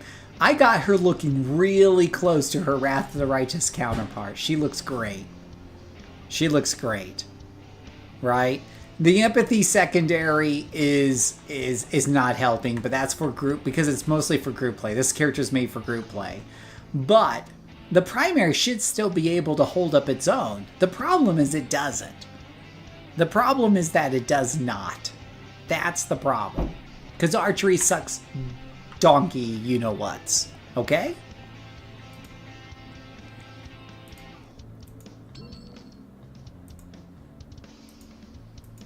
Yeah, that is not a good combo for soloing. That's No. a good team. That's a good team Well, character. put the team put that on the side. The reality is the primary should still be able to do his job of doing damage. The problem is it just doesn't compare to the other damage sets that I play. Even Sonic does more damage. I swear it feels better like it does more damage than archery does.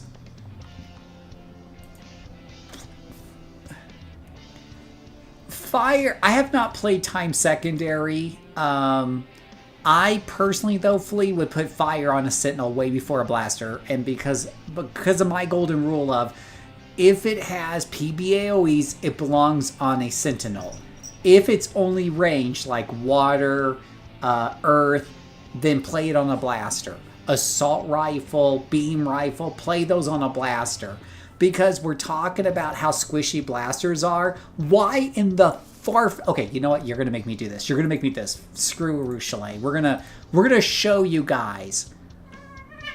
We're gonna show Shirley. Stupid cat. Give me 1 second. You guys are gonna make me do this, though. You're gonna make me do this. Shirley.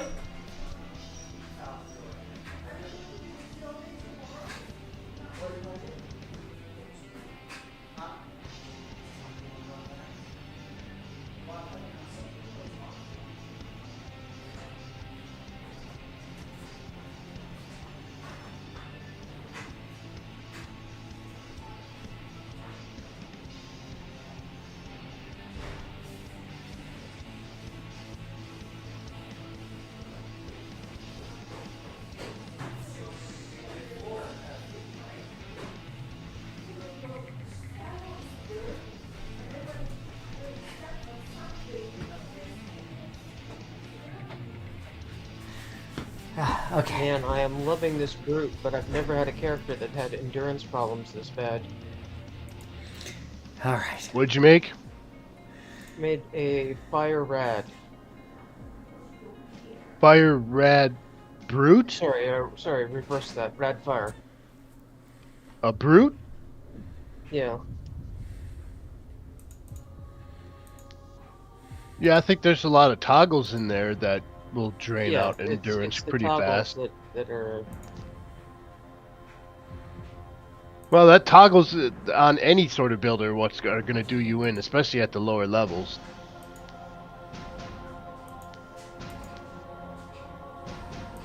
That's why a lot of those sets have some sort of power in there somewhere where you can do a big regain of recovery from a power. All right, so let me show you guys here. This is Freezer Burn, right? This is a mistake, what I would consider to be a mistake character.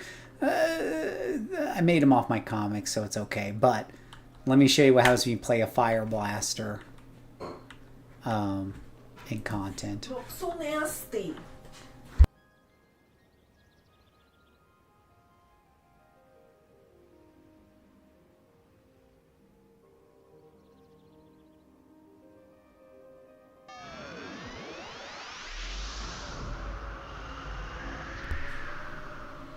Alright, so let me show you guys. Let me just find a quest real quick in Atlas Park real quick.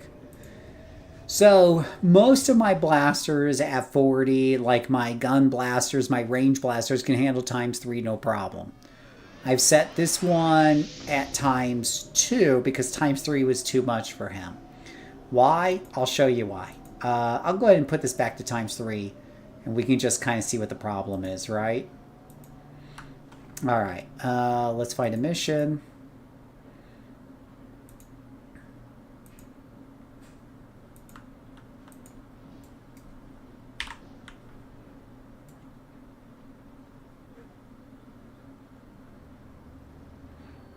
Oh, she's talking about she's dragging some dirt through the house. It happens.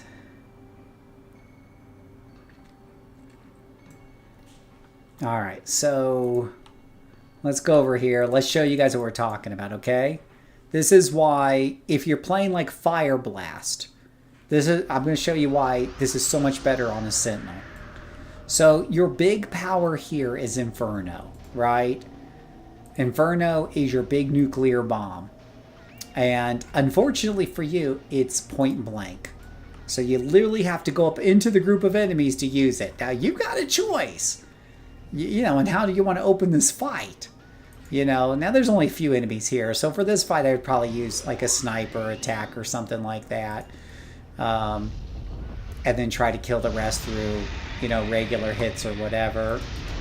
Surprised that lieutenant lasted through that. But you're going to see here.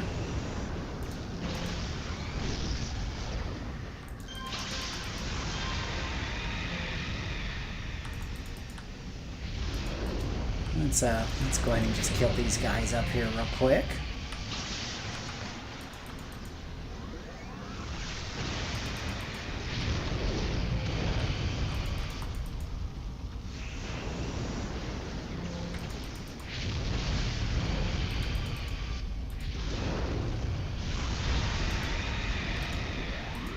Oh my gosh, they're just like trickling in rather than like fighting them all at once. They're just like, here's one here, here's one here, here's one here. Just die.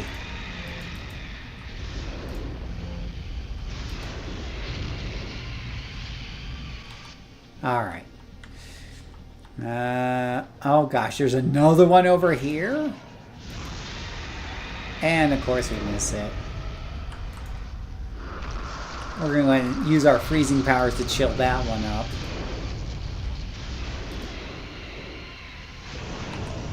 Just die.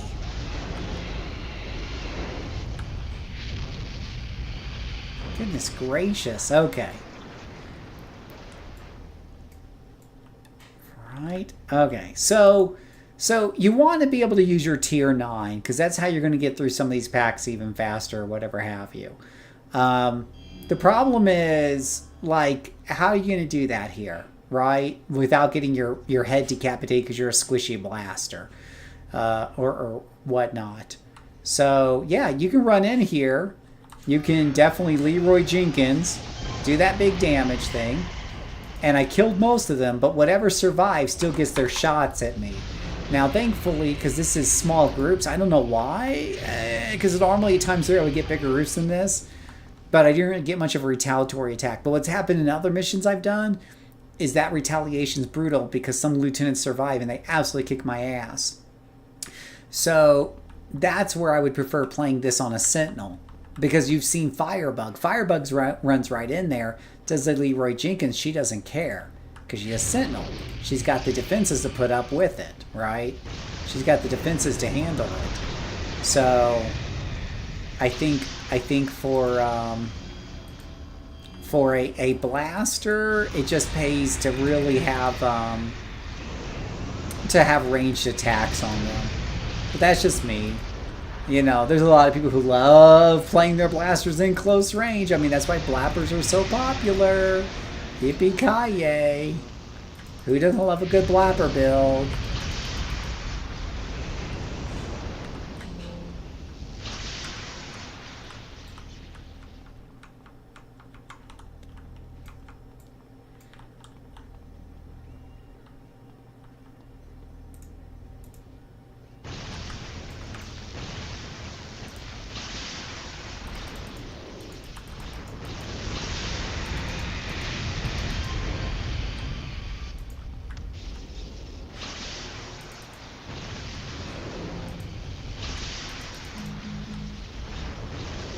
Oh, this thing is completely wiped me in endurance.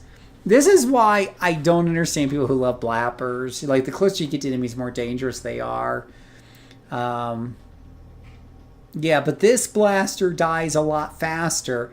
Now, if you've seen a lot of my videos, you've seen my main blaster is a beam rifle, traps, and I hardly ever die on that character. Another one is assault rifle, trick arrow. I hardly die on that character. I'm not saying it doesn't happen. Blasters die. But but it happens less often on that character than this one. Why? Because so much of his power sets requires him to be in point blank range. I'll never understand the mindset of why people want to do that for.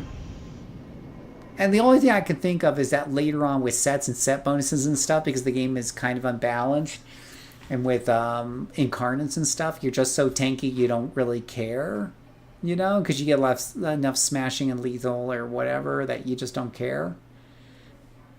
Well, the melee also just does a lot of damage per hit, though. I mean, it is a blaster. They still hit really hard. But how does that help you when you've got set to times 3, times 4, times 5? So you killed one of them with your melee attack. There's 12 others.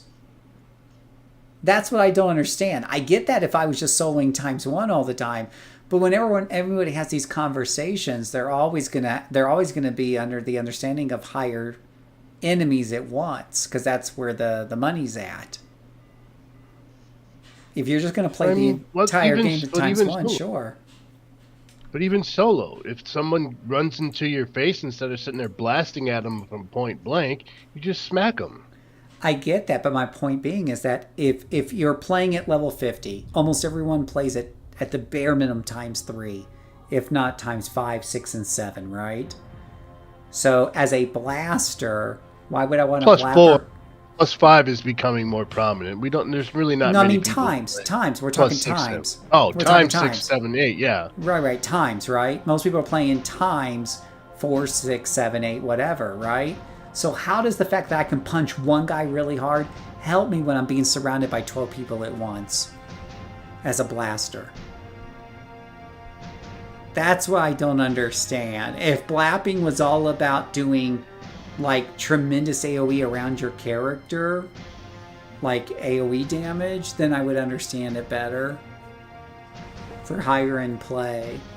And the only explanation I can come up with is they're talking about in groups where a tanker has the attention, so your blaster can basically go up and punch things in the face really hard with impunity. That's fair. Bingo. That's completely fair. But as you know, every time I'm holding one of these conversations or you're talking about one of my videos and the comments section, it's always in their context of soloing. And so when people were who's the guy who usually kills you? The one that's right in your face.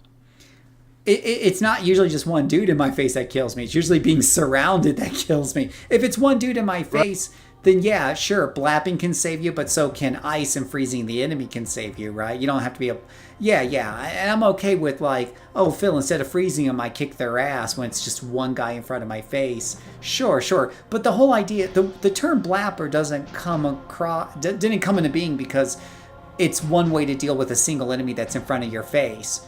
Blapper is a way of life. Blapper is a build. Blapper is, this is how I'm going to beat the game. This is how I'm built. All right? And it's just like, I'll never wrap my head around how you...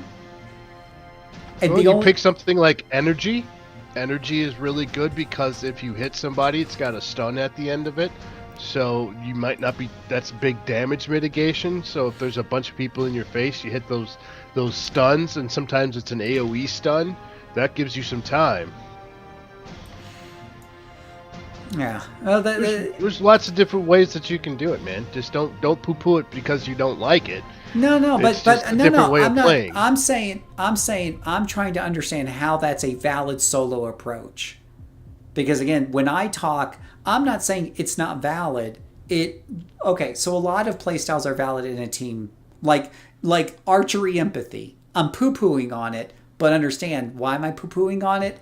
Everything I say is in the context of soloing, right? Because I'm almost always exclusively talking about soloing. If you're talking about a team, empathy is one of the best things in the world. Empathy is one of the best things in the world in a team, right? So blappers may be great in a team. I don't know. I don't play in teams a whole lot. I'll let those people have those discussions, those arguments. But in solo play, I'm trying to understand how you blap well, and I've even built a blapper to try to understand it better. How do you blap well as a blaster with no defenses when you're surrounded by multiple enemies? You will kill one really quickly. What about the other 4? Because I've got a blapper right here. I'll blap. You guys can tell me. You guys can watch me blap, and you can tell me where I'm going wrong. Because I'm confused as to how it's viable in tougher play.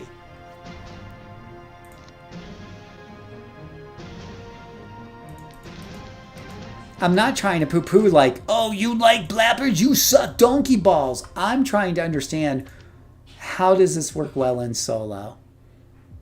If that's the argument people are making. Now, if everyone's going to come out and say, no, Phil, it's just like empathy, it only works in teams, then that's cool.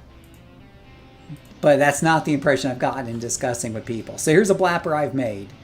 And this was actually, in talking with people, I said, what are some of the best blappers out there? This is Radiation Atomic, which I was told is one of the best blappers you can build. There's a lot of AoE stuff in there, yeah. Yeah. Yeah, the point blank AoE as in around you. Yeah, the Sentinel is the blapper. Yeah, well, that's probably true.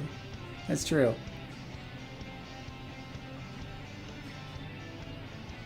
Yeah.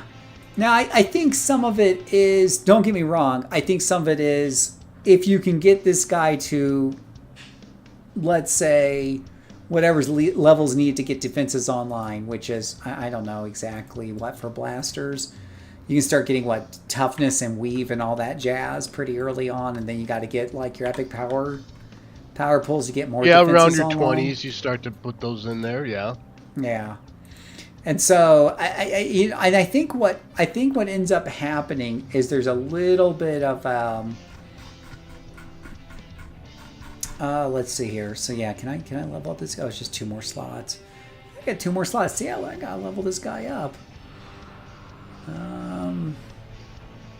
What does he need?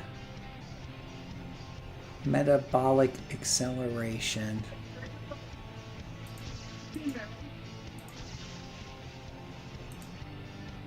Yeah, like irradiate, proton volley, cosmic. I think cosmic burst is a single target, but especially irradiate. That's a big time. That's a good AOE.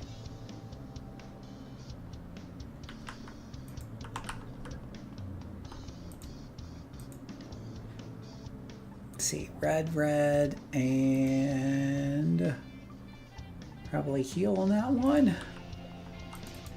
Just grab some enhancements here.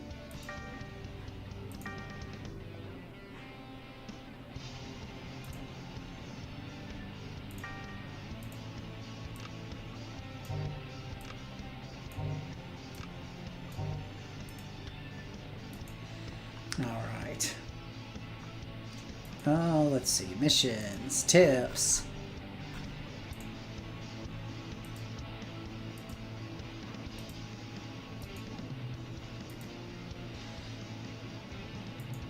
Can I have a mission here? What do I have to do to get the mission? Hit accept. Yes. Stop the kidnappers for the 13th time. Please. Thank you.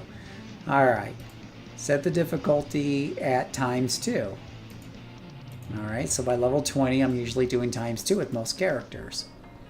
Now, if you're playing a mastermind, well, you can do better than that.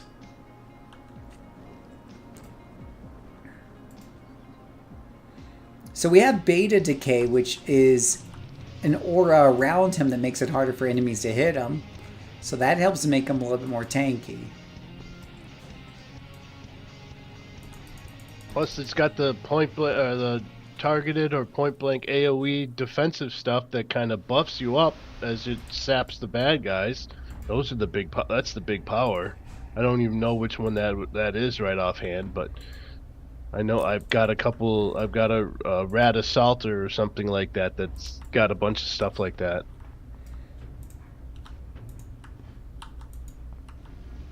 Because it's a debuff to them and it's a buff to you, so those powers are always good.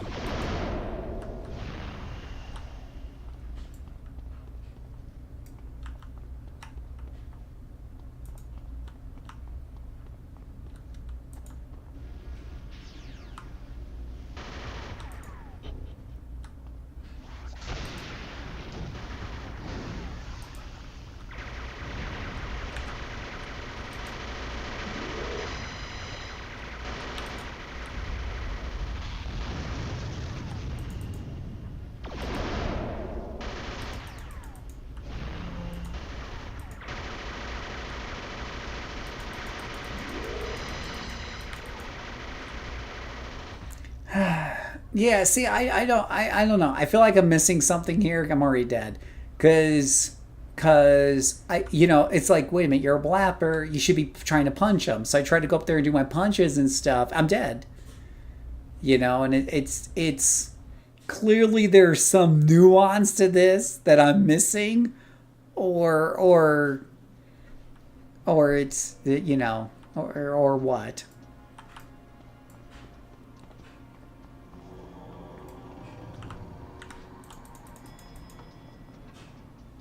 Or it's just not really good for solo play, at least in the lower levels. Maybe once you get all the toughnesses and everything in the world. And that's the whole thing. Once you're at higher level, particularly with set bonuses and stuff, and it's not too difficult to max out, some of your defenses, even on a blaster, when you have money especially. Then that's a different story. But I have spent some time on this character and have tried to make this work. Oh, he has a huge resurrection in there.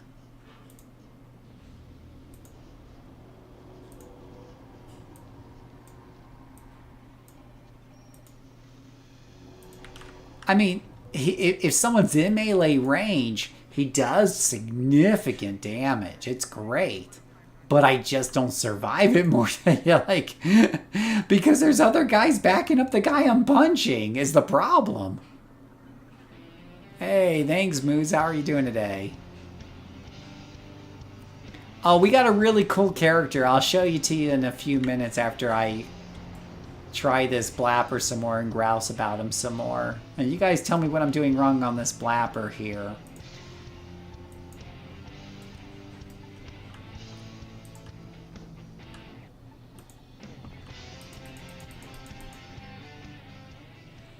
What max level stuff have I done before? Well, I just did a video showing Firebug going through a mission at level 50 at +4 × 4. So there's one thing. Task forces. I've done plenty of level 50 task forces and the such. Blapper is such a silly world. It's basically supposed to be a mix of Scrapper and Blaster. The difference is, in my opinion, is that the Scrapper comes with early defenses built into the class, right? So this guy right here, he was by himself, he's a lieutenant, and I'm able to kill him really, really quickly. The Blapper lifestyle works if I'm not outnumbered. But, there's a whole bunch of dudes here, so this is going to get ugly before it gets better, right? Because I might be able to blap one of them down when they're close.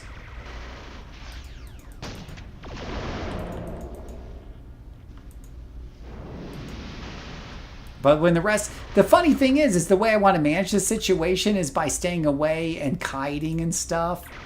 Because I really do feel like if I just run in there and blap, I'm just going to get my ass kicked. And yeah, you can see right here I'm getting my ass kicked. I'll use a bunch of inspirations to try not to get my ass kicked. Somebody has to explain the blapper lifestyle to me and make it work for me. I feel like there's a secret here. It was like the controller, remember? I eventually figured out how to work a controller. But I haven't figured out how to work a blapper yet.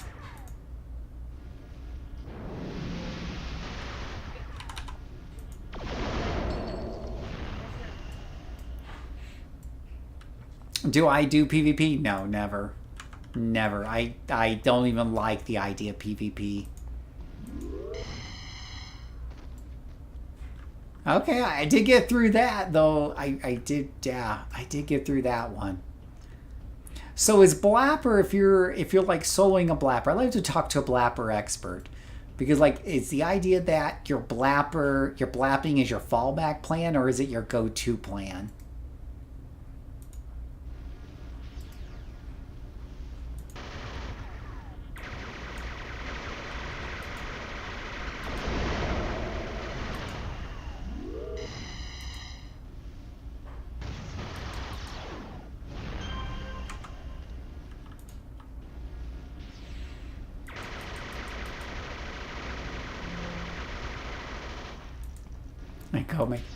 Go play Scrabble for a bit, make a blapper with identical costume, switch. I do like, scrappers. I've been playing with a bit of scrappers lately, and they've been very interesting. Every build and every archetypes depend on the enhancements in playstyle. Blasters for range take advantage of the immobilizing holes. Blappers are why we created Sentinels. Oh, interesting take. Because if you have been playing the Sentinel solo, so fun going through the villain story arcs. The D. MacArthur storyline at Lisa Klein facility was amazing. Beam rifle and psionic armor. Oh, I'm glad you're having a good time with it. Yeah, I guess we could show you guys the new character. Let me just finish this mission. Well, we'll go ahead and start off the story arcs with the new character, the new community character we made earlier today, and start working on those.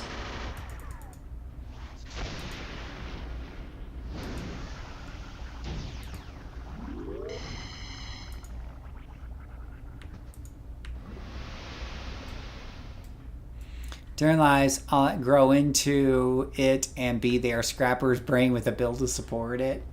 Yeah, I mean, that might be what it is. The whole thing that's kind of interesting, the reason why I harp on this a titch, guys, is because I did have a group of people that, when I was talking about blasters in one of my videos, really got on to me for not, going into blappers and how awesome blappers are.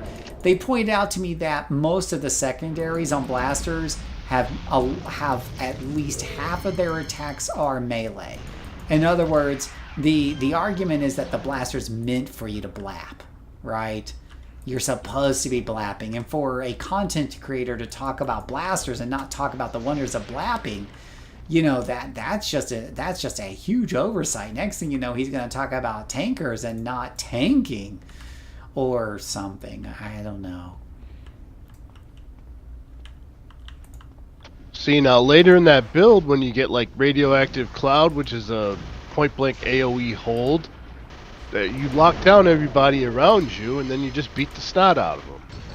There's ways around it everywhere, but yeah, that's the whole thing. You have a primary and a secondary. If you take the secondary attacks, you do just about as much damage, if not more, because you're still a blaster. And those secondary attacks are melee, and they hit really hard. Well, like I said, a lot of times they have a secondary effect. My concern isn't offense; it's more defense, right? That's always the problem for. Well, that's what I'm talking about. The radioactive cloud that holds everybody around you. Yeah, well, and then I'd have to take a look at that. Is it going to have like good magnitude hold? Is it going to work well at higher levels? Does it have good AoE? It's going to hold the minions so that you can beat up the lieutenants and stuff. Yeah, because is it controller good or dominator good, or is it just kind of short? Is it going to be long enough for you to get the job done? Is it only like 9 seconds, or is it? Yeah, I have to take a look. I would definitely have to play around with it. Well, it's a big end drain because it's a toggle. Or maybe that's just an activation. Yeah, the duration might not be very long, but I mean, it'll give you some time.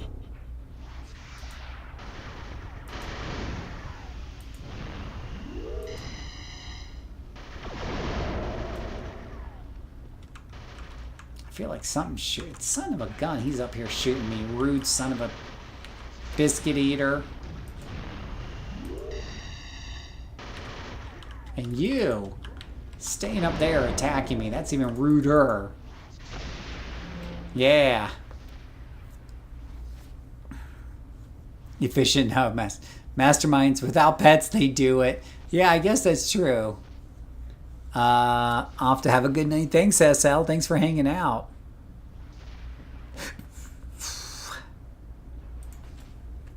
It's the first second.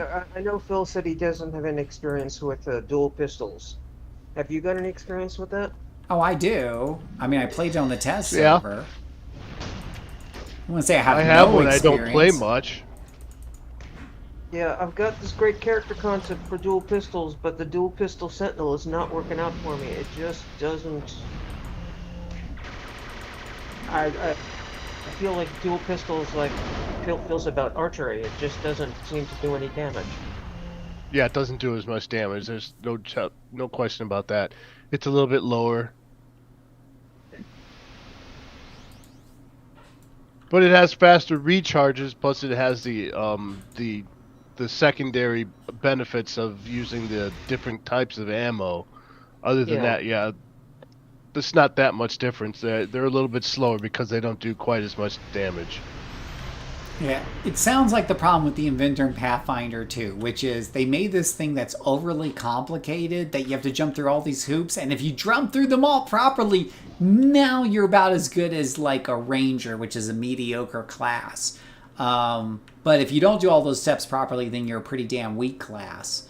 So it sounds like to me like, oh yeah, you've got these elemental, you got these cartridges, which should sound good on paper. But it sounds like in order to like balance that and make sure it wasn't overpowered, they made it so weak that unless you're doing it properly, you're not even, you're not stacking up to things like beam rifle or assault rifle in terms of damage. So you have to make sure your ammo changing and doing these extra hoops if you want it to work well. Like, in other words, if you think it's going to do well without ammo changing, and that if you do the ammo changing, you're going to be, like, stellar, yeah, no, it's more like, do the ammo changing or you're going to suck.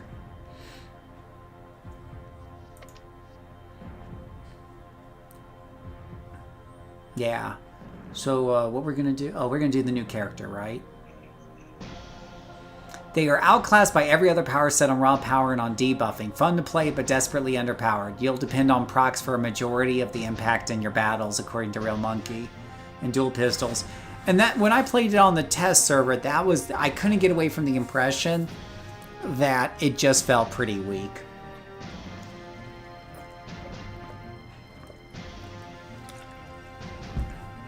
Now I play this assault rifle and this beam rifle blaster, and they feel great. Some people will build one ammo type, usually toxic, and then build towards making it as impactful as possible. No ammo change equals all attacks have minor knockback. 99% of people put incendiary ammo anyways, says Flipster. Right, because I think the incendiary ammo can either slows or it can hold. Oh, the incendiary is damage over time, but there's cryo ammo, which I think can slow. Right.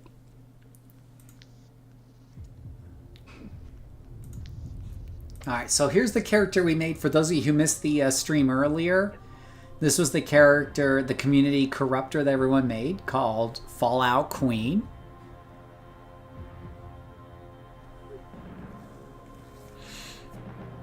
And somebody was asking about this, I thought. Was somebody asking about this character? I don't remember.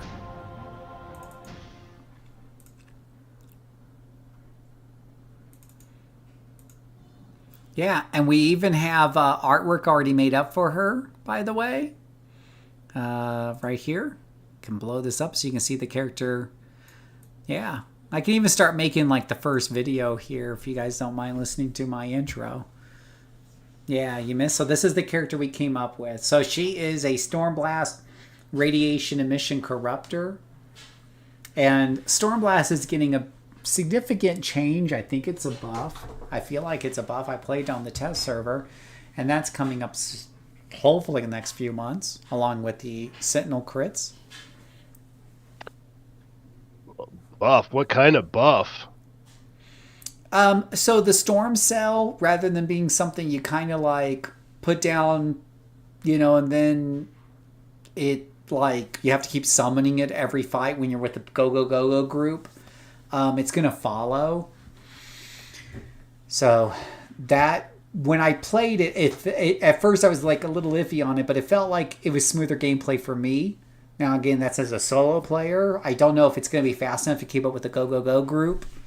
But the Storm Cell now moves with you. There were some other things as well. The Storm Cell is the one power in Storm that I was just like, what is this doing? It enhances all of your attacks while you're doing stuff inside of it, right? Yeah. But before, or the way it is now, it pretty much is... It's a tax almost. It's a thing you have to cast at the beginning of every single fight, and it's on a cooldown. So if you move on to another fight and it's on it's off a still on cooldown, you're kind of screwed. It doesn't move with a faster moving group, or if you're a super fast soloer, now it's going to move. There is not a date yet. No. Yeah, I'm glad you like that. So let's go ahead and we'll play her. We'll do her official introduction into the world and whatnot. This is going to be. We'll make an I official. like the glow on. I like the glowing, the moving glow on the boots and the arm braces. That's pretty cool. I haven't seen that before. Yeah, it's from the Enforcer set. I've got it on one of my other characters too, but yeah, it's a pretty cool effect. But the community picked this look. We picked it from top to bottom. The community picked pretty much everything about this. The only thing I did do a little bit of veto on their first choice was on the primary power set was for beam rifle. It was supposed to be beam rifle radiation emission. And I vetoed that because I've already got a beam rifle character and I don't want two beam rifle characters. And that beam rifle character is a main character of mine. It's my main blaster. So I didn't want a beam rifle as my main blaster and then also have it as probably a corruptor I'm going to be playing a whole lot. Okay? So I did take the second place choice, which was a three-way tie between several things. And one of those things was Stormblast. And I said, you know what? I only have one other Stormblast. That's a Corruptor. I can put that Corruptor on the shelf and use this as my Stormblast Corruptor. So that's how we got this lovely lady. And then the community picked Radiation Secondary, so we're using that. The community picked female versus male, so we picked that.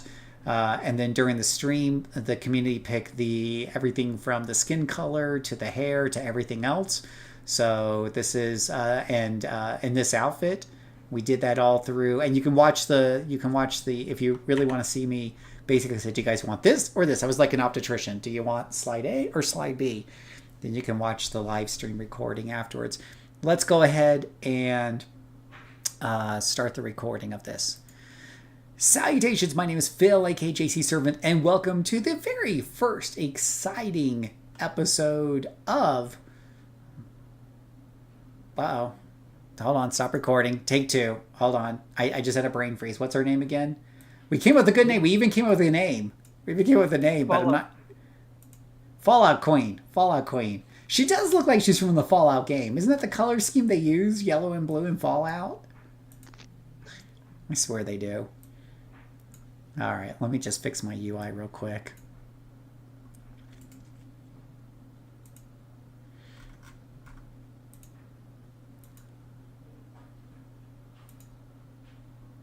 Yeah, doesn't she look like a Fallout character? Now I think about it, because doesn't like Pip-Boy and stuff, isn't he like yellow and blue? Yeah, it's a higher tech vault suit. Right. I didn't even put that together until just now.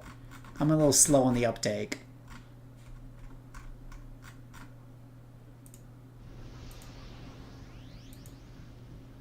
Close enough to not get copyright struck, right?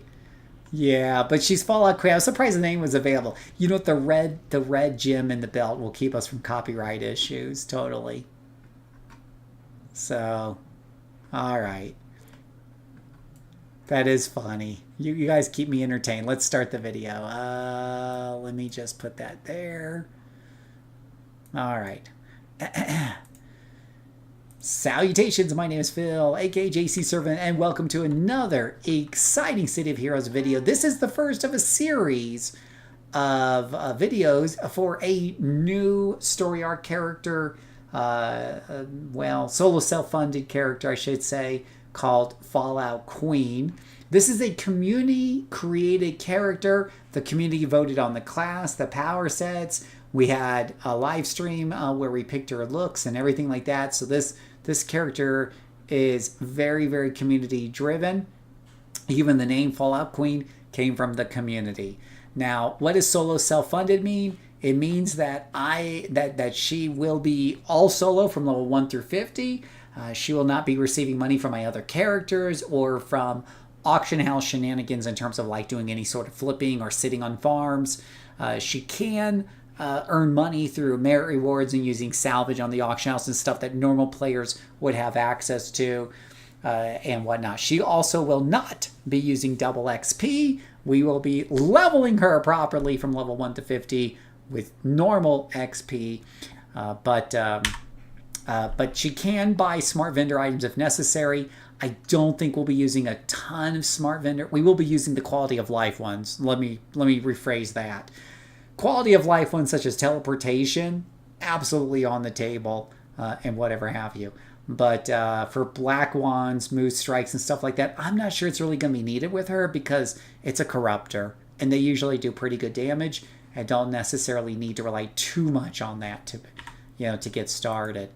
So with that being said, we're going to get out here and get started. So she is level 1. This is the beginning of her story. We're going to start off by doing story arcs. Oh, one other thing about this series, of course, I will read the story arcs out loud so you can follow along on the adventures along the way and whatnot. Now, before I usually get too far into anything, I do usually at least get the character to level 2 just by beating up a few things on the street real quick. So that way, when we go into our first mission, we're not sitting there with literally 1 attack power from our primary set. So let me just go find something to beat up on real quick. And I will say that this...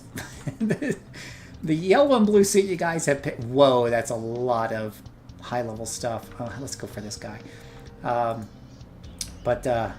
This is a very striking suit. I will say the community has done a really good job here with color coordination.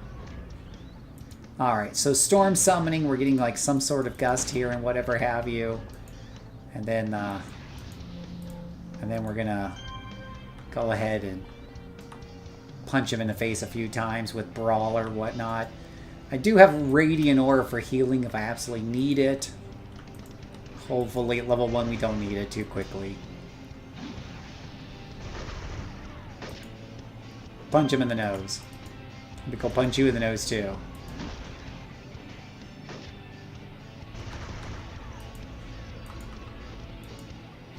It usually just takes a few of these guys. This lieutenant will probably do it right here for leveling up, assuming that she doesn't keep missing. Eventually he'll die. Or get arrested, or whatever you want to call it. You know, we say they get arrested, but you never see like a police officer follow up and take them to jail. There we go. Scourge kicks in and saves the day, as you would expect from a corruptor. Alright, so that gets us a quick level 2. And so we'll go over to Miss Liberty here and get a second power. And let's see here. Hailstorms or jet streams? I'll just go for hailstorms, get the second power here. And that is going to give us rocket boots. Rocket pack, whatever. Now, at level 2, now we're still broke. We're going to be broke for a little while. We need to go through a store arc to get some money. Or do exploration badges.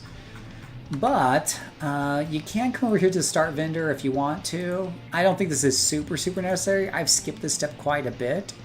But if you want to, you can go ahead and get some of these prestige enhancements to kind of get your character kind of started. They'll give you some little boost to some of your powers. I tend to quickly replace them with SOs because SOs just hit so hard. And so these powers will give you an extra 16% damage, for example, and some extra, well, they'll cut down the recharge, let's put it that way. They'll get you some proc as well, so it doesn't hurt. Whoops. So that can help you out during the leveling process. With that being said, we're going to go ahead and start our very first story arc. Let me move my powers over to here so it's not behind the drawing of the character that I have. We're going to do Matthew Hashaby. We've got a lot of work ahead of us, Fallout Queen. What was lost? Part 1, Demons and Gangsters. Man, as if we didn't have enough problems with Galaxy City, the Hellions are terrorizing the neighborhood nearby. The majority of the Paragon Police Department are too busy trying to contain the situation in Galaxy. And we've got a ton of refugees in the area that are trying to take shelter. We need your help in taking back that neighborhood, Fallout Queen. Just tell me where to go. They're in one of the... Matthew Haseby seems distracted for a moment. He shakes his head, gathering himself. Sorry, they're in a neighborhood to the west of Atlas Park. You've got to thin out their numbers. And then what remains of the PVD can take control of the situation. Be careful, the Hellions aren't your run-of-the-mill gangsters. These guys are demon worshippers. I always like how they say that as if that makes them more dangerous, right? If they're worshipping something that isn't real, does that really make them more dangerous? I don't know. Makes them crazy, maybe, but...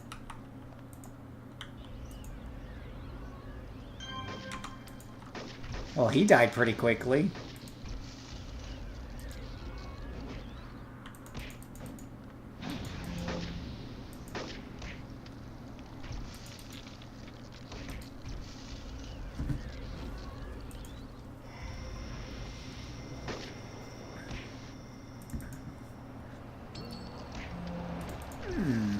Just beat up one more Hellion here. Pretty easy mission to knock out. Until they summon them, right? Then it all comes online, right? What does this do? Radiant Aura heals some of your wounds and really the small has a small radius. Oh, self-heal. 12 count it. 12 heal. That's a very small heal. Guess you gotta enhance it to make it somewhat decent.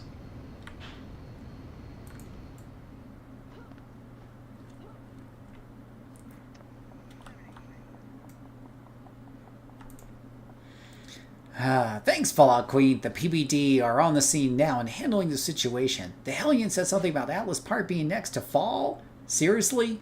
Can't we catch a break? Or next to fall? If it's not meteors destroying the city, it's a group of demon-worshipping punk cultists saying the end is nigh. Looks like we're not out of the woods yet. What was lost? Part 2, the People's Protector. It sounds like the Hellions are either planning something big or they know something big's about to happen. I'll admit, I'm kind of new to this whole business of taking down criminals like this. I was just a guy working behind a desk before the Galaxy incident. I think I have an idea of what we can do next, however. What are you thinking? Officer Nelson is taking charge of the PBD's cleanup of that neighborhood. We'll know about anything going on with the Hellions. I'd like to talk to him. Oh yeah, here's my cell phone number. You can call me any time. This way of communication is much more efficient. Context will give you their cell phone numbers once you've done enough missions for them. You can use this to call them from anywhere in the open world.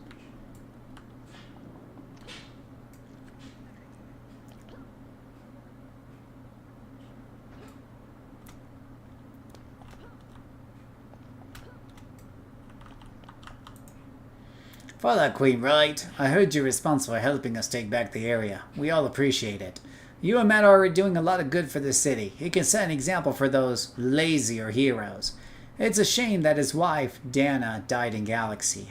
But anyway, we could use more of your help here if you're willing to give it. Yes, what can you tell me what can you tell me about any more Hellion activity? I could write a book about how many problems the Hellions are giving us. They're over in Prometheus Park right now. We've got reports they've kidnapped several people and are trying to take others to the park. Take others in the park. Someone has to stop them, but we just don't have the manpower to keep this neighborhood safe and go after them. It'll be up to you to make that happen, Fallout Queen. I'm on it. Leave it to me.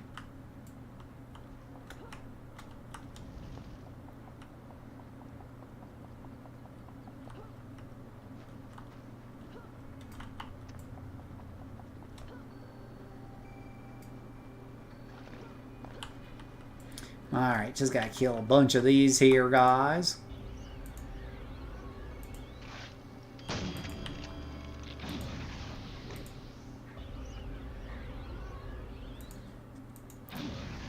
Those little storm powers don't make a lot of noise. But I feel like all the noises come online later on. So we just gotta save a whole bunch of these civilians here. That civilian already looks like they're beyond saving.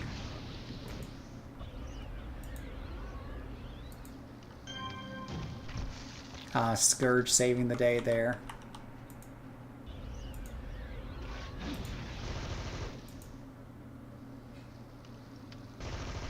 It's nice that power kind of does DOT, so Scourge has more of a chance to kick in.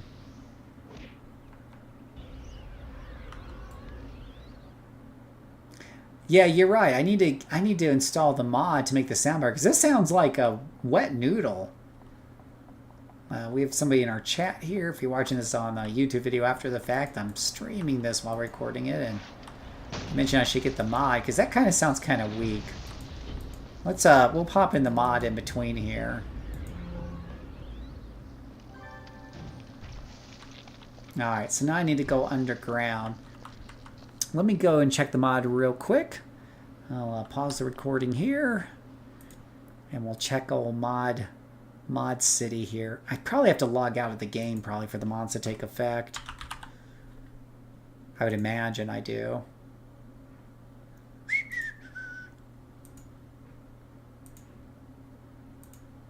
Is this guy attacking me while I'm trying to like do my thing over here? Leave me alone. I'm trying to mod. Gosh, they're even on the roof.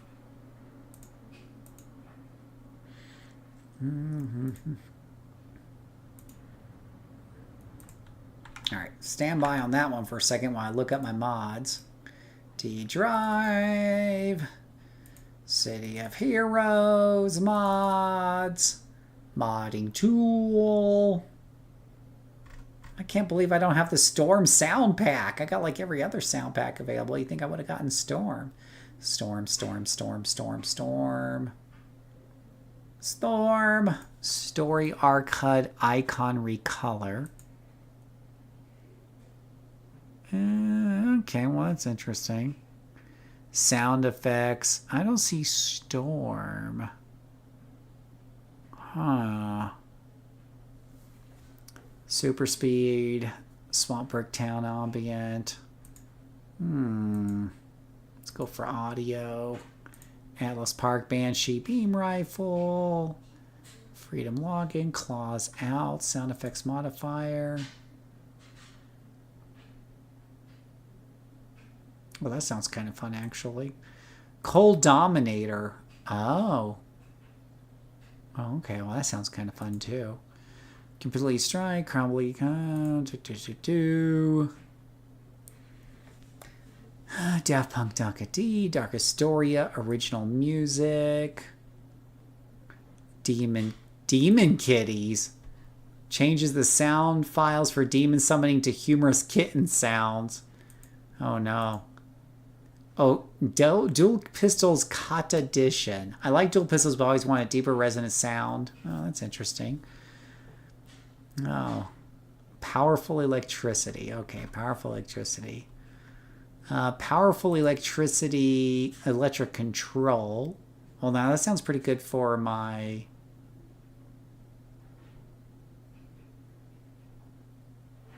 Yeah, maybe not. Okay, what's this one? Let's see. Add a Thunder Sector to Charge Bolts, Lightning Bolt, Zap, Ball Lightning, Havoc Punch. That sounds great for my Electric Sentinel. I found a way to the electricity sounds in the game to be strange. Fizzy sounds, I replaced them here. Okay, well, Powerful Electricity sounds like it's mostly for electric attacks, but we can definitely pop that in too. Yeah, it's a shame I don't see one that for like Storm, for like the hail and the wind and everything.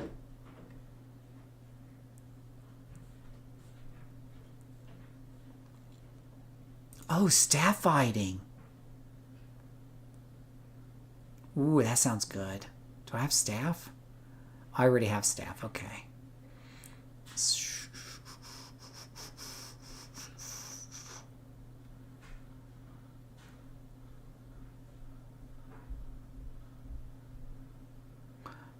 Which beam rifle did I use? I use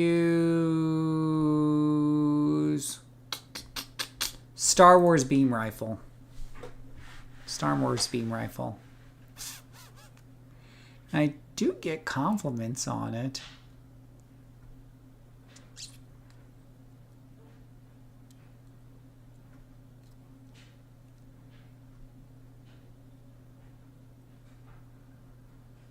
Not a beam rifle options. If you like Star Wars sounds, I'm kind of neutral on. I don't watch Star Wars, but the sound pretty decent. Okay, let's try popping back in the game again. See where it gets me.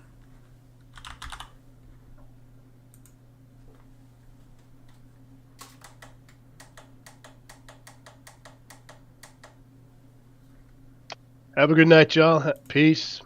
Have a good one.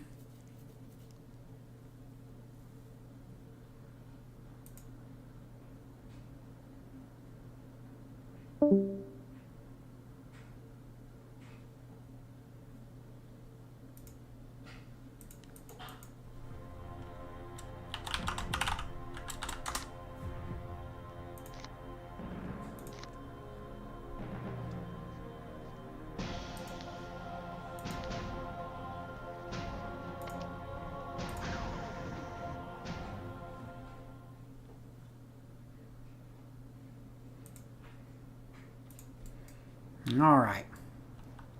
So let's go and maybe we'll get some different sounds. We'll see.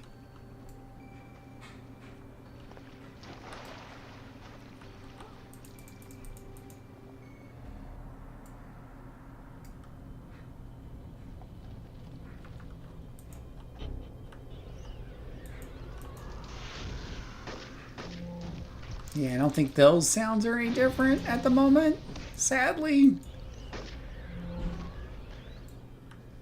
But that's okay. Where am I supposed to be going here?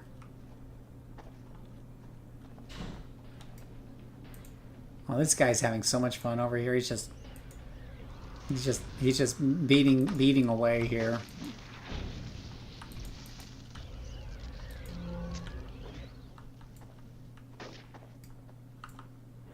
Did you just shoot me? You're still alive. There you go. Now you're taken care of.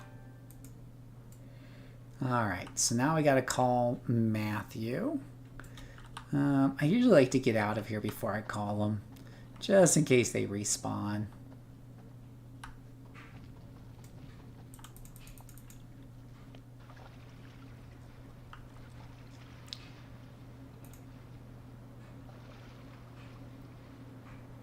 Let me write down this guy's name real quick for my for my notes, because that'll be important later on.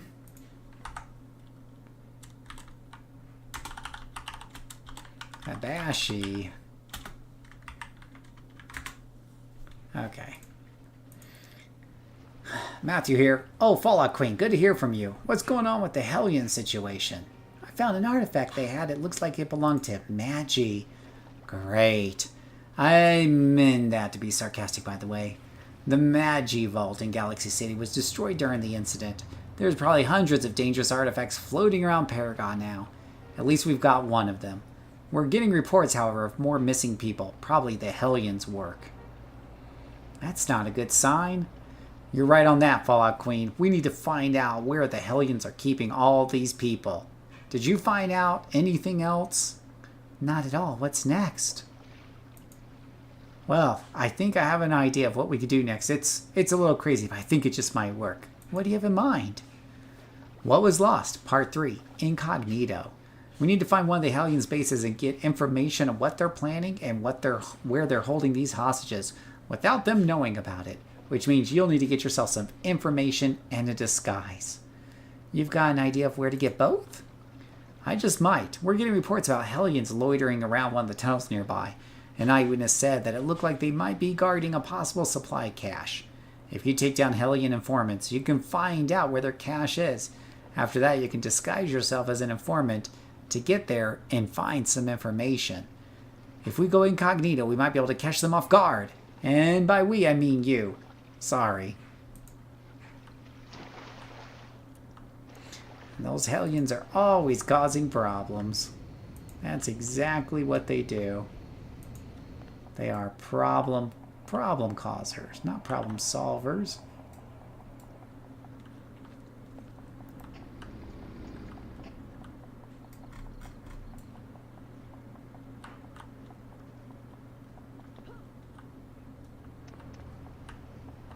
So we just need to beat the cruddy duddy out of some of them.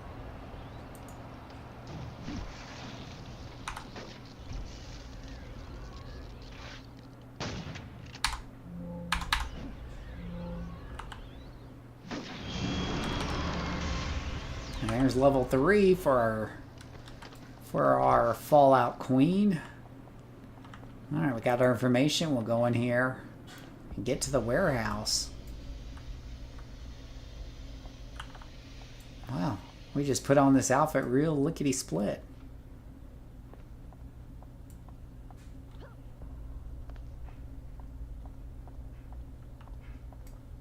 Excuse me, don't mind me. You sift through the various items belonging to the Hellions and find documents detailing something called the Ritual of Souls. There are details here on where the ritual will be taking place, that it requires 4 pure souls, and that it will summon a powerful demon to cause chaos and destruction in Atlas. There's also mentioned that an outside source gave the Hellions the components to perform this ritual. We're going to take that information and leave. Excuse me, coming through. Don't mind me.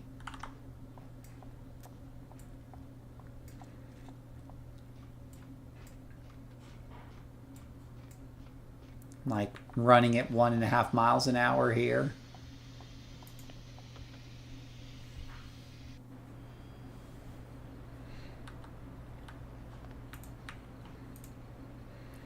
Great work, Fallout Queen. You found information about something called the Ritual of Souls. That doesn't sound good at all. But at least we know where they're going to be performing this ritual. What worries me is who exactly gave this ritual to the Hellions. We can worry about that later, however. We have more pressing matters to deal with. What was lost, Finale, is now found. There's no time to lose, Fallout Queen. We know where the Hellions are preparing this Ritual of Souls. You need to get in there and put a stop to them once and for all.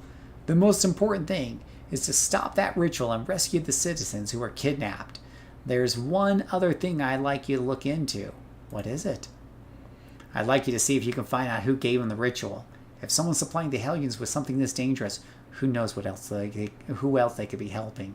That's all assuming you can stop the ritual. If not, well, we'll just have bigger problems on our hands than who is giving these guys the rituals. Big problems indeed.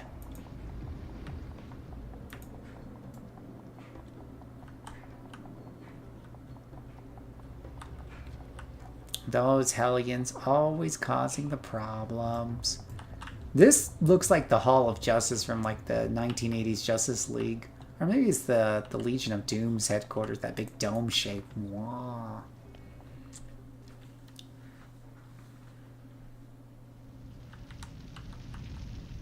The air in this part of the office building is filled with smoke and magic. There's no time to lose. You need to save those people.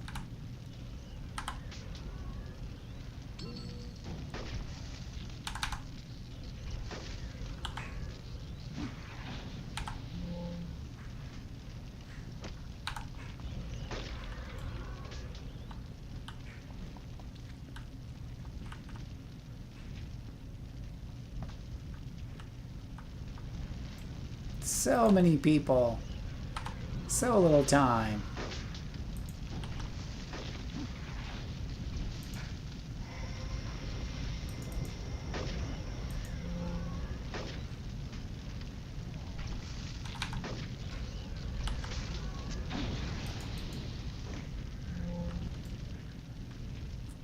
Those guys aren't so hard to beat up.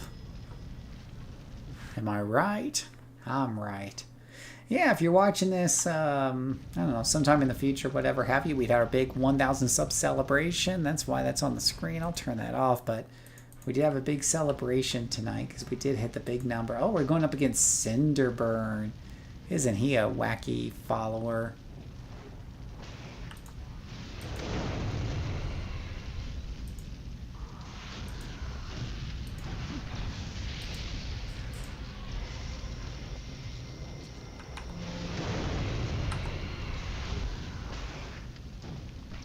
Nah. They don't make those lieutenants like they used to.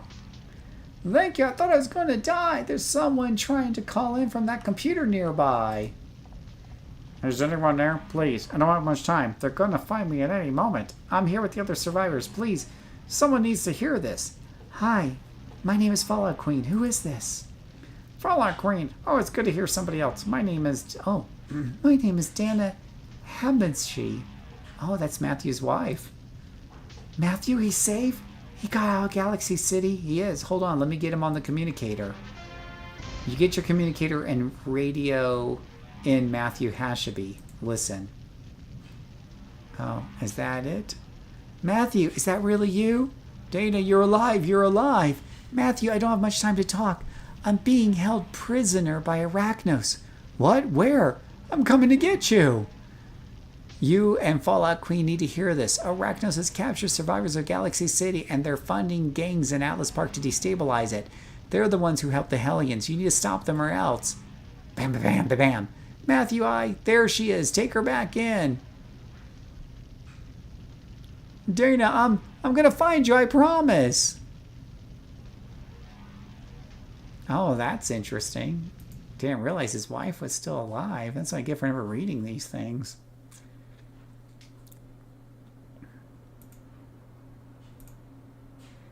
Well, we saved the city, Fallout Queen. These people you saved will be safe, and the Hellions' plan is stopped. I just wish there was some answer for my wife, that we knew where she was. If only I was able to go back and find her. None of this would have happened in the first place. She'd be safe. Your wife's alive, Matthew. It's not too late to save her. You're right. I still have a chance. Not everyone can say that. Let's see here. But we also need to make sure Atlas is saved. I'll work on my end to see what I can regarding Arachnos, what they're doing, what they're planning, and where they're holding my wife and the other prisoners. I know some people who could use your help right now. They're fighting the good fight in Atlas, but they're losing. Who are these people? One of the people you need to help is a man named Officer Fields, a rookie cop who is part of the Galaxy City PD, and the other is a woman named Sandra Costel. You'll only have time to help one of them, but don't worry. There's another hero who's inspired by your actions with the Hellions who's going to help whoever you can't get to. Be introduced to a new person. We'll do Officer Fields. Are you sure? Yes. Officer Fields is new to this whole thing, but hey, so am I. We did a great job together, right? I'll let you know what I found out more information about Arachnos activity here in Atlas. You have received your first merit rewards. These merits are awarded for completing difficult tasks and allow you to exchange them for powerful rewards such as enhancements. Merits can be spent at various merit reward vendors throughout Paragon City, Pretoria, and the Rogue Isles. Merit rewards are stored in the special tab in your salvage window. Note, merits earned from completing Task Force, Strike Forces, and Trials are subject to diminishing returns if the same task is completed more than once within a 24-hour period. So try out different Task Forces, Strike Forces, and Trials to maximize your reward. Okay. There we go. So, and that gave me 3 reward merits. And we will go ahead and, let's see, I think I already turned that in. So that's the end of his story arc. And that only got me to level 3. I didn't even hit 4 with that. That's funny. Kind of makes sense. No double XP will do that to somebody. I could try just getting level 4 on my way back to Lady Liberty with a little street cleaning. Never hurt anybody. You know, these low levels, it doesn't take much to get a couple of extra blips, so we'll do that. And then we'll go back and get level 4.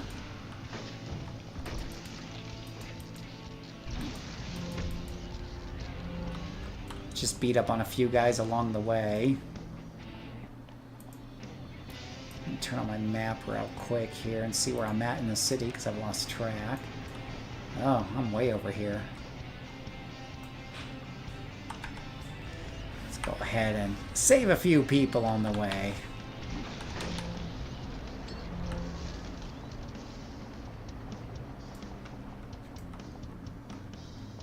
What are you guys doing over here? That's not very nice.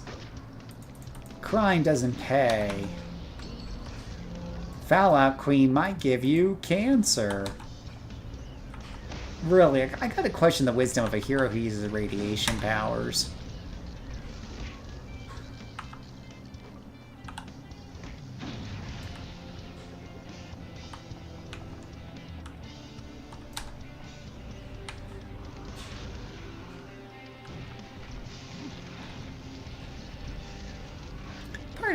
Part of me wonders if you guys picked radiation because you knew it was gonna, you know, be kind of evil to the villains.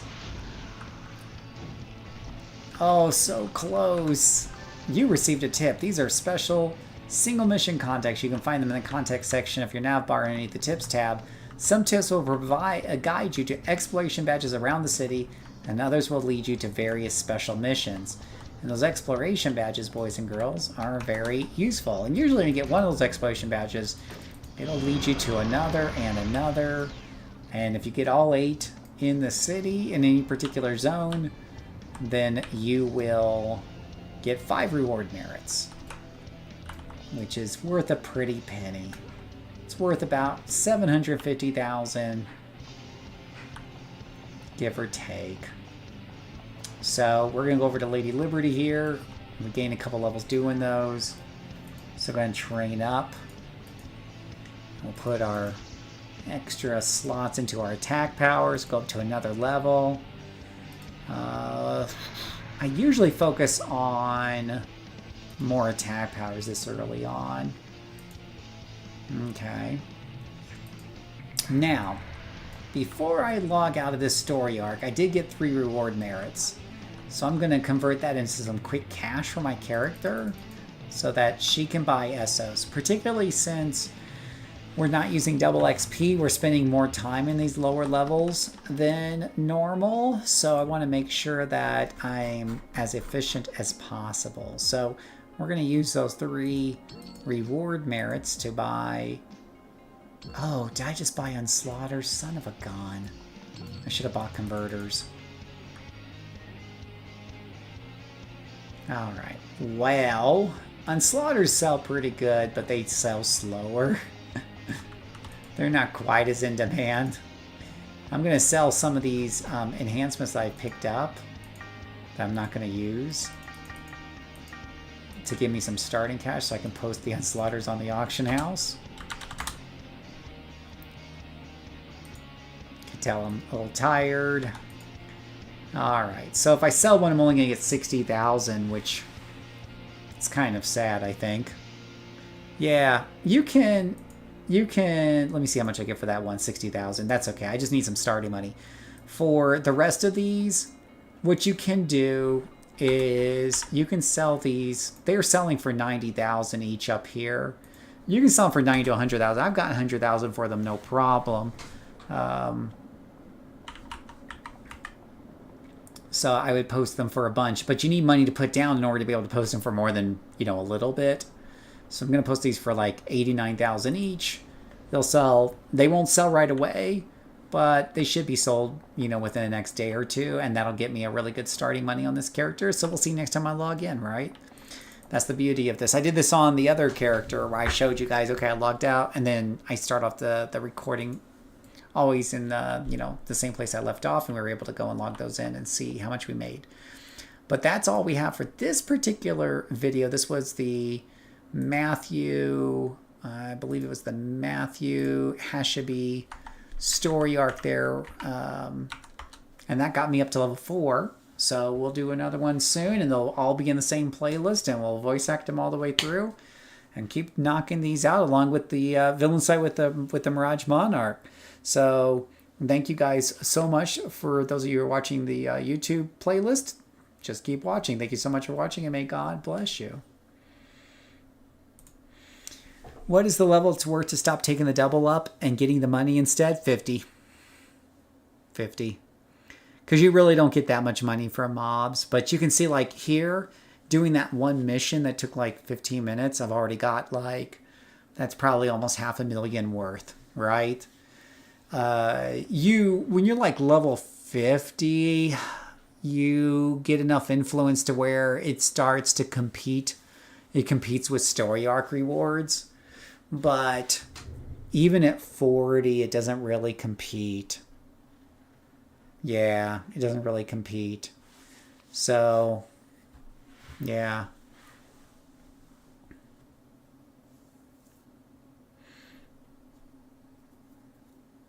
Read the stories? I just read the story. What are you talking about? I read everything out loud, Yuki. Were you not listening? I read everything out loud.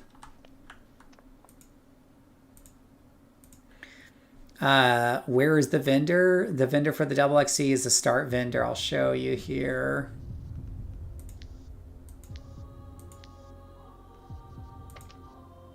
Oh, that's the villain character. It's a different place for the villains.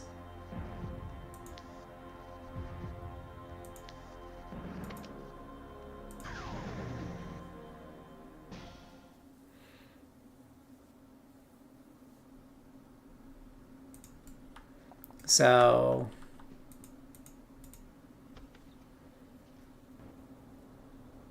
And I have a bunch of videos for new players in a playlist, so you can definitely find them very easily. But here's a start vendor right here. Much easier to find a nice quiet server like Torchbearer. So you start off here in front of Lady Liberty. It's right here to the left this is the SO vendor. And then right over here is the start vendor that sells like double XP. If we go to show me your wares, we go to temporary powers, we go to buffs, and you go to experience boosters. And here you can buy... Well, it doesn't cost you anything except for the money that enemies would normally drop. Yeah. Well, okay, hold on, Yuki. You said read the stories. You would have gotten more clues in that last story. You didn't say click on every other option that was in the story. You would have gotten more clues. You didn't say that. Now, I have been reading the stories. I read the stories out loud, but that's different than saying, did you click on... You know, whatever. I clicked on the first option that was there. So I'm not too worried about missing a particular line of dialogue. Hey, welcome back, Braddock. The XP stuff is no limit. You can use it constantly, not $, 25, 50, 100%. Yeah, you just want to use the 100%. The money that draws from enemies is so small compared to how much you get from merit rewards. You just saw me make, again, you just saw me make $500,000 on a level 1 character from 3 reward merits. I have a video literally showing you how you go from 0 to 2 million in the first hour on a villain. It's a little bit less on a hero, but you know how much you get from even a level 40 character where the influence drop is less for playing for an hour? Yeah. Yeah, you don't get any money rewards from minions, but it's so little. Let's show you guys. Let me see if I can find a character that doesn't have double XP. But I'll show you guys. It's not that much. Yeah, it's pretty negligible. I'll put it to you that way. It's negligible. Let's see if Freezerburn has double XP on. I think Kim Archer does not. She's 46. Alright, so this character has... Yeah, he does have double XP, so that's not going to be very helpful. Yeah, so let me try a different character.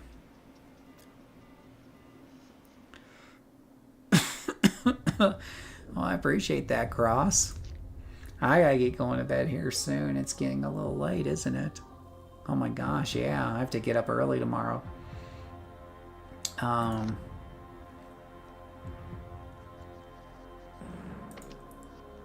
Is she on double XP at level 35? Oh, she is. Ugh.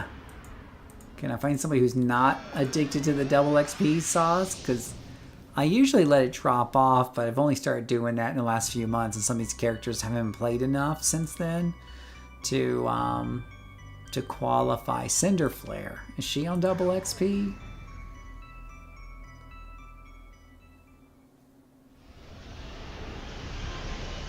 She is not. Okay. So, I'm also tired of the spring update pop-ups. But that's another story.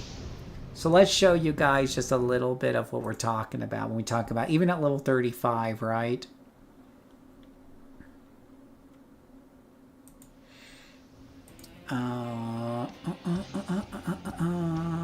Contact. What? You don't... Oh, there it is. Tips. Investigate. Stop the hero. Stop the longbow. Mission. Go.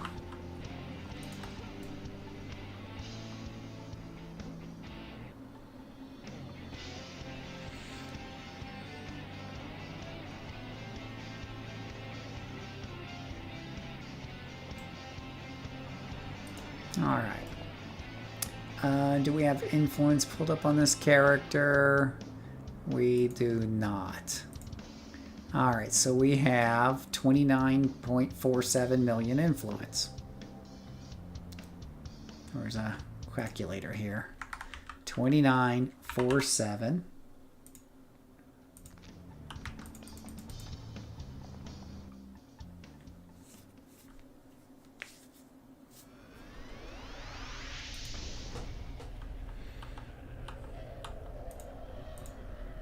Call our little buddy. We like our little buddy. He's our Jigglypuff. Jigglypuff, Jigglypuff.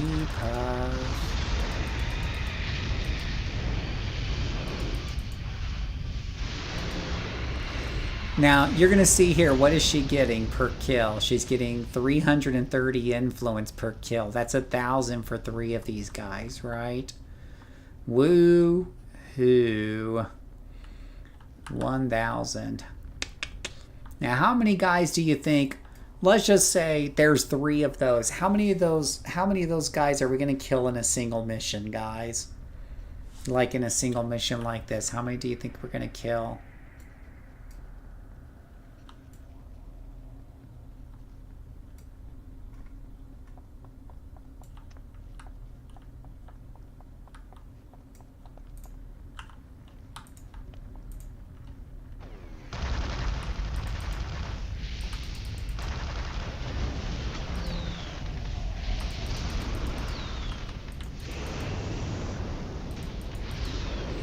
You just made a pyrotechnic fire dom? Oh, they're so much fun. Cinder Flare is one of my favorite doms. She rocks.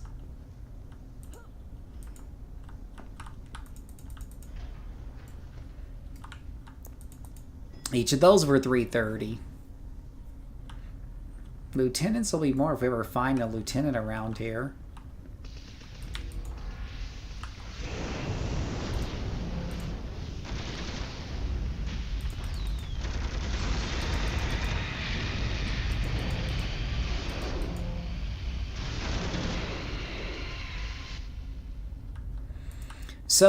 So missions don't, mission monetary rewards, I don't know how big they really are either. They're not, I get the feeling, oh gosh, I'm getting my butt kicked, stand by. How can they still shoot me around the wall? How do they do that?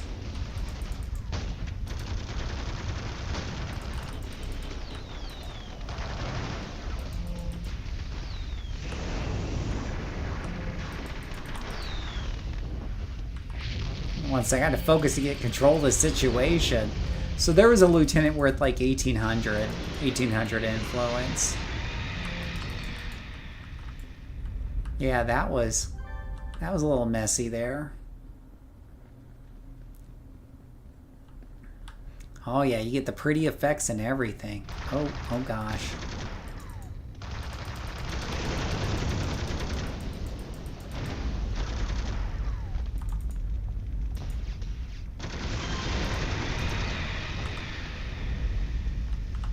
And then they pop off in the air like that, like they're on, like they got a firecracker stuck up their rear end.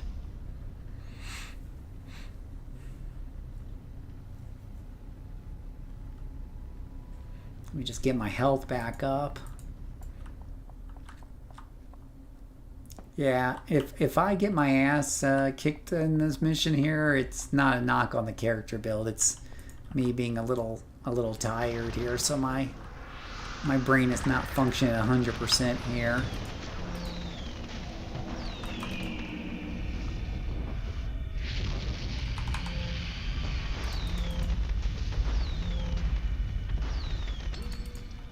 All right, now that mission's completed right there, right?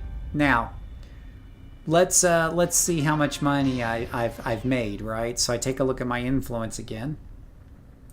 Well, let me exit out first. This is a typical mission. Now, let's just take a look at how much money we got. Menu, ID. So we've got. Let me look at my notes here, my calculator. We didn't even make 2947. We barely made 10 to 15,000. Yeah, 10 to 15,000, 5,000 for, yeah. So she made 10 to 15,000, right? Now, let's just say, hey, maybe that was on the low side. I could have bumped up that difficulty. I could have put twice as many mobs in there, which would have slowed me down, by the way. But let's just say, for sake of argument, that I could have made 30,000. This is an alignment mission. 10 alignment missions will give you a morality mission, which is an 11th mission. That 11th mission is worth 40 merit rewards. That 40 merit rewards is worth at least 6 million influence. It's probably worth more than that, but we'll say 6 million just to be on the low side, right? 6 million. So what that means is if we take that 6 million now and we divide it by the 11 missions you did, that means you're making 545,000 per mission. 545,000 per mission at level 35. Do you see what I'm saying? So you might be giving up 30,000 influence, but what is 30,000 influence? And that's me like saying double it, right? What's 30,000 influence compared to making over 500,000? It's pennies. It's pennies. I wouldn't say it's nothing, but it's pennies. You're basically walking over pennies walking over, dollars trying to find another dime. You see what I'm saying? Like, you got to do some math. I'm an accountant, so I do math in my head. And when I saw this, I was like, it was just like, yeah, that's why I tell people, turn on double XP and just leave it turned on until you're 50. Now, when you're 50, the amount of influence you get per drop goes up quite a bit. And then when you bump it up to 51, 2, 3, 4, you get more as well. Because it goes up kind of exponentially. But there's a table with these numbers on it. I looked at them really carefully. I crunched the numbers for a living. And I'm like, if you want to level quickly, just turn on double XP. The only reason I don't have double XP turned on in this character is because I don't want her to level quickly. I'm just enjoying the ride. Plus, it gives me more merit rewards before I hit 50, right? So if I'm leveling slower, I'm going to be doing more of these story arcs and more of these alignment missions that are giving me all these merit rewards, which I can convert to cash before I hit 50. So she'll be richer when she hits 50.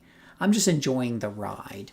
Now, if you're talking about like the fastest and efficient way to solo level without playing the auction house, then it would be using double XP to get to level 50 as quickly as possible, while making merit rewards by doing Storix and Alive missions. And then because you're at level 50, double XP will turn off. So now you'll be making the best money you can make per enemy, plus you will also still be making merit rewards as long as you're doing story arcs and the such.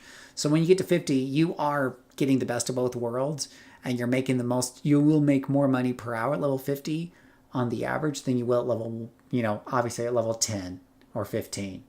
So, there's that. But that's kind of my TED Talk there. That's kind of my TED Talk on that one.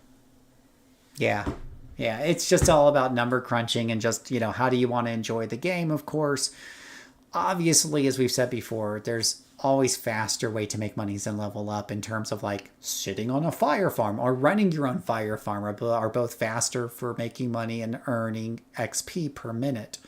Obviously, going on an 8-person task force will make you incredible XP per minute. And if you're level 50, so if you're level 50, I'll put it to you this way. If you're level 50 and you're soloing through story arcs, between the merit rewards, which an average 1-hour story arc at any level generally gives you 20 merit rewards, which is worth about 3 to 4 million, right? At level 50, with the difficulty turned up, if you got a pretty good build, you're probably making another 3 to 4 million from kills. Maybe more, but 3 to 4 million on some of my characters I tested on. So together, you're making 6 to 8 million an hour, because at level 50, you're not really gaining XP except for incarnate levels. You're gaining mostly money. You're doing it for money. And as you play hour by hour, that will eventually store up until you can buy really fancy sets. But if you want to make money a lot faster, just go do task forces at level 50 and the money will flow in. Because when you're with 8 other people killing, you do get less money per kill, but you're killing so many more, it definitely works in your favor. I just hate playing with groups, so I won't do it. So my advice is always about how do you solo most effectively without using farms and without using auction house hacks. In other words, buying and flipping stuff on the auction house and things like that. I do have a video or two out there showing you how to flip the auction house if you want to do that. There's nothing wrong with that, but that is, that's out there. I've also shown you guys on these videos several times how to use the converters to get enhancements much cheaper. The more expensive ones, you can get them cheaper if you flip. But a lot of people, myself included, don't like to sit around and just play on the auction house all day. So that's why you don't see me doing it on stream a lot, because I just don't care to do it. I just don't. I usually just play the game, earn merit rewards, and have fun that way. There you go. That guy understands. So anyways, guys, I got to get going to bed. It's getting late. Thank you so much for being with me this celebration today. We had a really great 5-hour stream, 5.5-hour stream. So that was a great celebration. I'll probably be on at some point this weekend, but I don't know when. It's just going to play it by ear. And because I have chores and errands and everything to do. But I'll definitely be back by Monday night for our Monday night stream, if nothing else. And Cinder Flare keeps twirling around there. A fun character. This is a very fun character to play.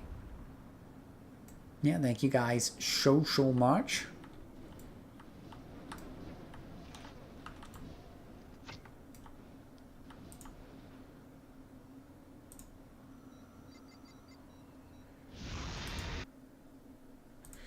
Yeah, appreciate all the kind words and the blessings.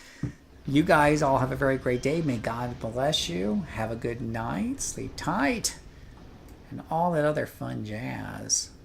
And I'll have more videos going up. And we'll have a new character. So look forward to more story arcs for our community character, the Fallout Queen. Thank you guys very much. Have a good night.